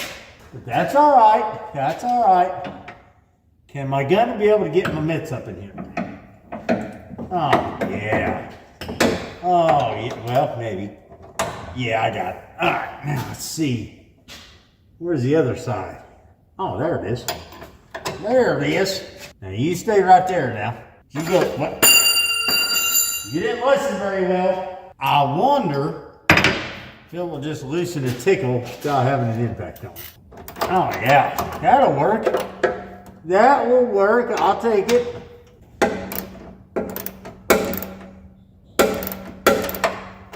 All right, now let's get this side. I just need them loose a hair. Just a tickle. I'm gonna try the impact. Wow. Now how did you get stuck in there? Jeez. Take that. I'll just get a longer extension. Will it work this way? Oh, I believe it will. There we go. All right. Now, guys, the goal is to try to raise all this up and tilt it forward without tearing up anything. That's the goal. You know what I didn't do? Anybody want a gold star? I didn't put the trans blanket in. Daggone it. Yeah, gonna kind of need this, you know, rules. Can I get it up in here? Come on. Oh. That's money, dude. All right, now we can try to get this up in here. All right, let's try this now. This trans blanket's gonna be right in the way, but I got to have it. How much further we gotta go up? Oh, we gotta go up a country freaking mile. Do we have that much room to go up? Are we tearing up anything up here?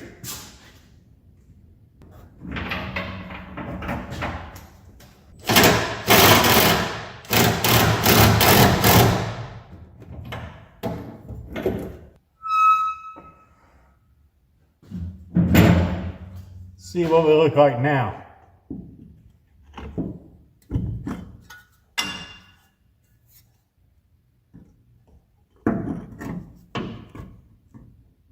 Well, we're getting there, but we got a ways to go, you all. I don't know. That's gonna be tight. I'm just taking my time, make sure we don't tear up nothing here. It's like the transmission's gotta come this way to the right as well. All right, cool guys, kind of a bummer moment, and I'll take you under here and show you real quick. All right, as a possibility, we don't have a drive shaft, so I'm gonna have to take and have one made, which is no big a deal. And then I've got my drive line set up here from my transmission to my rear end.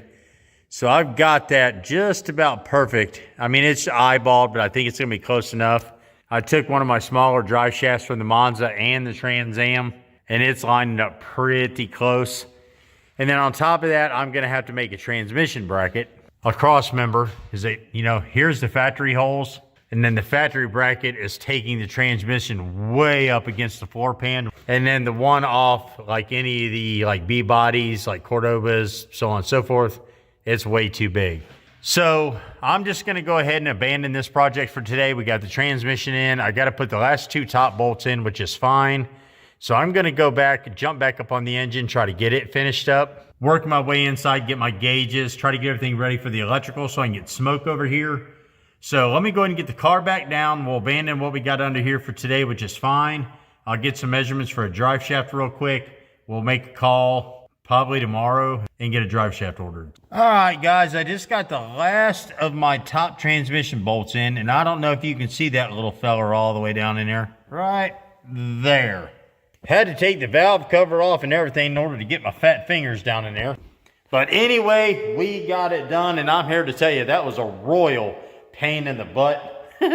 Doghouse life.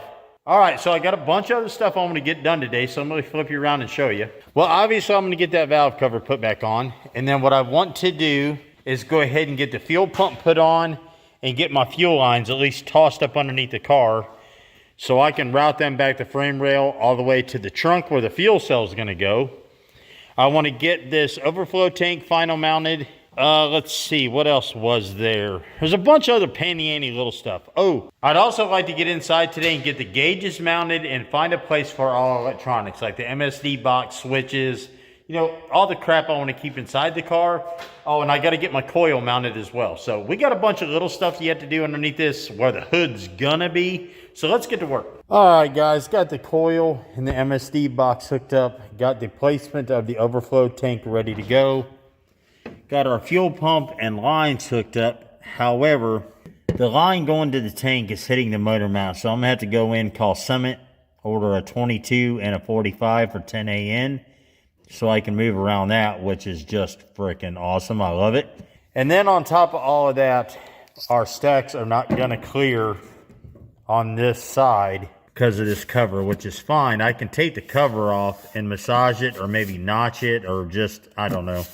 I'll figure it out. So we're gonna have to get the exhaust straightened out on this now. All right, I was gonna go ahead and set the fuel cell. As you know, I gotta cut a hole in the trunk pan in order to get these lines below the floor pan surface so I can hook up the fuel.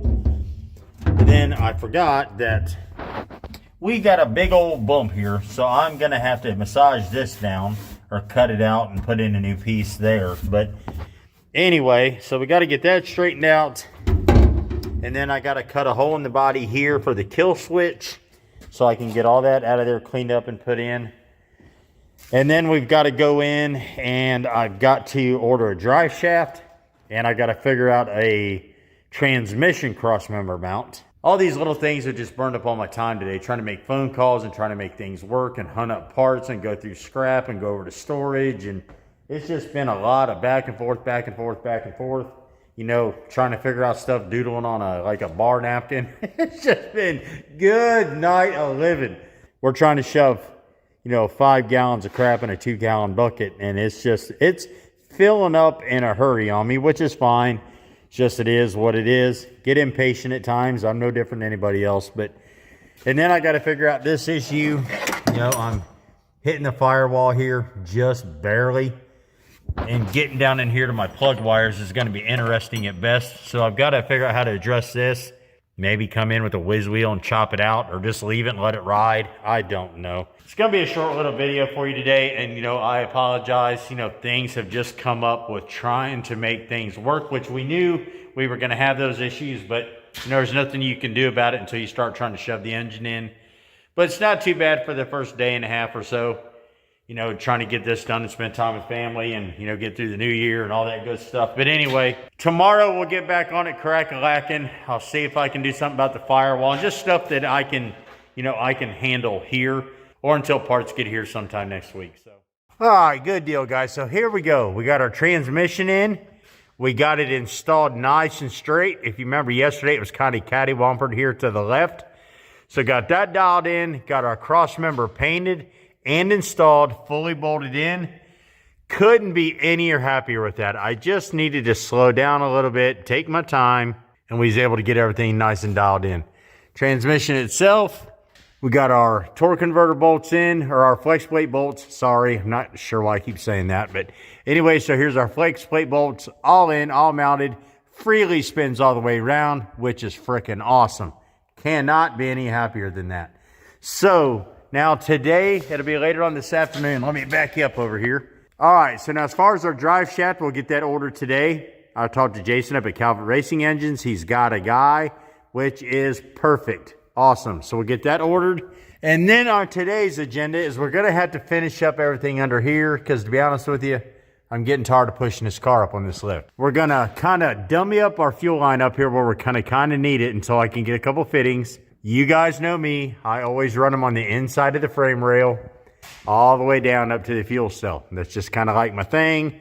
Some people hate me for it, but it is what it is. Then we're going to go ahead and get our transmission braces installed. We'll go ahead and get our starter installed.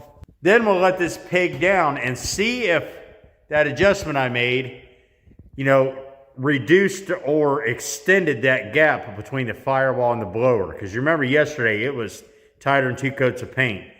I love to got a couple inches out of that. So we're going to drop that down and see if that fixed that issue. And then we're going to get onto our fuel cell, get it mounted, get our battery box mounted, get our kill switches mounted, and hopefully get our gauges installed, for crying out loud. And then we can get Smoke over here to wire the car. And like a lot of you said in the comments yesterday, they want to hear this old boy run. So we'll try to get that dialed in. Ooh, and we've got to get our exhaust sanded back down to get them repainted, maybe even powder coat them this time. But that'll have to be done quick. If they can't powder coat it, we're just going to paint them. So anyway, let's get to work. All right, guys, let's see if we can get these transmission supports in. I can't, it's been a minute, so I'm going to have to try to figure out how they go.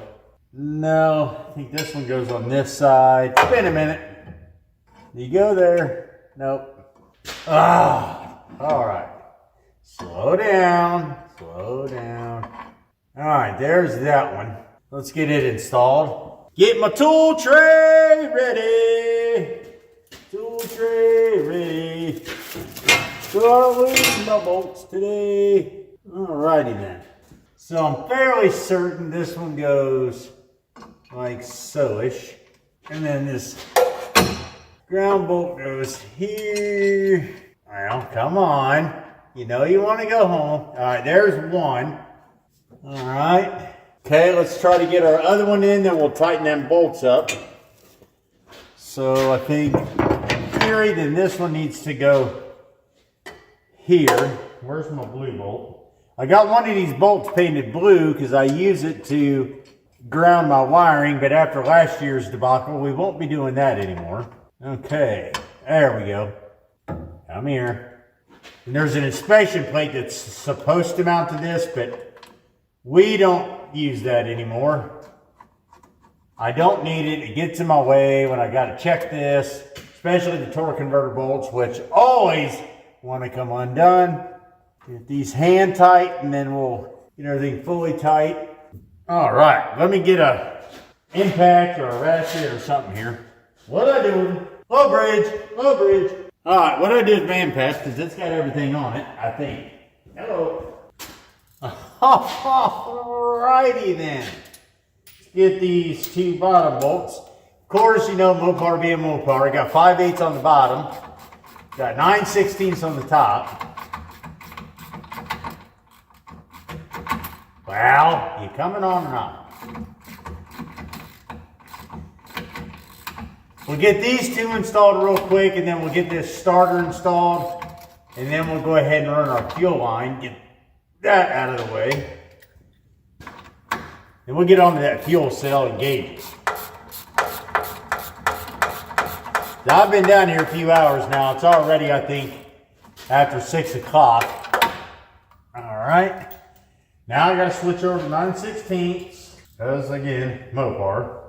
Hope y'all can see my dome through that thing. All right, let's see. Can I run it without an extension?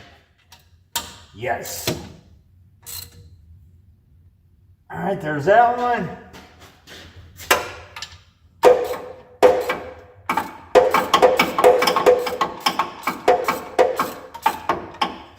Playing a little tune under here. Donk, donk, donk, donk, donk, donk, donk. All right, good deal. Now let's get this starter installed. I got the bolts here and to start the air here. Make sure I didn't lose none of my electrical bolts, because that'd be fun to find. Okay. Well, I'm so glad I'm not running headers on here. I really wanted to. I'm going to talk with Schoenfeld and see if I can get something that'll shoot out the side maybe, or something all weird, but that's going to have to be for another day. All right. That's like, you better not start. Get in there. Oh, what's the problem now? This one's wanting to be a booger for some reason. Number 5/8, I'd bet $1 on it. Yep. Stay. Stay. Got to keep my eye on it, because if I don't, it'll jump off there bigger. You know what? Get this one started good so I can get up here and feel around what's going on. All right, now you stay there a minute so I can figure out what's wrong with your buddy up here.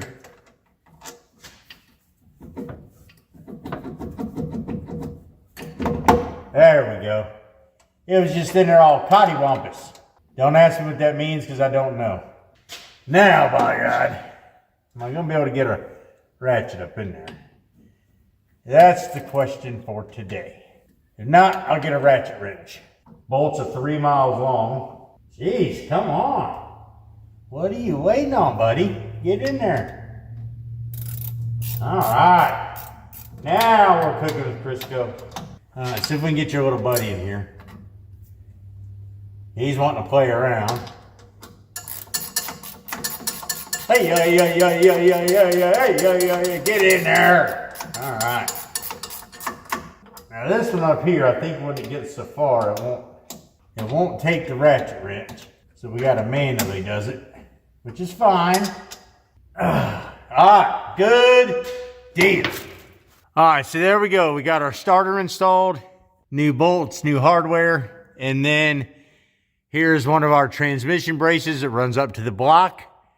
And then here is our other brace that runs up to the block. Man, I'm just playing pinball with my head under here. Good night. I'm gonna end up breaking the lift if I'm not careful. All right, so let's go ahead and start running this fuel line all the way down. I've actually got it pre-cut. It's right here with ends on it already, so we are in there like swimwear. All right, guys, I've already started running my fuel line. I'm down to about 3/4 of the car. All right, now I've got these new revolutionary style brackets, you know, run through from my frame rail about 2/3 of the way down. I'm not sure if you've ever heard of these. They're called zip ties. Zip ties. And what you do is you just take anything. I mean, it doesn't matter what it is. And you wrap one end around, the other end around, that loops, and it goes zip.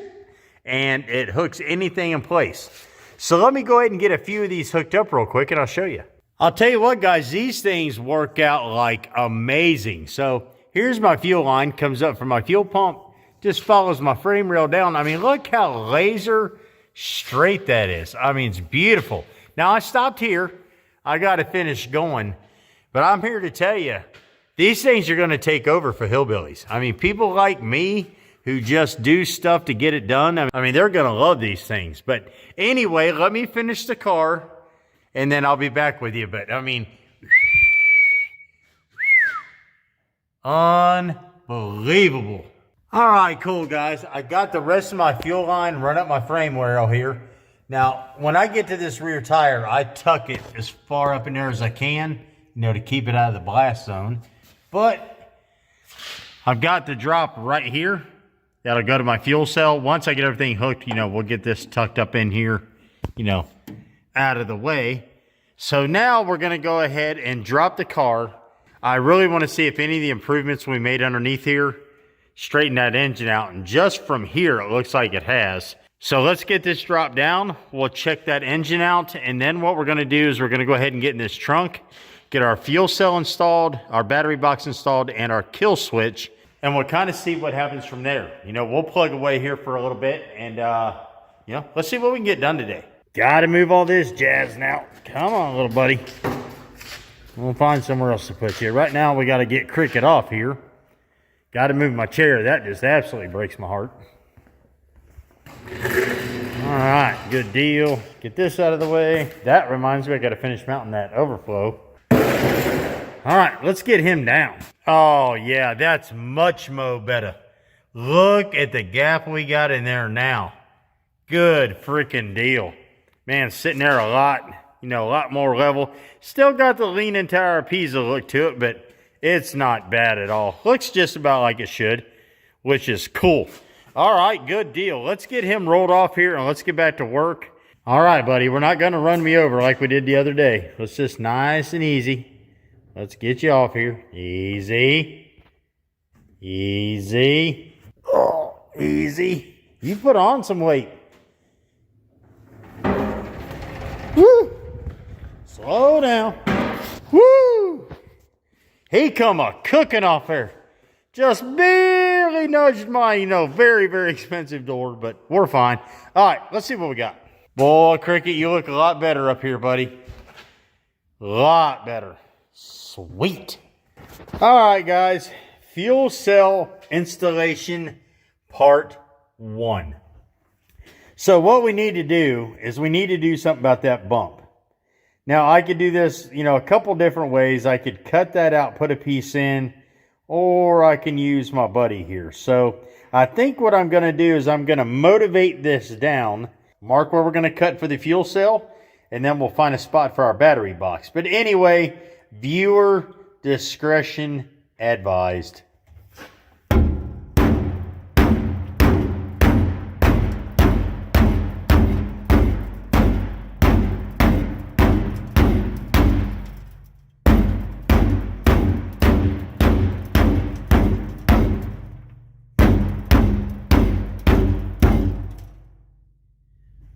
Bump gone.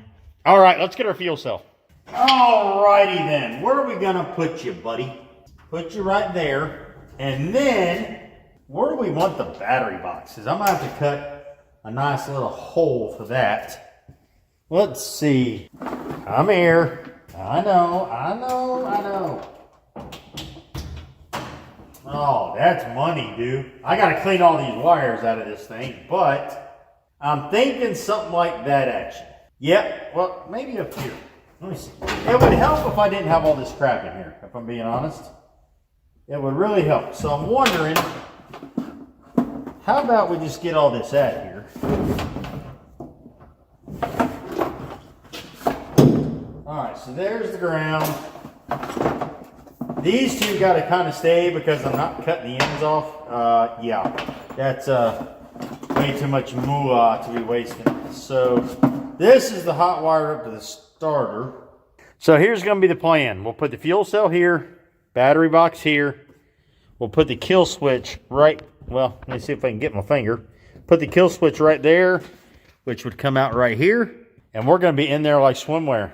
And then we'll get a fire extinguisher put back here and one up front on the cage just in case we need it. All right. So let me get a paint pen. We're going to mark for the fuel cell, and then we'll get to cutting that out. We'll drill for the battery box, get that done. Sweet. All right, let's see how well I can draw a picture here. So we're just going to eyeball this. I'm thinking there. There. Probably ought to go a little longer because this thing has like a ramp looking thing on it. Come across. Okay, I'm gonna have to straighten my cut. Obviously this is a little, cockeyed, but it just gives us an idea. Got to leave a little smiley face for everybody. So what I'm going to do is I'm going to get the old wheel of death out. We'll that out. Test fit our fuel cell, and then we'll go ahead and mount it. And then we'll start on this battery box real quick, and then we'll ultimately get to cutting that out. There. So cool. Be right back. All right. Wheel of death engaged.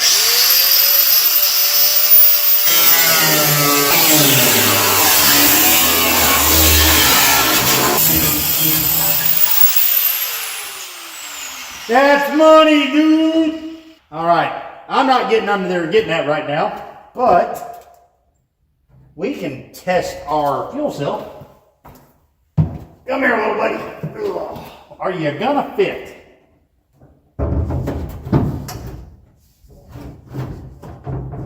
Oh, that's close.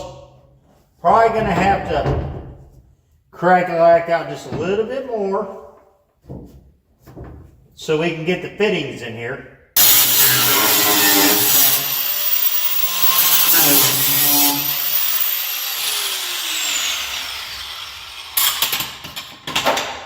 That one should do the tango. Come here. All right, now. Ooh.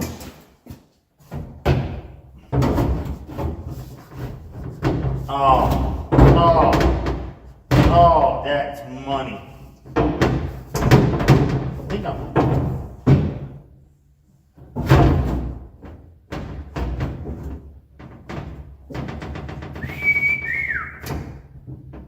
Might have to widen that just a tickle.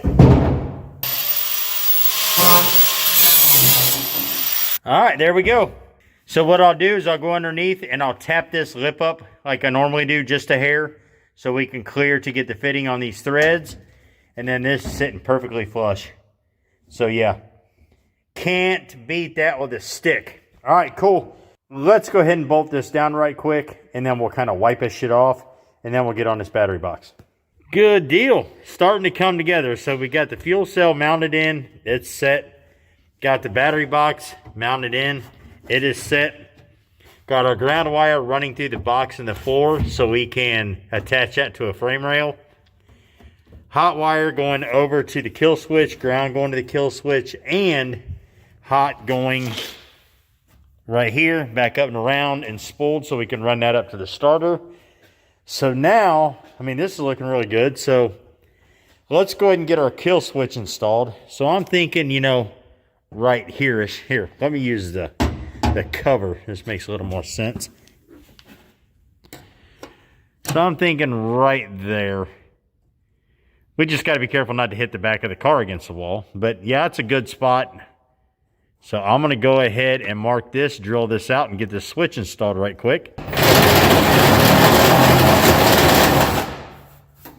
That should be money, dude. Oh, just a skosh bigger. Just a skosh bigger.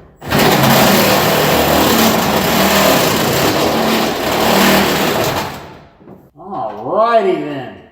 Come on. Alright, we'll get this lined up for the on-off. Alright, let me go ahead and tighten the rest of that up right quick. Get these little sheet metal screws for this badge put in real quick. And then we should be buttoned up here until Smoke gets here, which is going to be freaking awesome.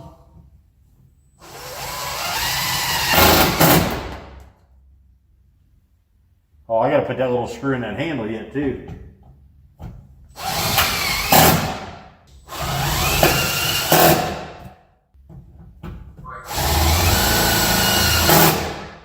I got to figure out what I did with that little thing. Oh no, tell me I didn't drop it. Tell me, say it ain't so, Joe. Say it ain't so. Great. Alrighty then, there we go. Fuel cell is completely hooked up. Fuel line, I'll take you underneath there and show you that here in a second. Battery box is mounted, battery, got our hot and then our ground. I still got to go under there and mount that to the frame, which isn't that big a deal. Again, here's our hot wire. It goes to the starter. And then here's our kill switch.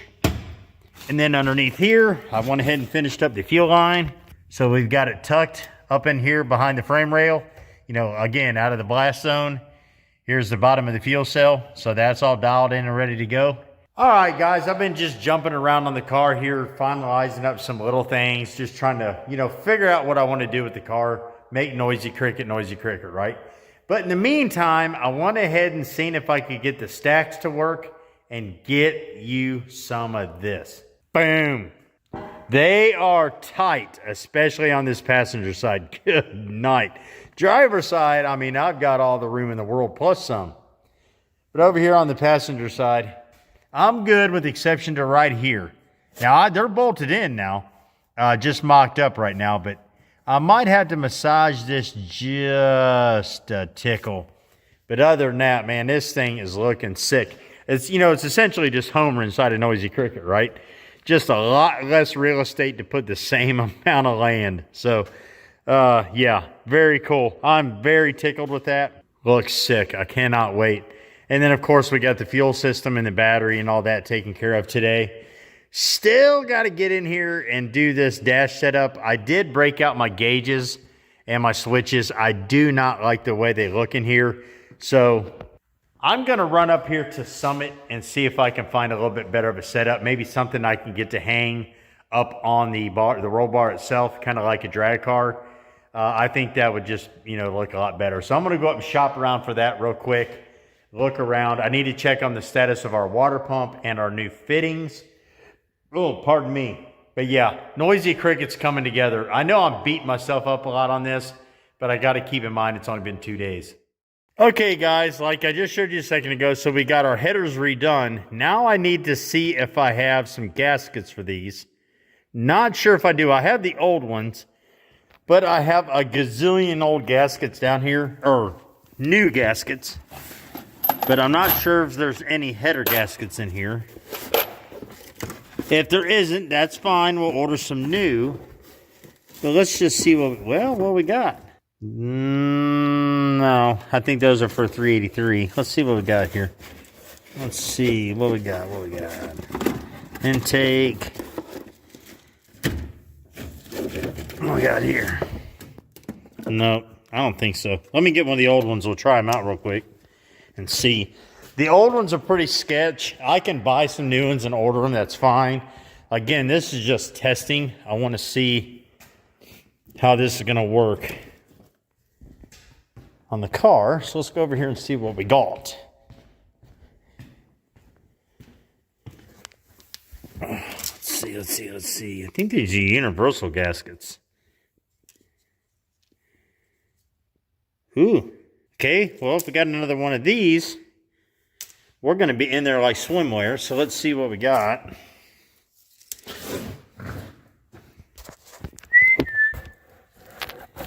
We got another one. Do we got... Oh, wait a minute. We might have got lucky. Yes. All right, so we got 2 of those. So let's go ahead and slot these in with the headers and see how they do. Good deal. Awesome. All right, come on, little buddy. Let's get you mounted up and see what you look like. All righty then. So let's get us a couple bolts here. You guys have seen me do this a quadrillion times, so I'll get a couple bolts. We'll get them started, and then we'll go from there. So this is manifold side. It actually says it there. Manifold side. So we're going to put you here. Make sure we're going to line up okay. Get started with one hole. Get in there. Don't be shy. It's okay. Alright. The other side here. Alright. Well, are you going to work with me or not? Thank you. Alright, let's go home. Get you started in here. Not scratching you all up too often, bad. Oh, you gotta be kidding me right now. Hold on, technical difficulty. I got one come out of the hole. Well, now they both came out. So much for not having a scratch in them. And I've got to find both of my bolts. So I got one here. Oh, this is going to be interesting. Of course, it didn't hit the floor. All right, now we go on the hunt for it. Where'd you go? Crying out loud. And I've always got to paint everything black where you can't see nothing. Ha ha! Found it! Money, dude. Sweet. Well, now that I've got a big gaping scratch in my header now, all that work painting it, crying out loud. Let's try this again. Get up here. Now look, we're going to have to get along here, buddy. Whether you want to or not, we got to be friends. It's just part of the deal. I don't care if you like it. You and I are buddies. Let's try this again. That's all right. Just compliments the other scratch. What's the deal with you bolts around here? You guys don't like your homes? What's the deal? Just go home. I'm sorry. I thought I had you in the hole. My bad. You don't be mad at me. All right. Now, we're cooking at Crisco. So let's get the rest of this booger bolted the rest of the way in here. And call this side a day. Good night. See if we can get the rest of them to go in their holes. I seriously doubt it. Because they're just going to be a pain in my butt. Boy, I can smell that simple green of cooking over there. Good night. That stuff's amazing smell. I love it. Okay. You and I are about to have words, pal. We're about to have words. What is your problem here? Let's try you back here. You want to go here? Do you want to go here now? You want to go up, down? What do you want to do? Are you happy there now? Okay. Even got my ranch ready. See if we can get this in the snug a little bit. All right. Now we're on to something. Let's get this one to snug up a little bit. Ha! I found an old bolt in here. Well, I know where that went, and it even got spray painted in to the header, so it's staying there. All right, now we're going to pull out this first bolt and put in this stud bolt that goes here in the front and the one in the back. And then we can move this bolt over one, and then we're done. All righty then. All right, now we're doing something. This one should go right in here. Come on. Your buddy just come out of there. You ought to be able to slip right in there. All right. Let's get you over here. No. Okay. What about here?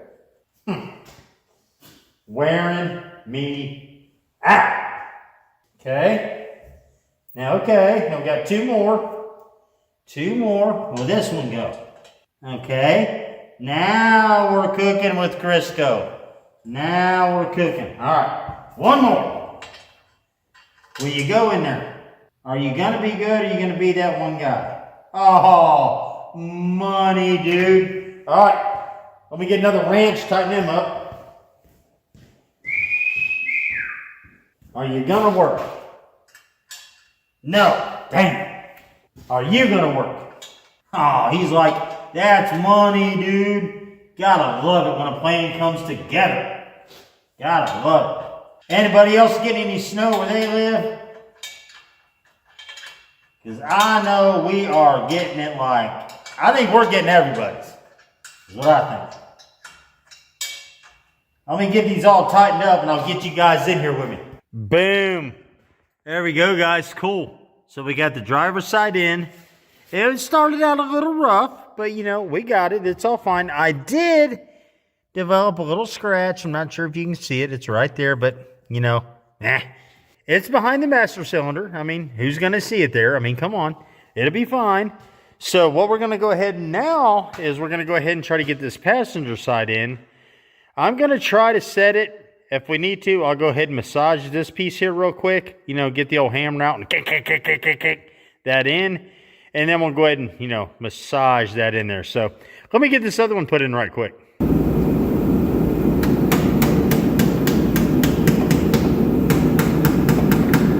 on.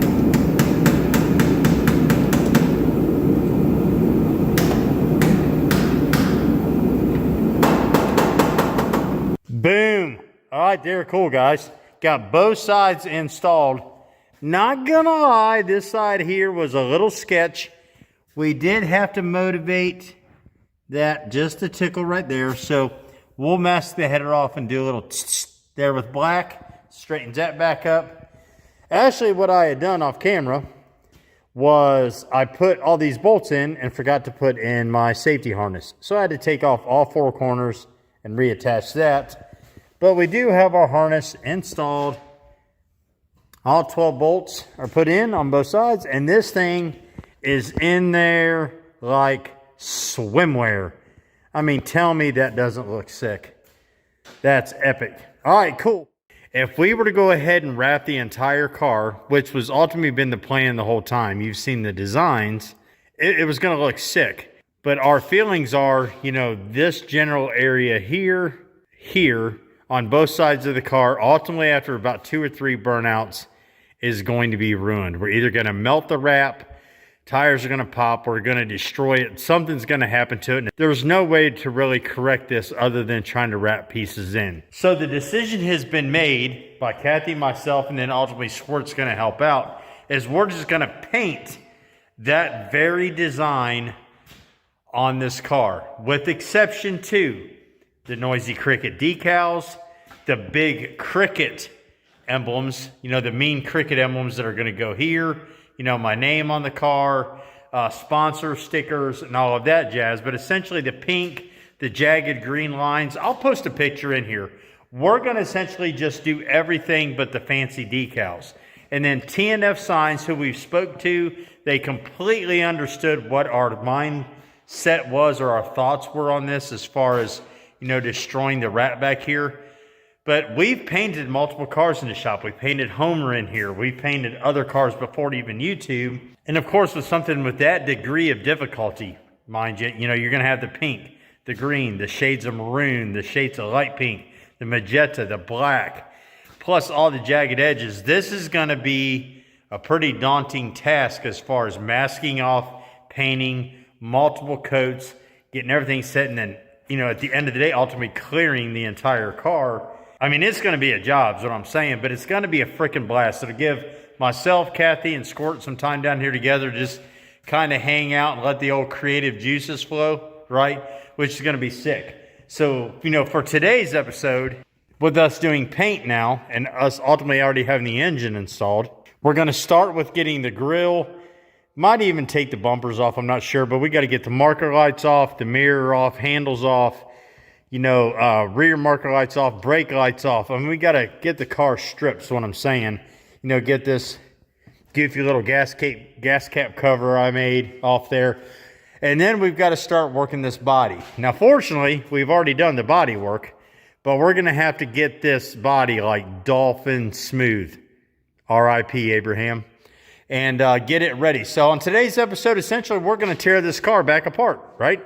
And get it ready. And then over the process of the next few videos, we'll get the body ready. And then we're going to get to painting this design, which I'll put a picture here, and get it ready. And this thing is going to look sick. And you guys know us here at BRG. You know what I mean? We're going to rattle can it. And I've already got all the colors over here. I'll show you. So we've got our green. We've got a couple different colors here for shading. We got our purple. We got our magenta. We got our black. We got our white. We got everything to create that design on this burnout car. Now, I know I'm going to get some hate in the comments for the rattle cannon. You know what I mean? And that's fine. I understand it. But again, it's a burnout car. We're not taking this. Well, I can't say we're not taking it to SEMA because we probably will this year. It's not going to be Chip Foose quality is what I'm saying. You know what I mean? We'll be more like Gas Monkey Garage quality. But anyway, let me get you set up. We're going to start tearing this car apart. Let's quit talking about it. Let's be about it. This is Buster Radial Garage. All right, guys. As like 99% of you know, most of the 70s and 80s cars are held together literally with screws. So what we're just going to go ahead and do right now is try to get the front end of this car taken off, which is beneficial to us in 2 parts, right? One is going to be, we need it off there for the paint work. And 2, I need the grill off so I can get the transcoiler on. So, yeah, let's get to taking this off right quick. Don't want to lose them screws. Need to find something to put these in.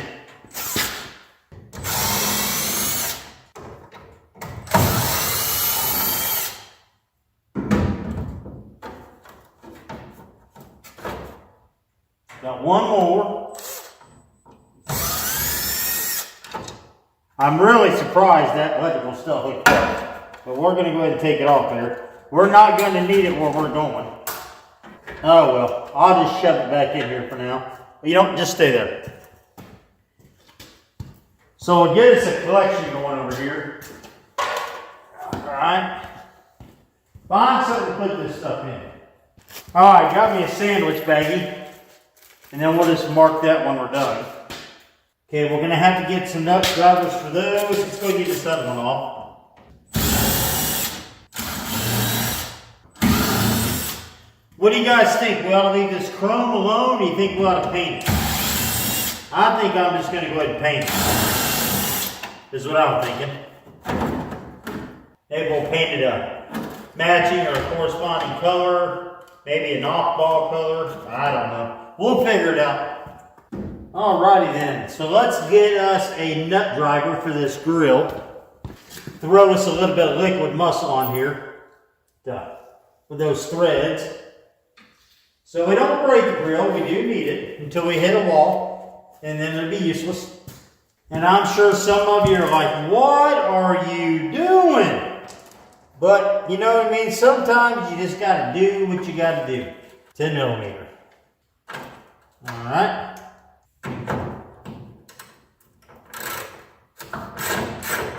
I'll be impressed if all these come out without breaking, if I'm being honest with you.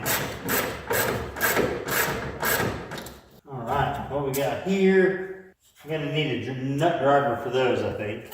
I don't think I'm going to get a socket in there, is what I'm saying. Get these little fellers right here out.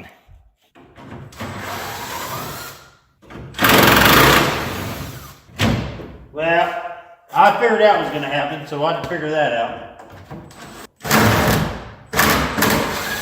Alright, we had 3 or 4. We had 3 of our 4 nuts come off, but on the 4th one it brought the stud. So we're going to have to fix that when we get done. Alright, let's get our hood latch unhooked.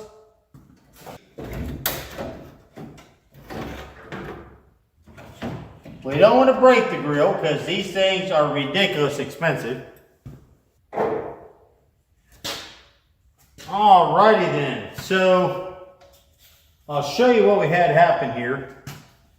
Not sure if you can see that, but one of our studs actually came out of the body, so we'll have to fix that. But with 3 out of 4 ain't bad, so let's get this off to the side. Alright, so there we go. So now the grill's gone. So what I'm going to do is I'm going to make a provision right here, just like we did on Homer. That will hold our transcooler. And then all we have to do is run our line, start transmission, and that is in there like swimwear. Alright, let's get back to tearing this car apart. Alright, for the sake of room, we're not going to need this horn where we're going, so let's just go ahead and get rid of it.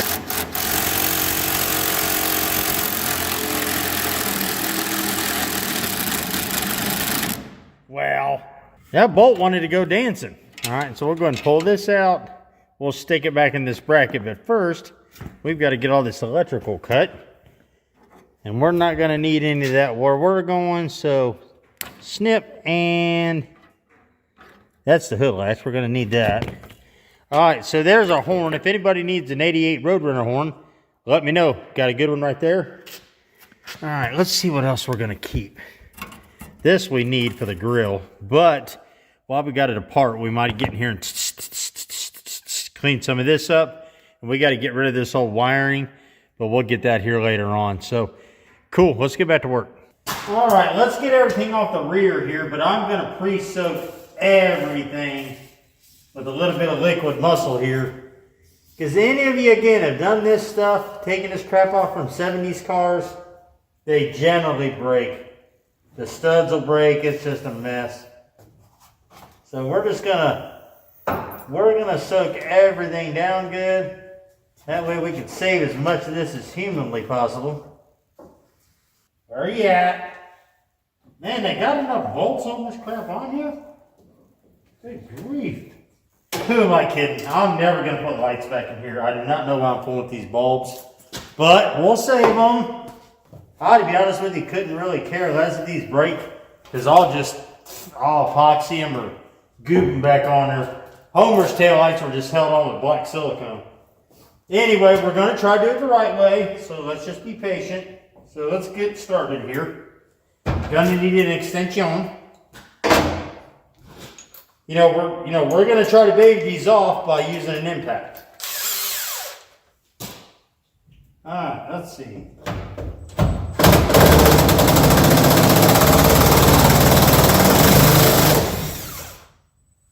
I need my bag. There's one. Alrighty then. Save everything. Alright, next. Uh-oh. Oh, there it is.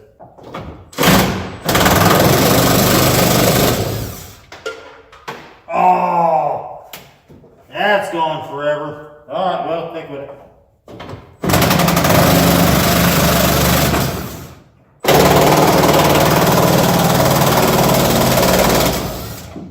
One more, I think, on this side. Well, give it back. Alright, let's see. Are you gonna come out of here? Oh, must have one more somewhere. Where are you at? Well, is there another one there? I have no clue where that came from. I guess it brought a stud out with it. Well, now that one's gone. Okay. Might be another one right here.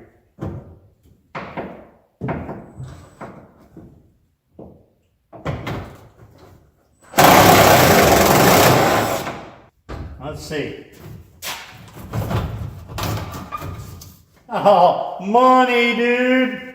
So, we'll get that bulb out of there. But, perfectly patinaed good taillight. So, we're probably just going to paint that. We'll do something. Maybe I'll redo this chrome, I don't know, but let's get it put up. Say. That means I gotta take my safety switch back off too. So we'll set these over here out the way. Found that nut. Alright, let's see if we can get these two off over here.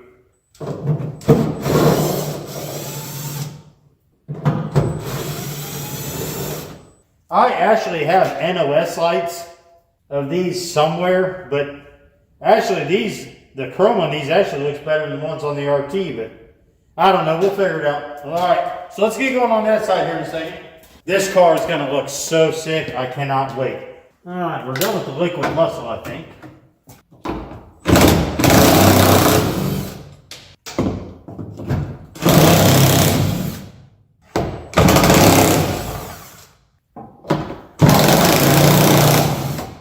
Man, I cannot believe they got like 8 bolts holding these things on here. It's crazy.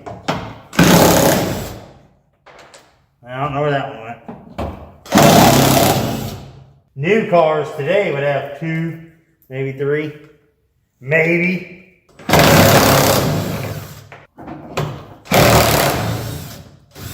Give it back. Thank you. You gonna come out of there? You gotta come out. Come on.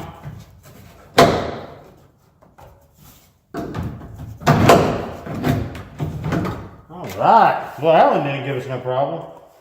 Those are actually in pretty decent shape. Sweet.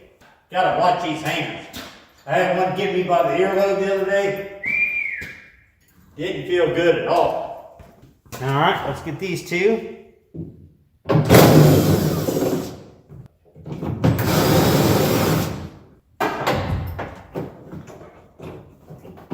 Come out of there. Don't be shy.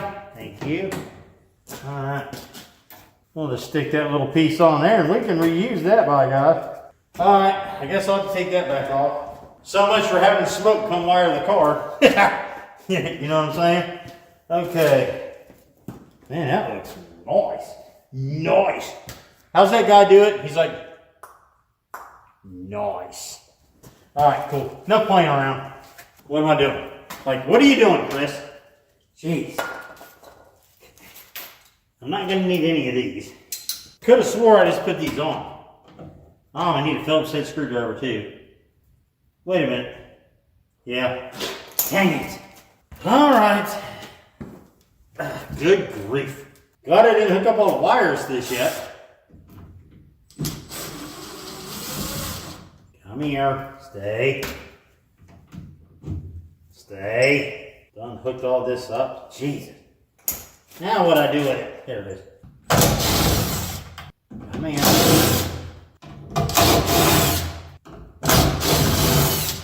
Alright. Okay, so we'll take this, we'll put this back on here so we don't lose nothing. Then we'll take this. Man, I just had this all fixed too. Okay, there. This little screw back down in here. Then we'll put all this in this bag so we don't lose nothing. Okay, alright. That in there. That in there. Is that it for up here? Block I'm not worried about right now. Because to be honest with you, that's probably going to get a decal around it. Money, dude! Alright, let's get this fancy little gas cap cover I made off here. This needs to be roughed up anyway, especially if we're going to use the paint.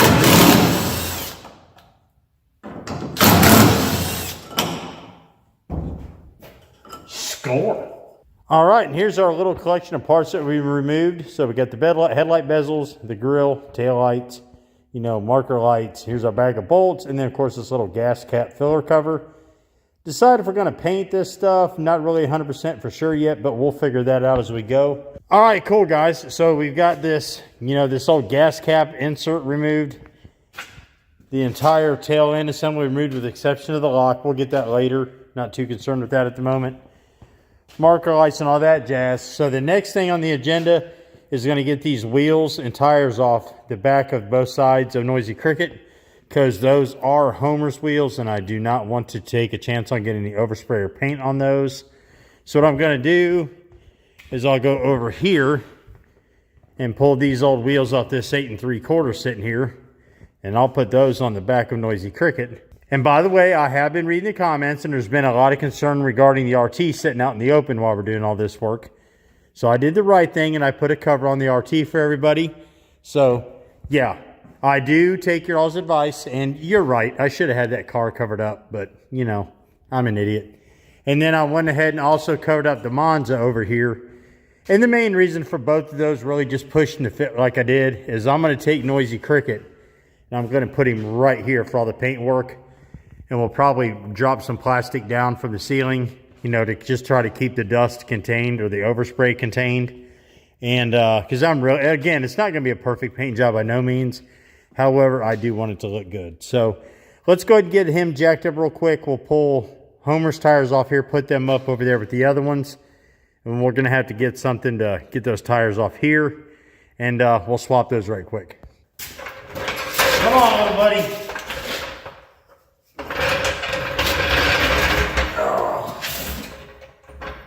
Get off the cord.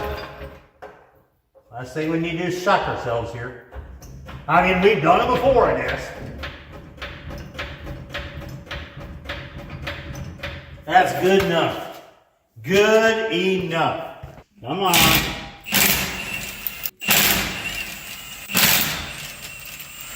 Go ahead and get the other side.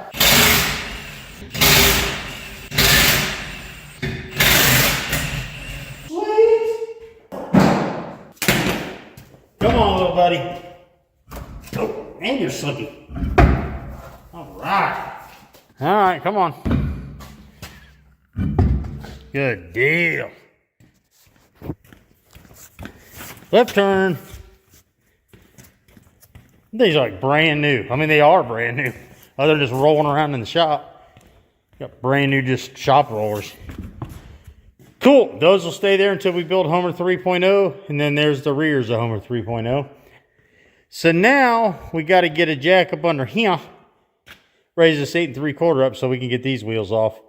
I may just see if I can lift it and pull them off, heck with it. All right, so let's get taking these out of here. All right, you gonna fit? You should roll right on there. Boy, you're teeny weeny compared to your little brother over there. Good night. Well, we're gonna see how little tires roll on this thing.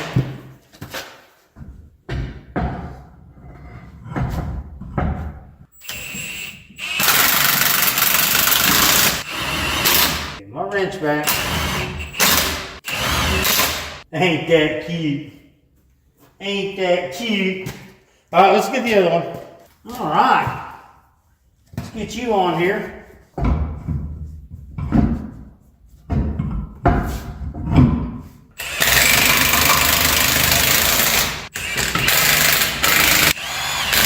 Good deal. First one.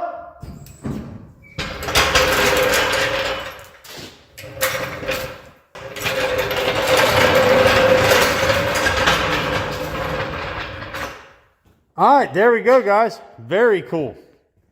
So we got some rollers on here now that if we get some paint on them, it's not going to hurt anything.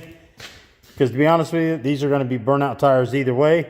So it really doesn't matter. All right, so cool. On the next episode, we're going to go ahead and start body work. We're going to go ahead and get, the rest of this trim glue crap off the doors. Check around for any other little body, defects, whatever. And then we're going to go up and get some multiple stages of sandpaper. And we're just going to work this down so it's nice and baby smooth. Get it ready. Get it moved over here. Get it covered up, or not covered up, but surrounded in like a plastic little cage, if you will.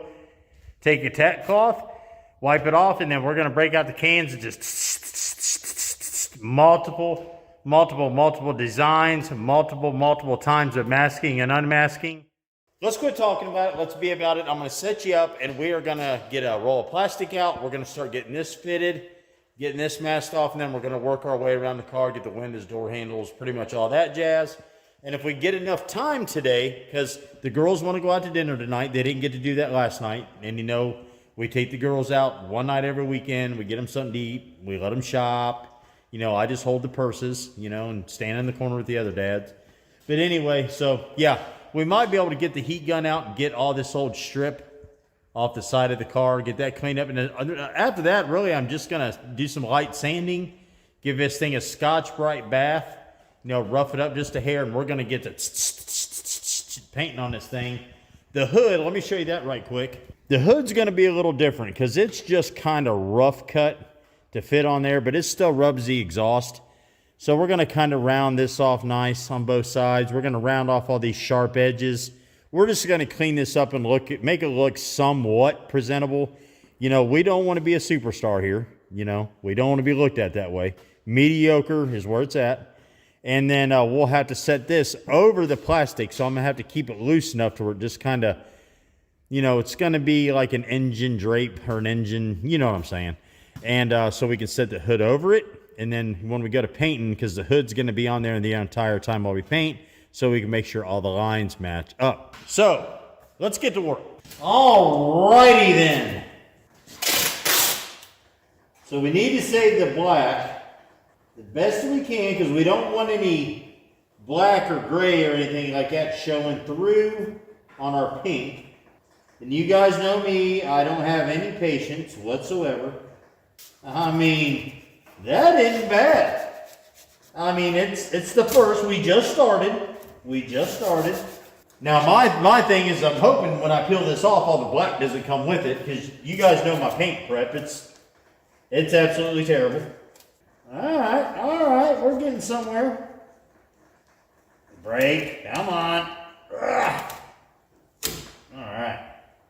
We don't want to be overachievers, guys. We're just not that kind of channel, but we want it to look decent. We don't want people thinking we know what we're doing around here. Because, to be honest, we don't. We just don't. And you guys accept us for that, which we appreciate. There's nothing wrong with being the special kid. And that's us faux show. All right. Get in there. We'll rub it in all deep like. All right. We're just going to do this small piece at a time, so we're not screwing nothing up. And all you real paint people out there, I'm sorry. I'm making this look bad, but, I got to do what I got to do. All right, so that's kind of what we're looking for right there. We've got all the black covered, and we're masking off, so when we paint the gray to pink, it's all going to look somewhat decent. Very cool. I'll touch back with you when I get all this done. All right, cool. There we go, guys. We've got it blue taped all the way around, and this is supposed to be that, fancy blue tape where it, has perfect edges and it doesn't peel paint, up from underneath it. I've never actually found that to be true, but anyway, we're going to use it again. So I went all the way around the trunk or the hood edge and down here along this bumper edge, because this here is all going to be painted as well, and we'll just mask off the bumper. No big deal. May even color match the whole thing.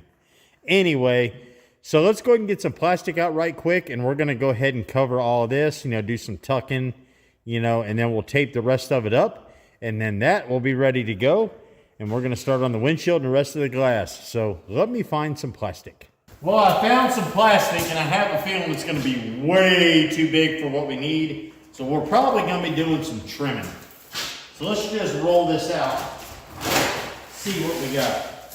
Yeah, it's going to be way too much.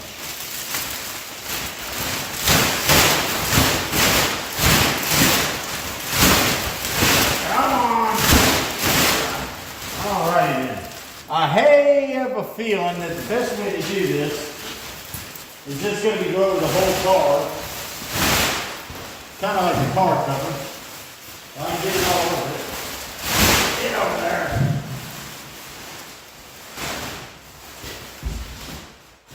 Stay. And then we'll just droop it over the front and cut off what we don't need. All right. Now, come on, work with me here. We got to play together now. All right, now we're on to something. To be honest with you, I might have enough plastic to do all the windows and stuff, but probably just going to use paper. Okay, now we need it to about right there.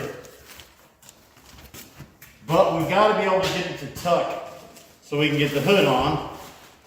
So we'll try to feed as much down in here as we can.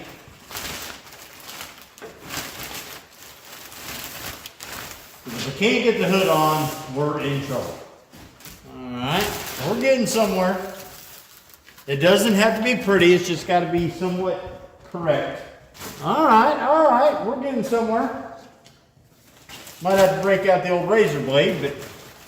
So I guess the only thing to do is just start. Find a spot and start. So let me get this done, and I'll check back with you guys here in a second, but yeah.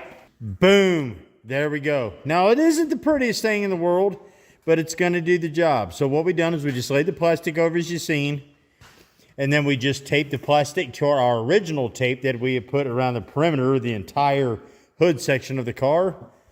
Got our headlights masked off, got everything masked off so we can do the bumper. Same on this side, all the way around. And we've got enough to shove down in here so we can place the hood over top. And we also installed these rags on the stacks, to prevent any ripping there. But anyway, that's going to work. It's the same process we used when we painted the original Homer, and it turned out, cool. So anyway, that's done, dialed in. We're not going to fool with it anymore until we paint. So the next step is going to be going ahead and get the rest of this glass, unlike when I've done the inside, which I still have to get the rest of that cleaned off. Yeah, this is going to be sick. All right, let's get to masking all this jazz off. All right, let's burn through the rest of this tape here. Got this, I think it's 1.5 inches or 2 inches. I don't even know. And got the old razor blade so we can, trim it up just a tickle if we get too crazy. And you guys know I'm not patient at all, but we're going to do our best. Just kind of follow these lines as best as humanly possible and be done with it. I just tap mine every couple inches to get it started so we can try to save as much as the chrome, because that's what gets you home is the chrome. I mean, come on. Where are you going to get better quality than that? Then just take the old fingernail and rub back up in behind there. Get in there all deep like now. Don't be scared of it. And then if you get any extra excess, you just trim it off, and boom. Very, very cool. All right, cool. I'm going to go ahead and do the rest of the trim, and I will touch back with you in a minute. Boom. All right, guys, there we go. Fully masked off. I'm not sure if any of you can see out there, but it is plumb dark, and it's about, 8 o'clock at night. It wasn't because of this. I actually had to split off and go help a family member that had a busted water line, and I'll put the pictures in here. Had to dig down about 4 foot deep in the ground by about 4 foot wide on each end, and, you know, getting the old belly down in there to fix that wasn't fun. So I went and took care of that, made sure they had water for the night, and then I come back here and started fooling with this. Kathy actually jumped in and helped. But anyway, he's ready to go to get cleaned up, you know, final Scotch-Brite bath, if you will, make some final little repairs. But other than that, so the next thing on the agenda is get the heat gun out, see if we can get this tacky strip crap off here from the old trim, get the body the rest of the way dialed in, and then we are ready to start laying out designs and getting ready for paint. First color is going to be magenta pink, and that's going to take multiple coats to get that all dialed in right.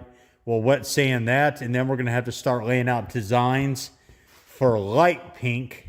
I think there's going to be like 17 different colors on here. It's going to be unfreaking real, but it's going to be really cool, especially with his new wheels, the chrome of the engine, you know, some other special doodads we got to put on the car to make him stand out at the show. Not like he's not going to anyway, right? So I'm going to call it for a night down here. It's not going to affect anything for you. It's going to be just like that. But anyway, we'll catch you guys tomorrow. Great. First shot of my world this morning. 7 o'clock and already snowing. I'm over this crap. Whoever sent this stuff this way, come get it, because I'm over it. Good night of living. All right, let's get in the shop. Whoo-wee. Man, that stuff is for the birds. All right, cool, guys. We're back in the shop. As many of you know, if you've been watching, this is the next day, right? So I don't have a whole lot of time in the shop today because I have to get all these Homer pieces taken up to the shop. Squirt, Kathy, and myself got to get these packed up along with the Greta windows, the street signs, and the license plates. Get all those signed and get them out in the mail. Again, I lost 5 or 6 hours yesterday helping out a family member so they would have water.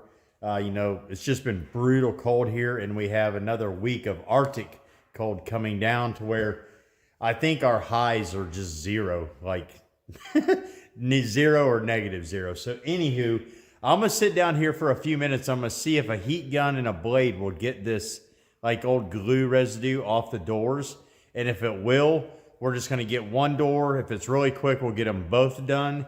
And then I'm going to get all this stuff packed up to the house and get it shipped out to all you winners who want all that jazz, and get that done. And then tomorrow or the next day, we'll get down here. We'll start fixing the little minor imperfections on the body, get a little bit of light sanding done, give a Scotch-Brite bath, clean it up real nice, wipe it all down, tack cloth it, and we're just going to get to work. Because we're probably going to have more time masking, unmasking, masking, unmasking than we are actually painting. Again, I think we figured up, Kathy, Squirt, myself, it was like 17 different colors that are going to be on this car to create that design. And then, of course, our friends at TNF Signs, who you guys know we love to death. They're huge, huge supporters of the channel, are going to make our Noisy Cricket decals, our name, sponsor decals, so on and so forth. They'll go on top of that paint. And then Noisy Cricket, with the exception to a drive shaft, water pump, and some panty electrical, he's ready to go. And we can finish up on Monzilla. But anyway, I don't want to bore you with a bunch of chat. I'm going to get you set up. Let's see if we can get this stuff off here right quick. And then I've got to get all these winnings up to the house and get them shipped out to you. So let's get back to work. I'll tell you what, guys, I can't believe it's like the middle of January already. I mean, where is this going? I mean, time is just flying by. Now, what are we doing here already? Already today. Get out of here. It seems like April's like gonna hit me in the teeth tomorrow. And I still gotta finish this and build 2 more cars. The Mons is not gonna be that bad because it's just mainly engine work and a little bit of electrical. Homer 3.0 is starting to scare me a little bit because, phew, I'm gonna need a mountain of time for that. What I'm worried about, if I'm being honest on here, is this car's, as you guys know, somewhat of a Bondo bucket. And I don't want to take a whole lot of the paint like this off the car because then that's more I got to clean up. But we're going to see what we can do here. Oh, yeah. That's coming off. Just go nice and slow with it. Again, just a burnout car. Well, that metal got hot, y'all. That burnt my hand. Not sure how well you can see that. Ah, golly, that's hot. Not sure how well you can see it in the camera, but it's coming off here. Woo. This heat gun ain't no joke. I might be able to get this one in one long solid piece. Hopefully you can hear me okay. We're just gonna gradually, it's coming off in one shot. I'm gonna just try to take it all the way to the other side. But I mean, that body's hot. Nope, got close. I'm definitely gonna have to do some sanding on here now. I'm gonna scoot back here and get this one more little shot. It's kind of stinks because we're getting the rubber strip, but also the paint underneath it. So we're gonna have to kind of sand this, maybe put some high build primer in there. Again, it doesn't have to be excellent. It's a burnout car, right? But we'll get it as look as, you know, smooth as humanly possible, because there's gonna be a gigantic cricket in this area here.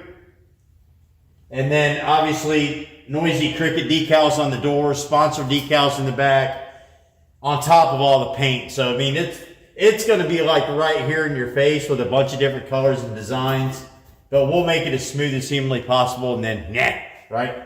So let me get this off right quick. This is going pretty smooth, so I'm probably going to go ahead and get both sides, and then again, we'll pack up all this jazz and get it shipped out to you guys. Let's try this out. Get plenty of heat on it. Now I know there's some Bondo in here, so we're gonna have to be careful. We're gonna call that good enough. We'll sand that later, tomorrow or whatever. Let's go over and see if we can knock this other side out right quick, and then we got to get to moving. All right, cool guys. There's the driver's side. Got all that strip removed. Again, we're gonna have to do a little bit of work there to bring that back up just a tickle, but it's not that big of a deal, I promise. And then the passenger side, which I just showed you, it's good to go here, all the way down. Again, just a little bit of work there, not that big a deal. We're actually gonna put Volare badges back in this area, so we'll get this cleaned up and we're gonna leave those holes. So once the car's painted, decaled, and done, we'll find a couple old Volare badges and slap on there so it looks cool. Mainly doing that for Sam Langford over there at on Cletus's crew, or Garrett's crew. He's been putting out those videos beating up on the Volares pretty bad. So doing that for Sam mainly. And if Sam, if you're watching this, you know I love you, buddy. So the next thing on the agenda is going to be getting this hood dialed in. If you watched yesterday's video, we're going to round these edges off and get this cleaned up to where it's a little more safe, because these, you know, they'll poke into you just a tickle. But we want to make this look a little more presentable. And then we'll take the hood, get it set over here on the car, get it in its final spot to where we think it's going to sit, or where we want it to sit rather. And then we'll get everything kind of, again, final sanded, Scotch-Brite bath, done, cleaned up, whatever. And then we're going to start laying for the first set of stripes. We're going to start around the engine first, because that's obviously going to be the most difficult. And we're going to go one color at a time. The first color is going to be, the whole car is going to be magenta. It's almost like a magenta versus hot pink. It's going to look really cool. The whole car will go that. Then we're going to start with greens. And then we've got light pinks. We've got blacks, purples, grays, a little bit of yellow. I mean, it's going to be freaking insane. And then, of course, we're going to slap the old decals on it when it's done from our friends at TNF. What's up, guys? Welcome back to the channel, and welcome back to BRG Winter Wonderland. We have got a mountain of stuff we've got to get done today, but first things first is I've got to go get some gas or diesel for some heat in the shop. As you can see, it is plumb frozen over down there. So I'm going to ice skate down this hill, which is nothing but ice, and I'm going to wipe out, I guarantee it, here in just a second. But anyway, let's go get our diesel jugs, make our way uptown, get some diesel. I got to swing by the old post office so I can get started on our passports for our Canada trip, which is going to be coming up here very, very soon. So we're going to take you guys along for the ride for that. But anyway, we got to get crack-a-lacking on Noisy Cricket's hood, get that actually put on the car so we can get everything primered, masked off, and get ready for the first coat of paint. So anywho, Let's get after it. This is Busted Radial Garage. Good grief, that took like 3 minutes to get down that hill. Ice skate. Good night. Let's see what we got going on. It's been a few days since I've been down here, but everything looks legit. So let's go over here and get these lights turned on right quick and see what we got going on in here. Alrighty then. Take a quick look at the shop. Like I said, I haven't been down here in a few days.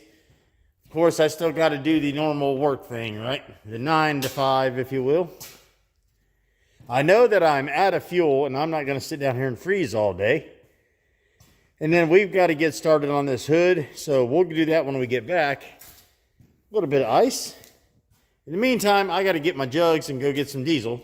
So let's head up and get this right quick. Man, that sun isn't playing around this morning. Beautiful morning out here today in Kentucky. Colder than all get out. We're at about 10 degrees this morning, and yeah, I got to get fuel. Anyway, I hope you guys are going to start out your weekend amazing. I hope you get out and have some fun with the family, or just fun hanging out in your shops, or whatever it is you guys like to do. I mean, if you knit socks, I hope you have fun knitting your socks. But anyway, we are going to have an absolute ball in the shop. We've got a lot planned for the weekend. It is my anniversary weekend. 33 years, you all.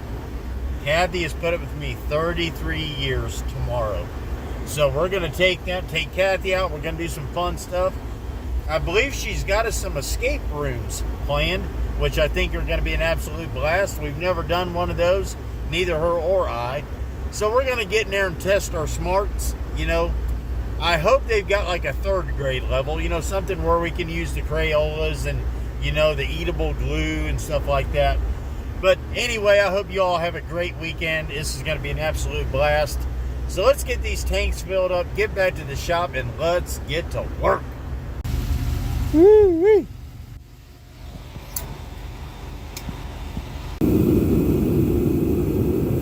All right, guys, finally, we got some heat in the shop. I had to shut it off for a minute so, you know, we could do the camera work, because, you know, if I didn't, all you'd hear is...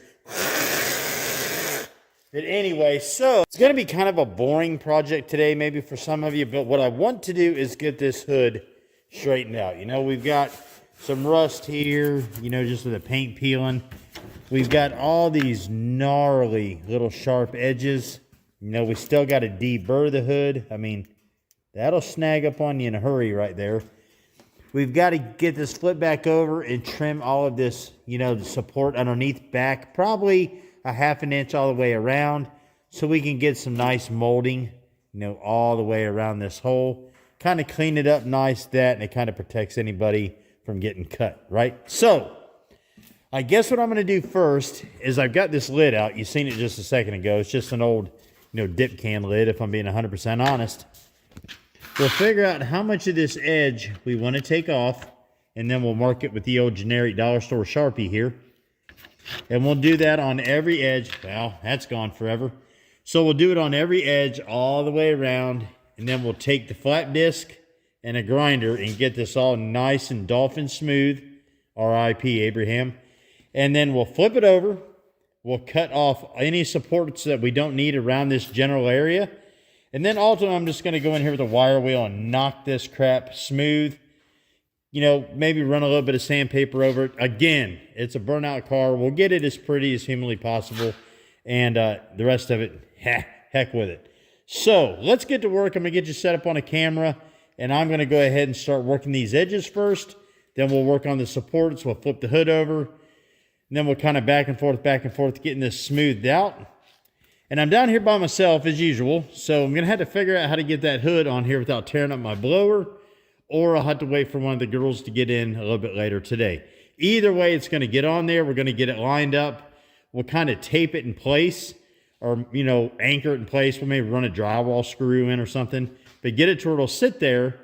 We'll get the body roughed up, cleaned up, fix any minor, like, BS repairs, like, kind of like right here, you know, and these little nicks here and there.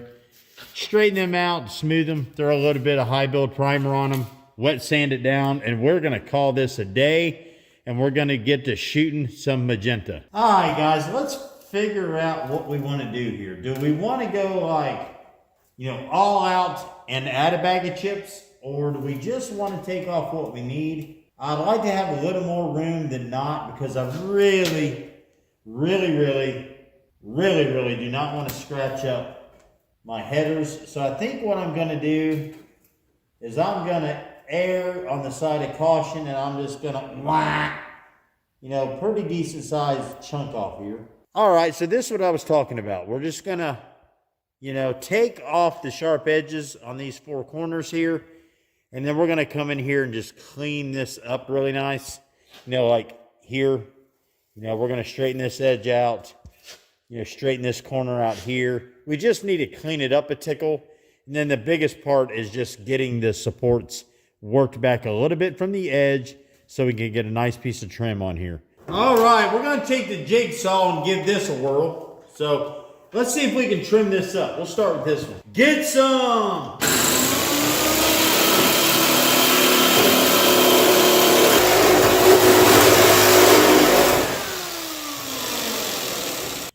Yeah, I think that caused more damage than it did help the situation. So we're going to have to get, you know, a hammer and get that straightened back out. Not going to do that again. Yeah, we're going to use a grinder from now on, I think.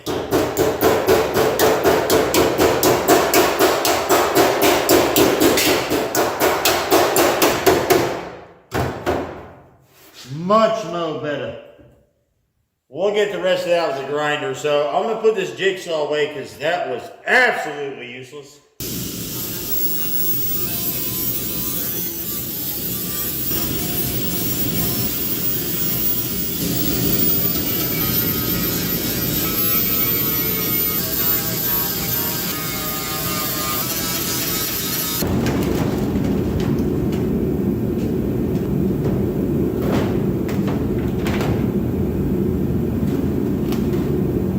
Alright guys, as you've seen, I got the hood flipped over here. So now what I'm going to do, or what I'm actually doing, is marking off roughly about a 1/2 inch on this inside edge of the bottom part of the hood on what I want to take off. So again, we can put an edge molding all the way around this.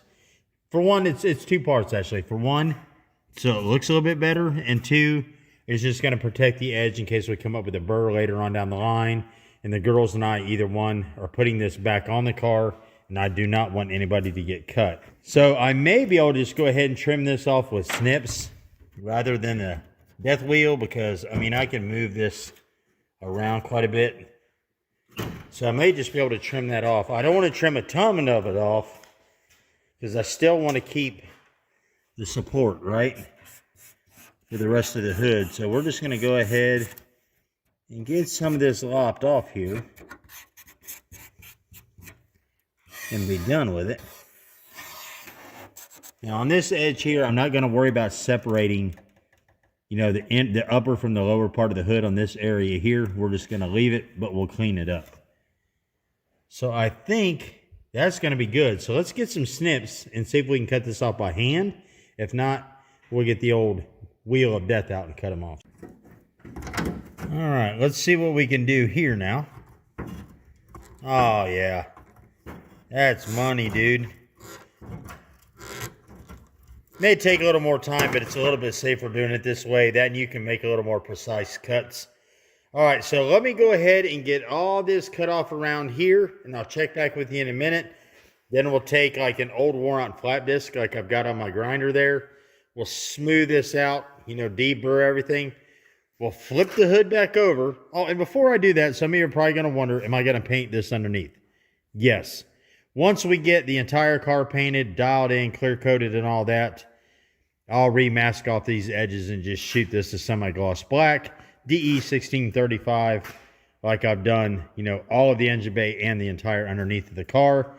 Some of you might be wondering why I wouldn't paint this first. Well, for me, this is going to be sitting on here while this car is getting all these coats. And this is going to be all open, right? So paint's going to get trapped between the plastic and the underneath part of this hood. So it's just going to overspray the dickens under here.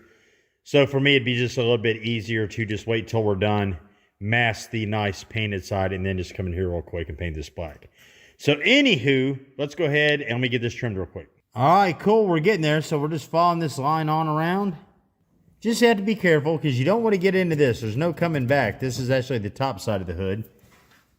I'm working on this corner right now, so I need to straighten this up just a tickle more. Then I'm going to work my way on around here. So we're making some really good progress, so let's keep working. All right, cool, guys. Check this out.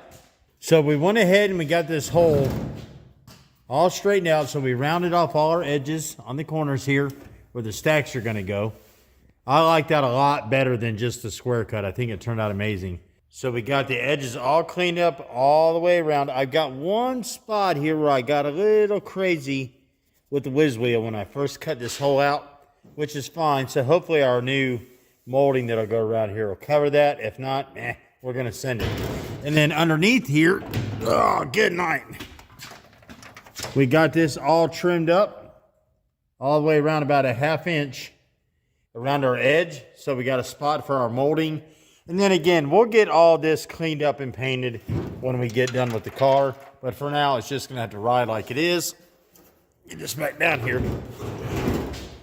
And then I went ahead and took my whiz wheel, or my, for crying out loud, my old flat disc, and I cleaned up the rust on the hood here. So what I'm going to do now is I'm going to go ahead and sand down the rest of the hood, do a light sanding on it, get, I don't know if you can hear that, some of this rough feel off of this hood. And then we'll go ahead and get its first coat of high build primer on here, wet sand it, see what it looks like, put one more coat of high build primer on it, and then we're going to call it a day and get it set up here on the car and just let it chill out under the heater and dry. And in the meantime, we're going to work on the rest of the car. We'll just go ahead and, button up any last little details on here. We're going to have to wash the car in here, so we're going to have to wash it by hand. With just some soap, water, dry it off, take the air hose, leaf blower, we got to do to get it dry. Then we'll put our first coat of high build primer on it, get all that done. Wet sand it, let it dry. Second coat of high build primer, same thing. And then we'll let that dry for a couple days. Let it set up real nice. And in the meantime, we'll work on Monzilla. And then we'll finally be able to start taping this off and getting some color on this car. And we're going to take our time. We're going to make it look really cool. Once that sets up, we'll get our decals put on. Button up the last of the little bull crap on here. Get like the electronics finished. Panty and stuff, get a fire extinguisher. Finish the wiring. A couple days worth of Panty Annie stuff, and then Noisy Cricket will be done. We'll throw his new wheels on, show everybody that, and then he's going to go in the corner and chill out until it gets warm enough where we can do some test burnouts.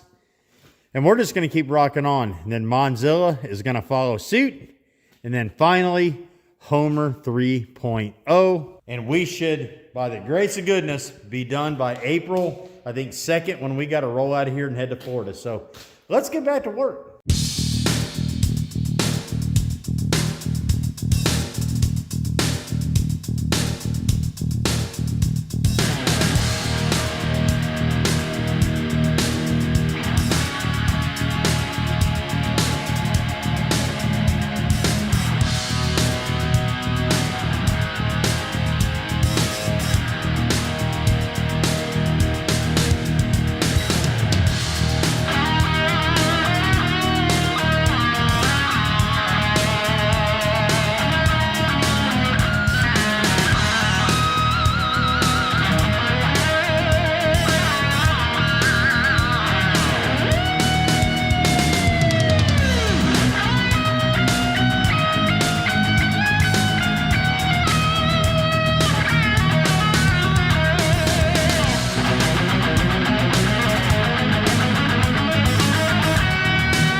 right, guys, there we go. So I got the entire hood sanded down. I used 80 grit and just went over this, every little bit of it. Got it, you know, dolphin smooth. I mean, this isn't, you know, like chip foos type work. But we got all these areas smoothed down. I probably shouldn't be touching this a whole bunch with my hand. But anyway, as you can see what we got going on. So I've got 2 different kinds of primer for this hood. I've got primer with a rust preventer in it. And then I've got my high build primer, which will go on second. So what I'm going to do is I'm going to put a light coat over all this bare metal here. You know, this side and that side. We'll let that dry. We'll kind of do like a light sanding on it just to bring it down somewhat level, and then we'll go over the whole hood with a high build primer. So, and then I've got like these little boards here to just kind of cover up my lift just to tickle. So let's get to painting this up right quick. Alrighty then, let's get after it. Remember, just a light little coat. About like that right there. We don't want to just goop it on there. We just want to put a little bit of a covering over top of this rust. Well, not rust, it's bare metal. It's got some rust in it. But I'm not going to go all out on grinding into that jazz. Just want to cover the bare metal. And then we'll move on to high build primer. Alright guys, this first coat of rust protectant primer is dry to the touch. So now we're going to go ahead and put on this Duplicolor filler and sandable primer. And we're going to go ahead and put the first coat of this on the entire hood. We'll let it dry for a little bit, and then we'll go by and put a second coat. And then we'll kind of look and see what the hood looks like from there. If we need to, we'll do a light sanding and put a third coat, which I seriously doubt we'll need. And then in the meantime, we're going to get to start tackling this body. We're going to go ahead and sand up all of this here where we took that trim off the other day. And then we'll kind of see where we're at. That hood by then should be dry enough to set on the car. And then we can go ahead and start dialing in the rest of this body. And then we, in theory, should be able to start laying down some color. Because I know I'm excited for that. I know there's a bunch of you waiting to see that. And I cannot wait to see what that pink's going to look like. Or magenta. I'm sorry, it's magenta first, and then multiple other shades of pink. But anyway, let's get to laying this primer, shall we?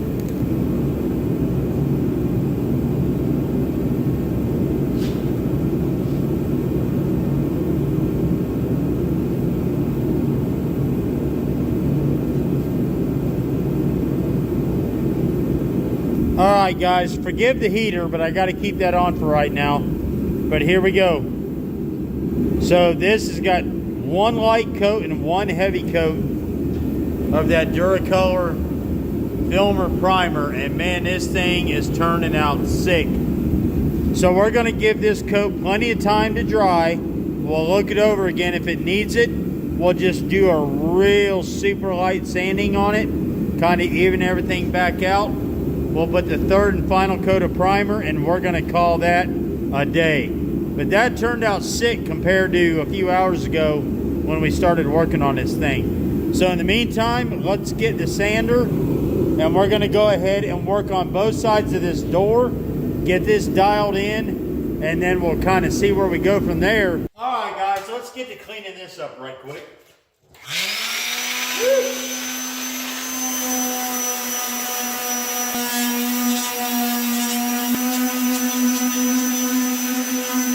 Alright guys, check us out. I was long form filming and doing a live at the exact same time. And if you were watching that, sorry, I had to like abruptly end that. Service was just here in the shop. But anyway, let me show you this real quick. So we have both sides of the car sanded right here, you know, at these body lines. You know, from the top to the bottom, got that thing all dolphin smooth. Went ahead and went around our marker lights. Got both sides of that completely done and ready for primer.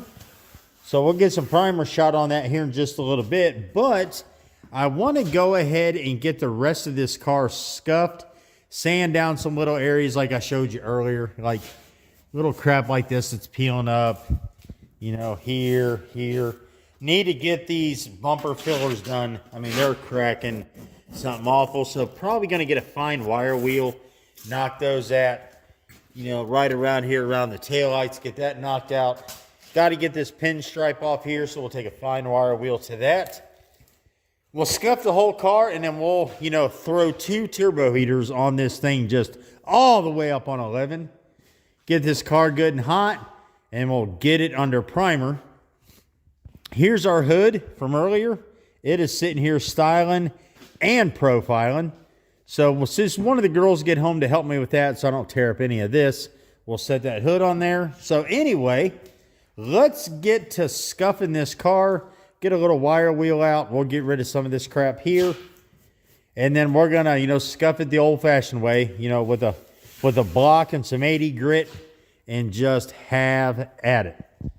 This is going to be a long episode, so I hope you've got you a big old glass of something to drink and some popcorn, maybe a puppy on your lap petting on it, because we're going to be here a while. So let's get back to work. Boom. All right, guys, check this out. All right, so there we go. We got the hood all installed. I think we're going to have to do a little more trimming on the back sides of these right here, this side and the passenger side, which is fine. That's not that big a deal.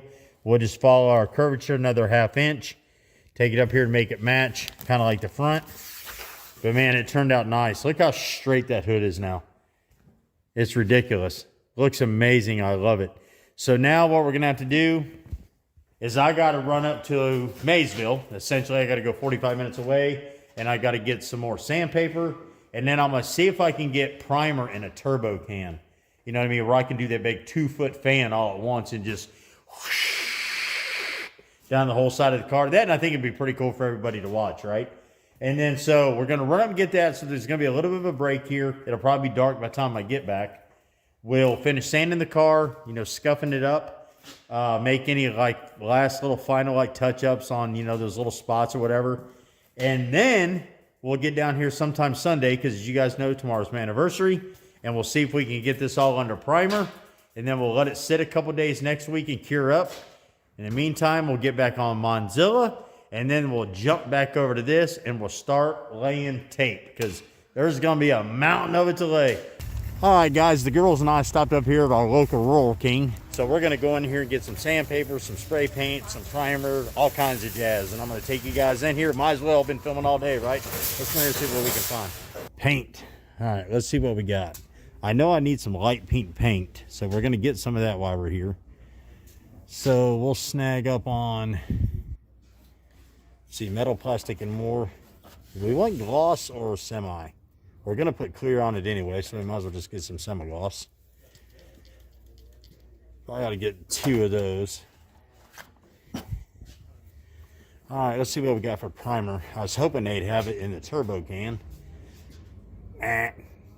Nope. That's fine. Let's see, sandpaper. All right, we got a mountain of stuff to choose from. I think I'm going to get a couple of these 100 grit packs, a scuffing pad, and I got a mountain of paint up here. All right, guys, I think we're done. So we got us some 400 grit and some 100 grit sandpaper. Obviously, this is going to be to finish, you know, any repairs on the car. We're going to wet sand with 400 grit.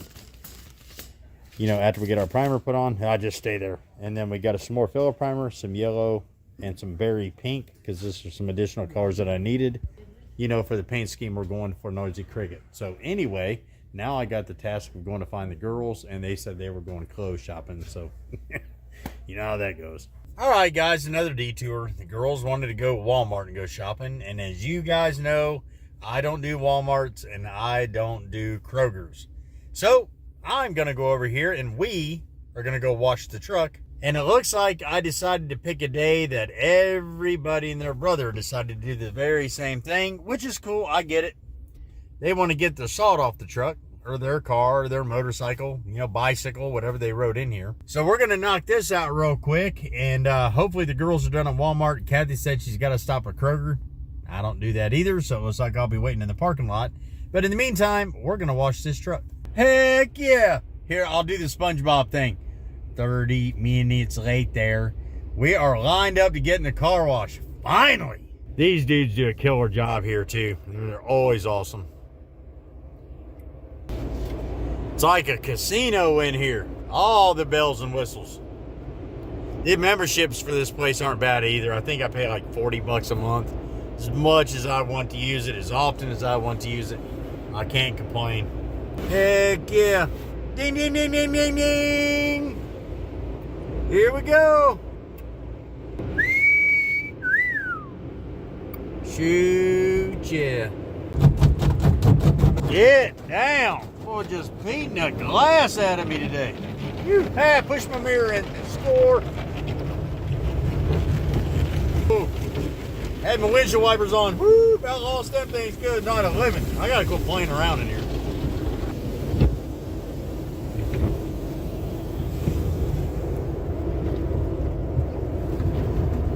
Get down.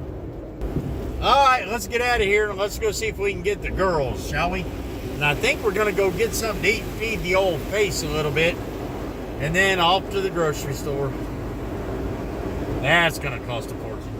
All right, cool guys, we made it back from Maysville. For crying out loud, we were up there for 3 days, it seems like. So anyway, we picked up some extra spray paint colors we're gonna need, plus some additional primer and some sandpaper and some other jazz, brake clean, you know, all kinds of other good stuff.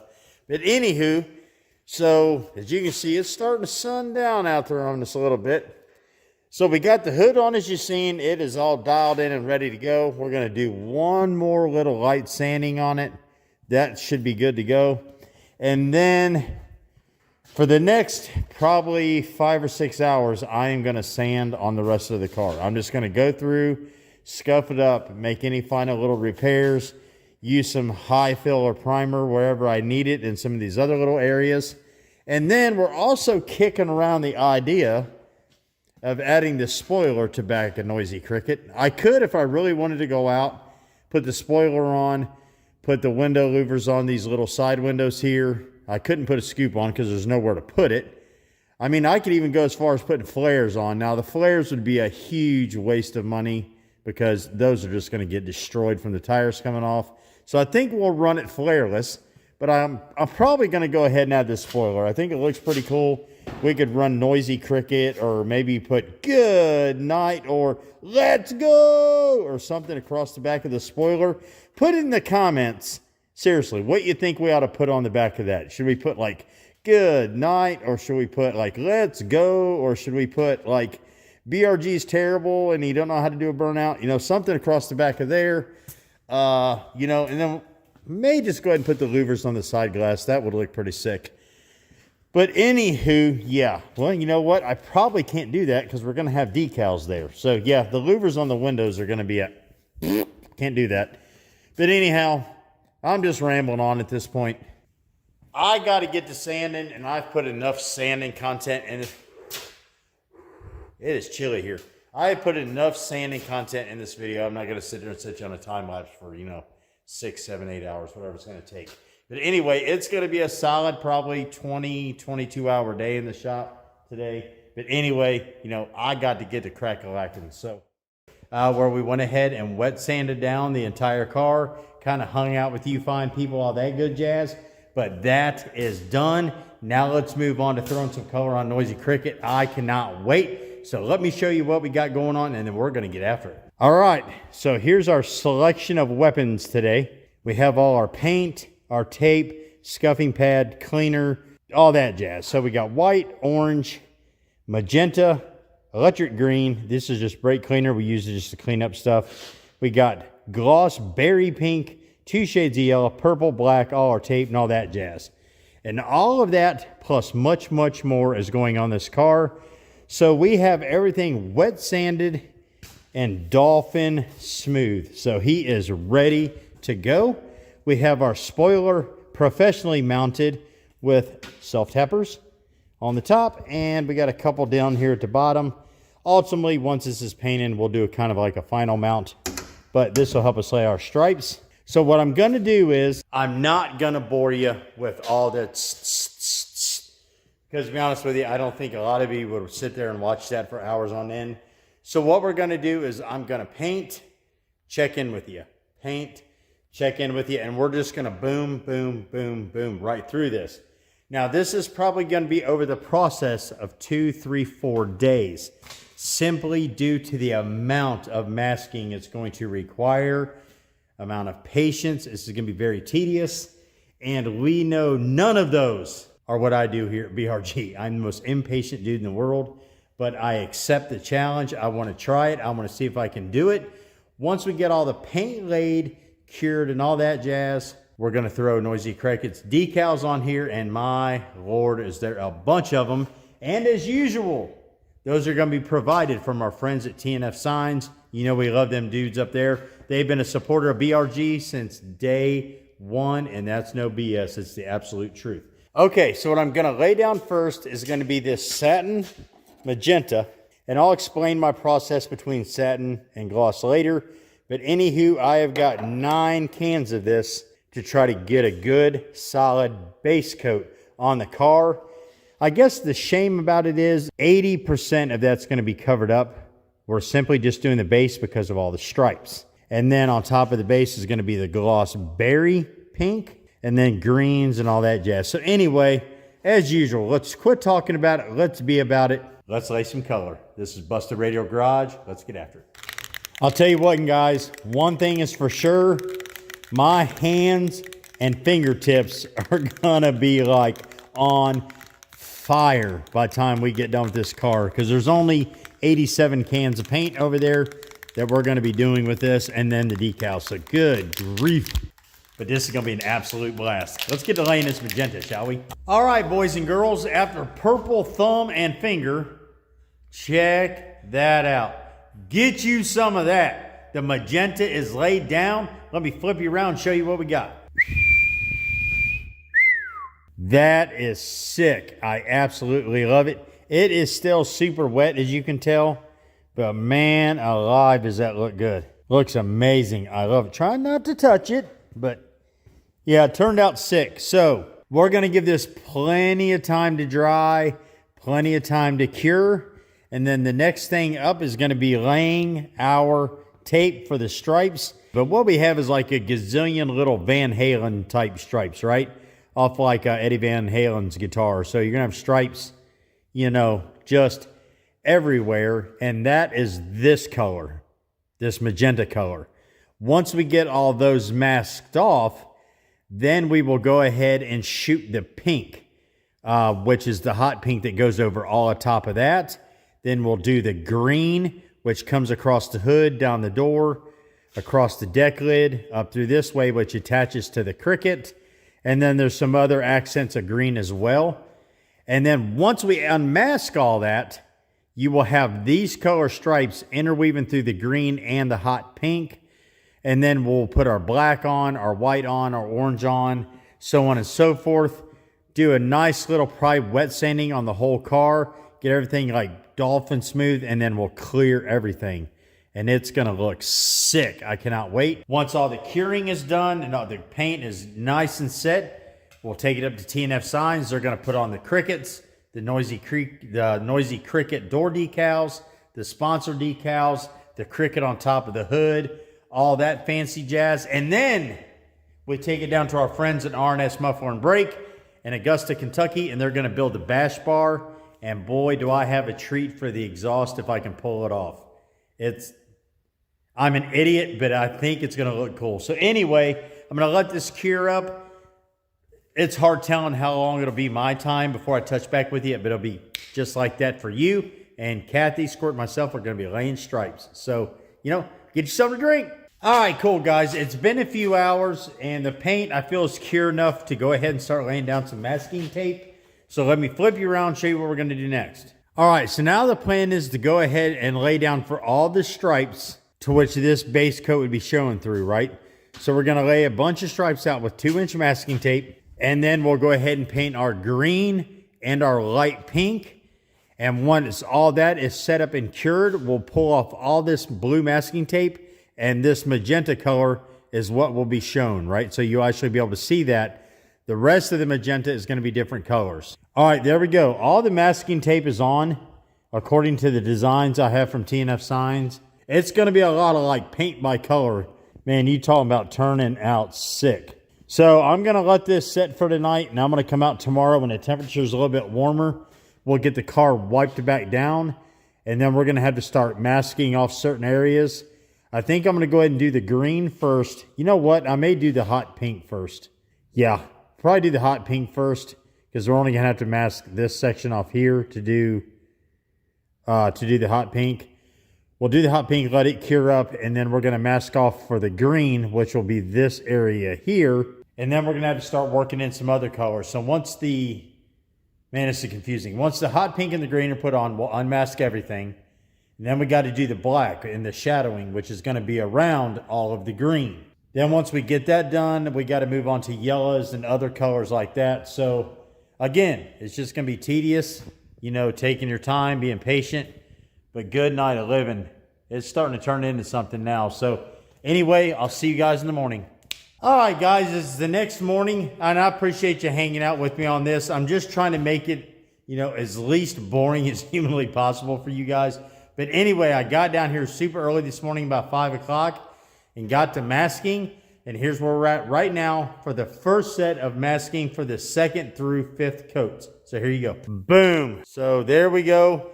Anything you see that's wrapped right now is currently going to be for the green. So we got down the driver's side, across the hood, up, over, down the nose, and then the same thing down the passenger side, down here by the lower quarters in the rear, up over the deck lid and around. I used a piece of poster board here because of the little lump. But anyway, so the masking is in there like swimwear. So I'm going to go ahead and wipe the car back down, and we're going to go ahead and lay the hot pink. And then we'll have to be very, very careful to unmask all this because we don't want to pull off the stripes that we currently need. So anyway, let me get this wiped down to get this hot pink applied. And good night. Woo! Trying to get this shop air out. I'm here to tell you guys, I could do a gender reveal in this shop. There's so much pink. Good night. All right, we got all the hot pink laid down. 3 coats. Get you some of this. Boom. Look at that. Shining like a diamond. I mean, that sounded absolutely terrible, but.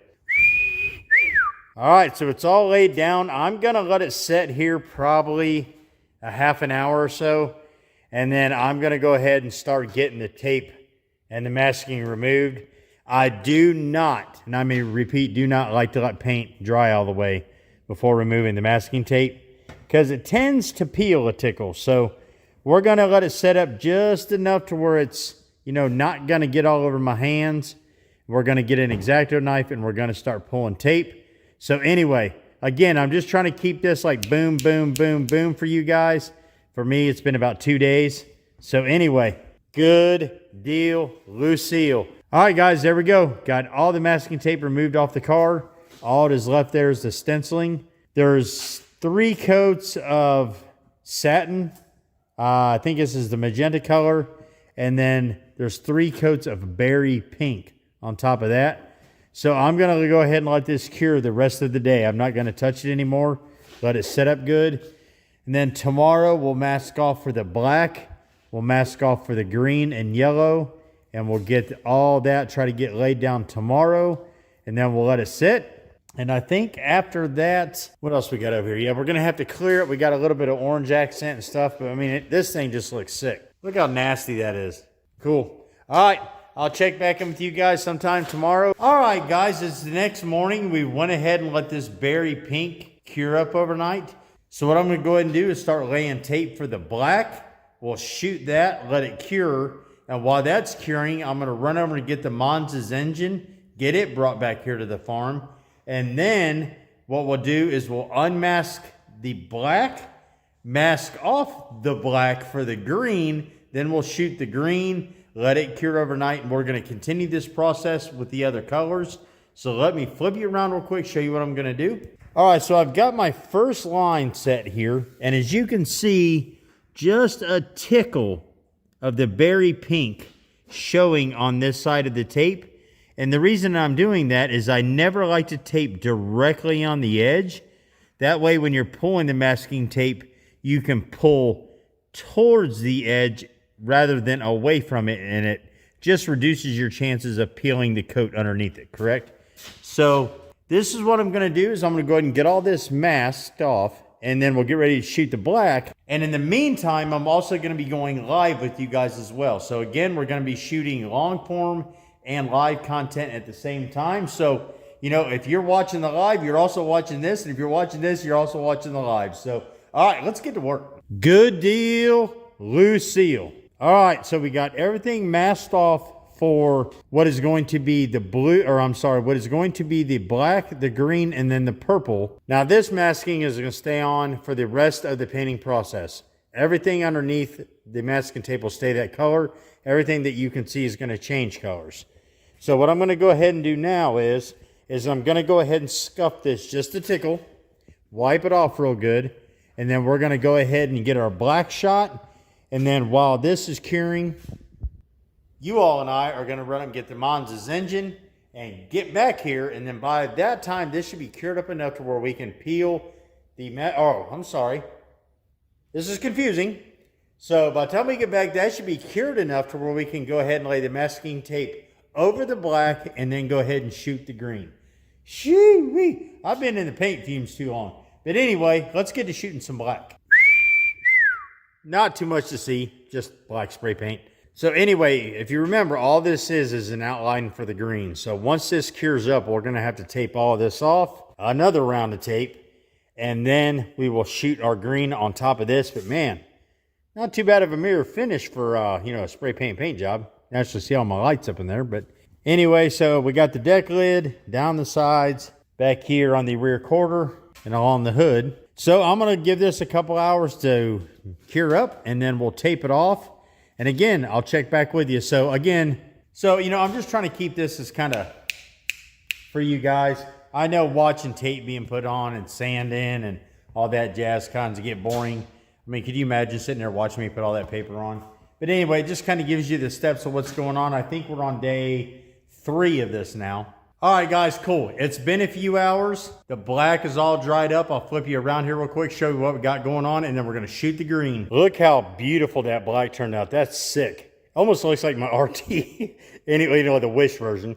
But anyway, so we got all the black maxed off. So what's going to happen is I'm going to shoot this all green, and then when we take this tape off, will be the black outline around the green, right? And then we'll have all the other colors that you've seen before. So anyway, let me get back to you here in a little bit. I'm going to go ahead and get this shot. Wow, guys, is all I can say. Get you some of this. Boom. Check out that green. Epic. Absolutely epic. So I'm going to let this sit and tack up for about 10-15 minutes. In the meantime, we've got Monzilla's engine up there in the truck. So we're going to get it down here and get it unloaded. But get you some of that. Can you imagine how epic this is going to look when we unmask this here before long? It's going to look sick. Make sure you stick around to watch it. We'll be back with you here shortly.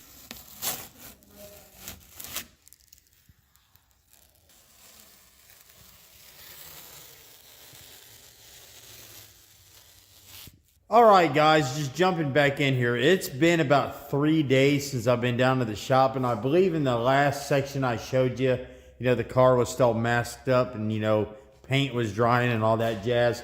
But anyway, Kathy and I got down here this morning. It's a little bit after 5:30, and we've got the car unmasked, cleaned up-ish, and ready to go because we have to hurry up, or I have to hurry up, load up Noisy Cricket, and run him up to TNF Signs.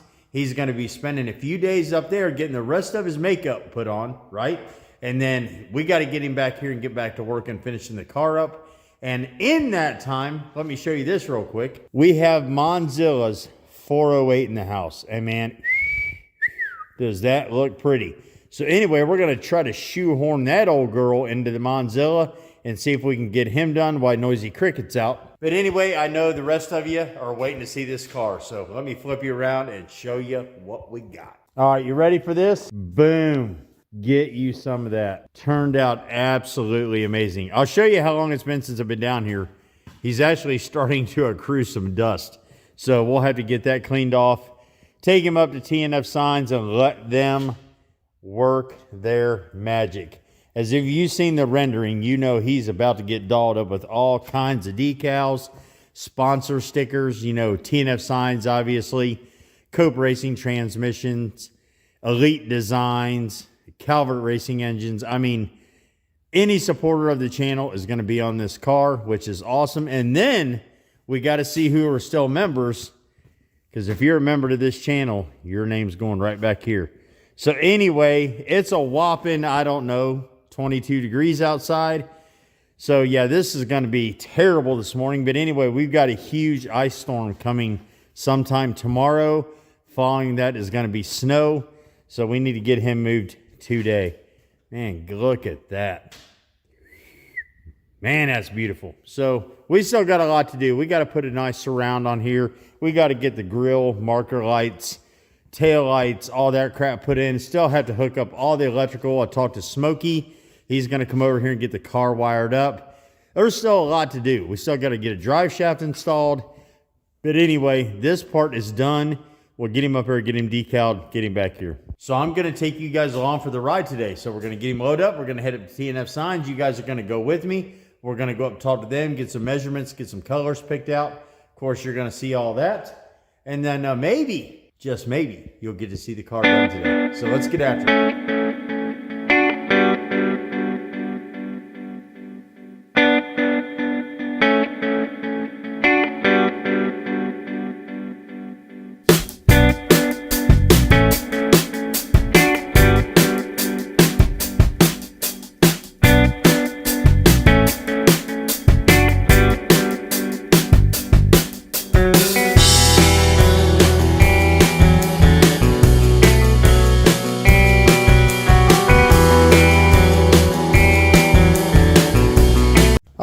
I'm tired of pushing him around, so what I'm going to do is I'm just going to put a set of skates up underneath here and slide his rear end around so I can line it up with the trailer and pull him up on there.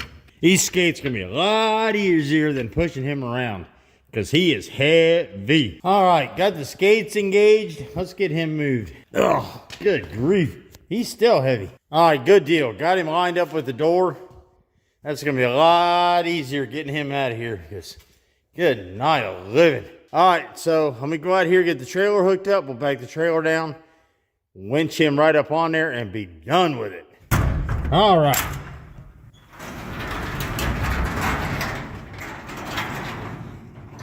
Nice and frosty out here this morning. Beautiful sunrise, though.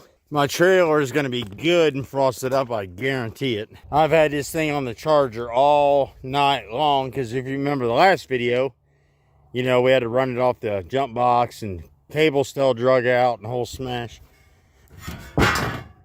See what this is looking like. Well, that's a good sign. This is off, so that means it's fully charged. Or supposedly it's fully charged. All right, so let me go get the truck and get this hooked up, get it back down here. Let's get Noisy Cricket loaded. Good deal. Got the trailer all hooked up. Got my winch line run out. Down to a strap underneath Noisy Cricket. So we're going to get these wheels cut real quick because we don't have much room to get him turned up on here. So let's get to crack-a-lacking and get Noisy Cricket on the trailer. Come on, little buddy.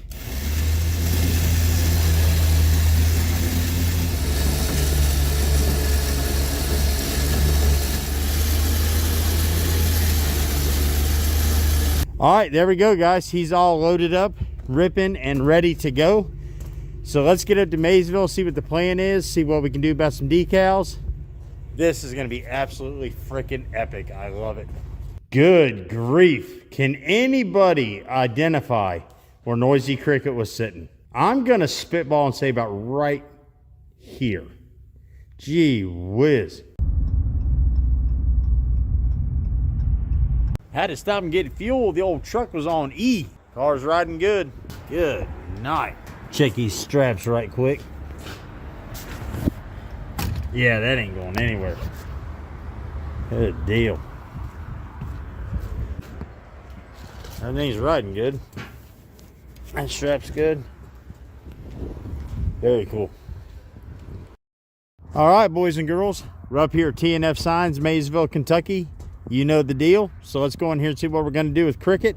Let's get going. Good deal.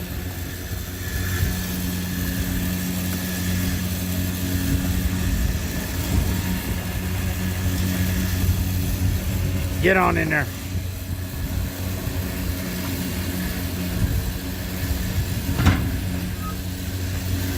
Well, guys, I did a little bit of mud running back in T&F Signs back lot in order to get Cricket in the building, but hey, it's worth it. So anyway, I'm going to go in here and get everything talked about how we're going to do it, get the decal alignment placed and all that good jazz.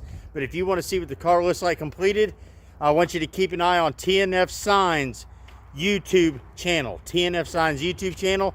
They are going to be posting all the content on the installation, the production, and the whole smash of all the decals for Noisy Cricket, installing them, everything.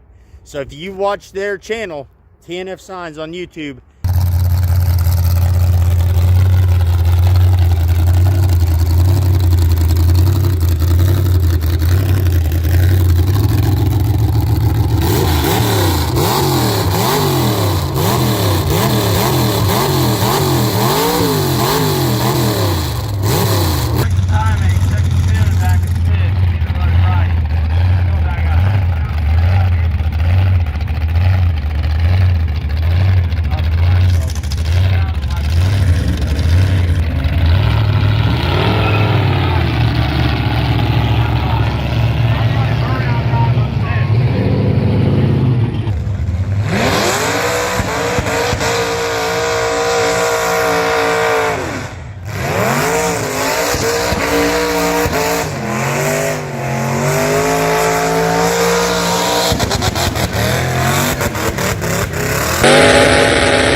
know the deal. We'll catch you next time. Thanks for watching. BRG out.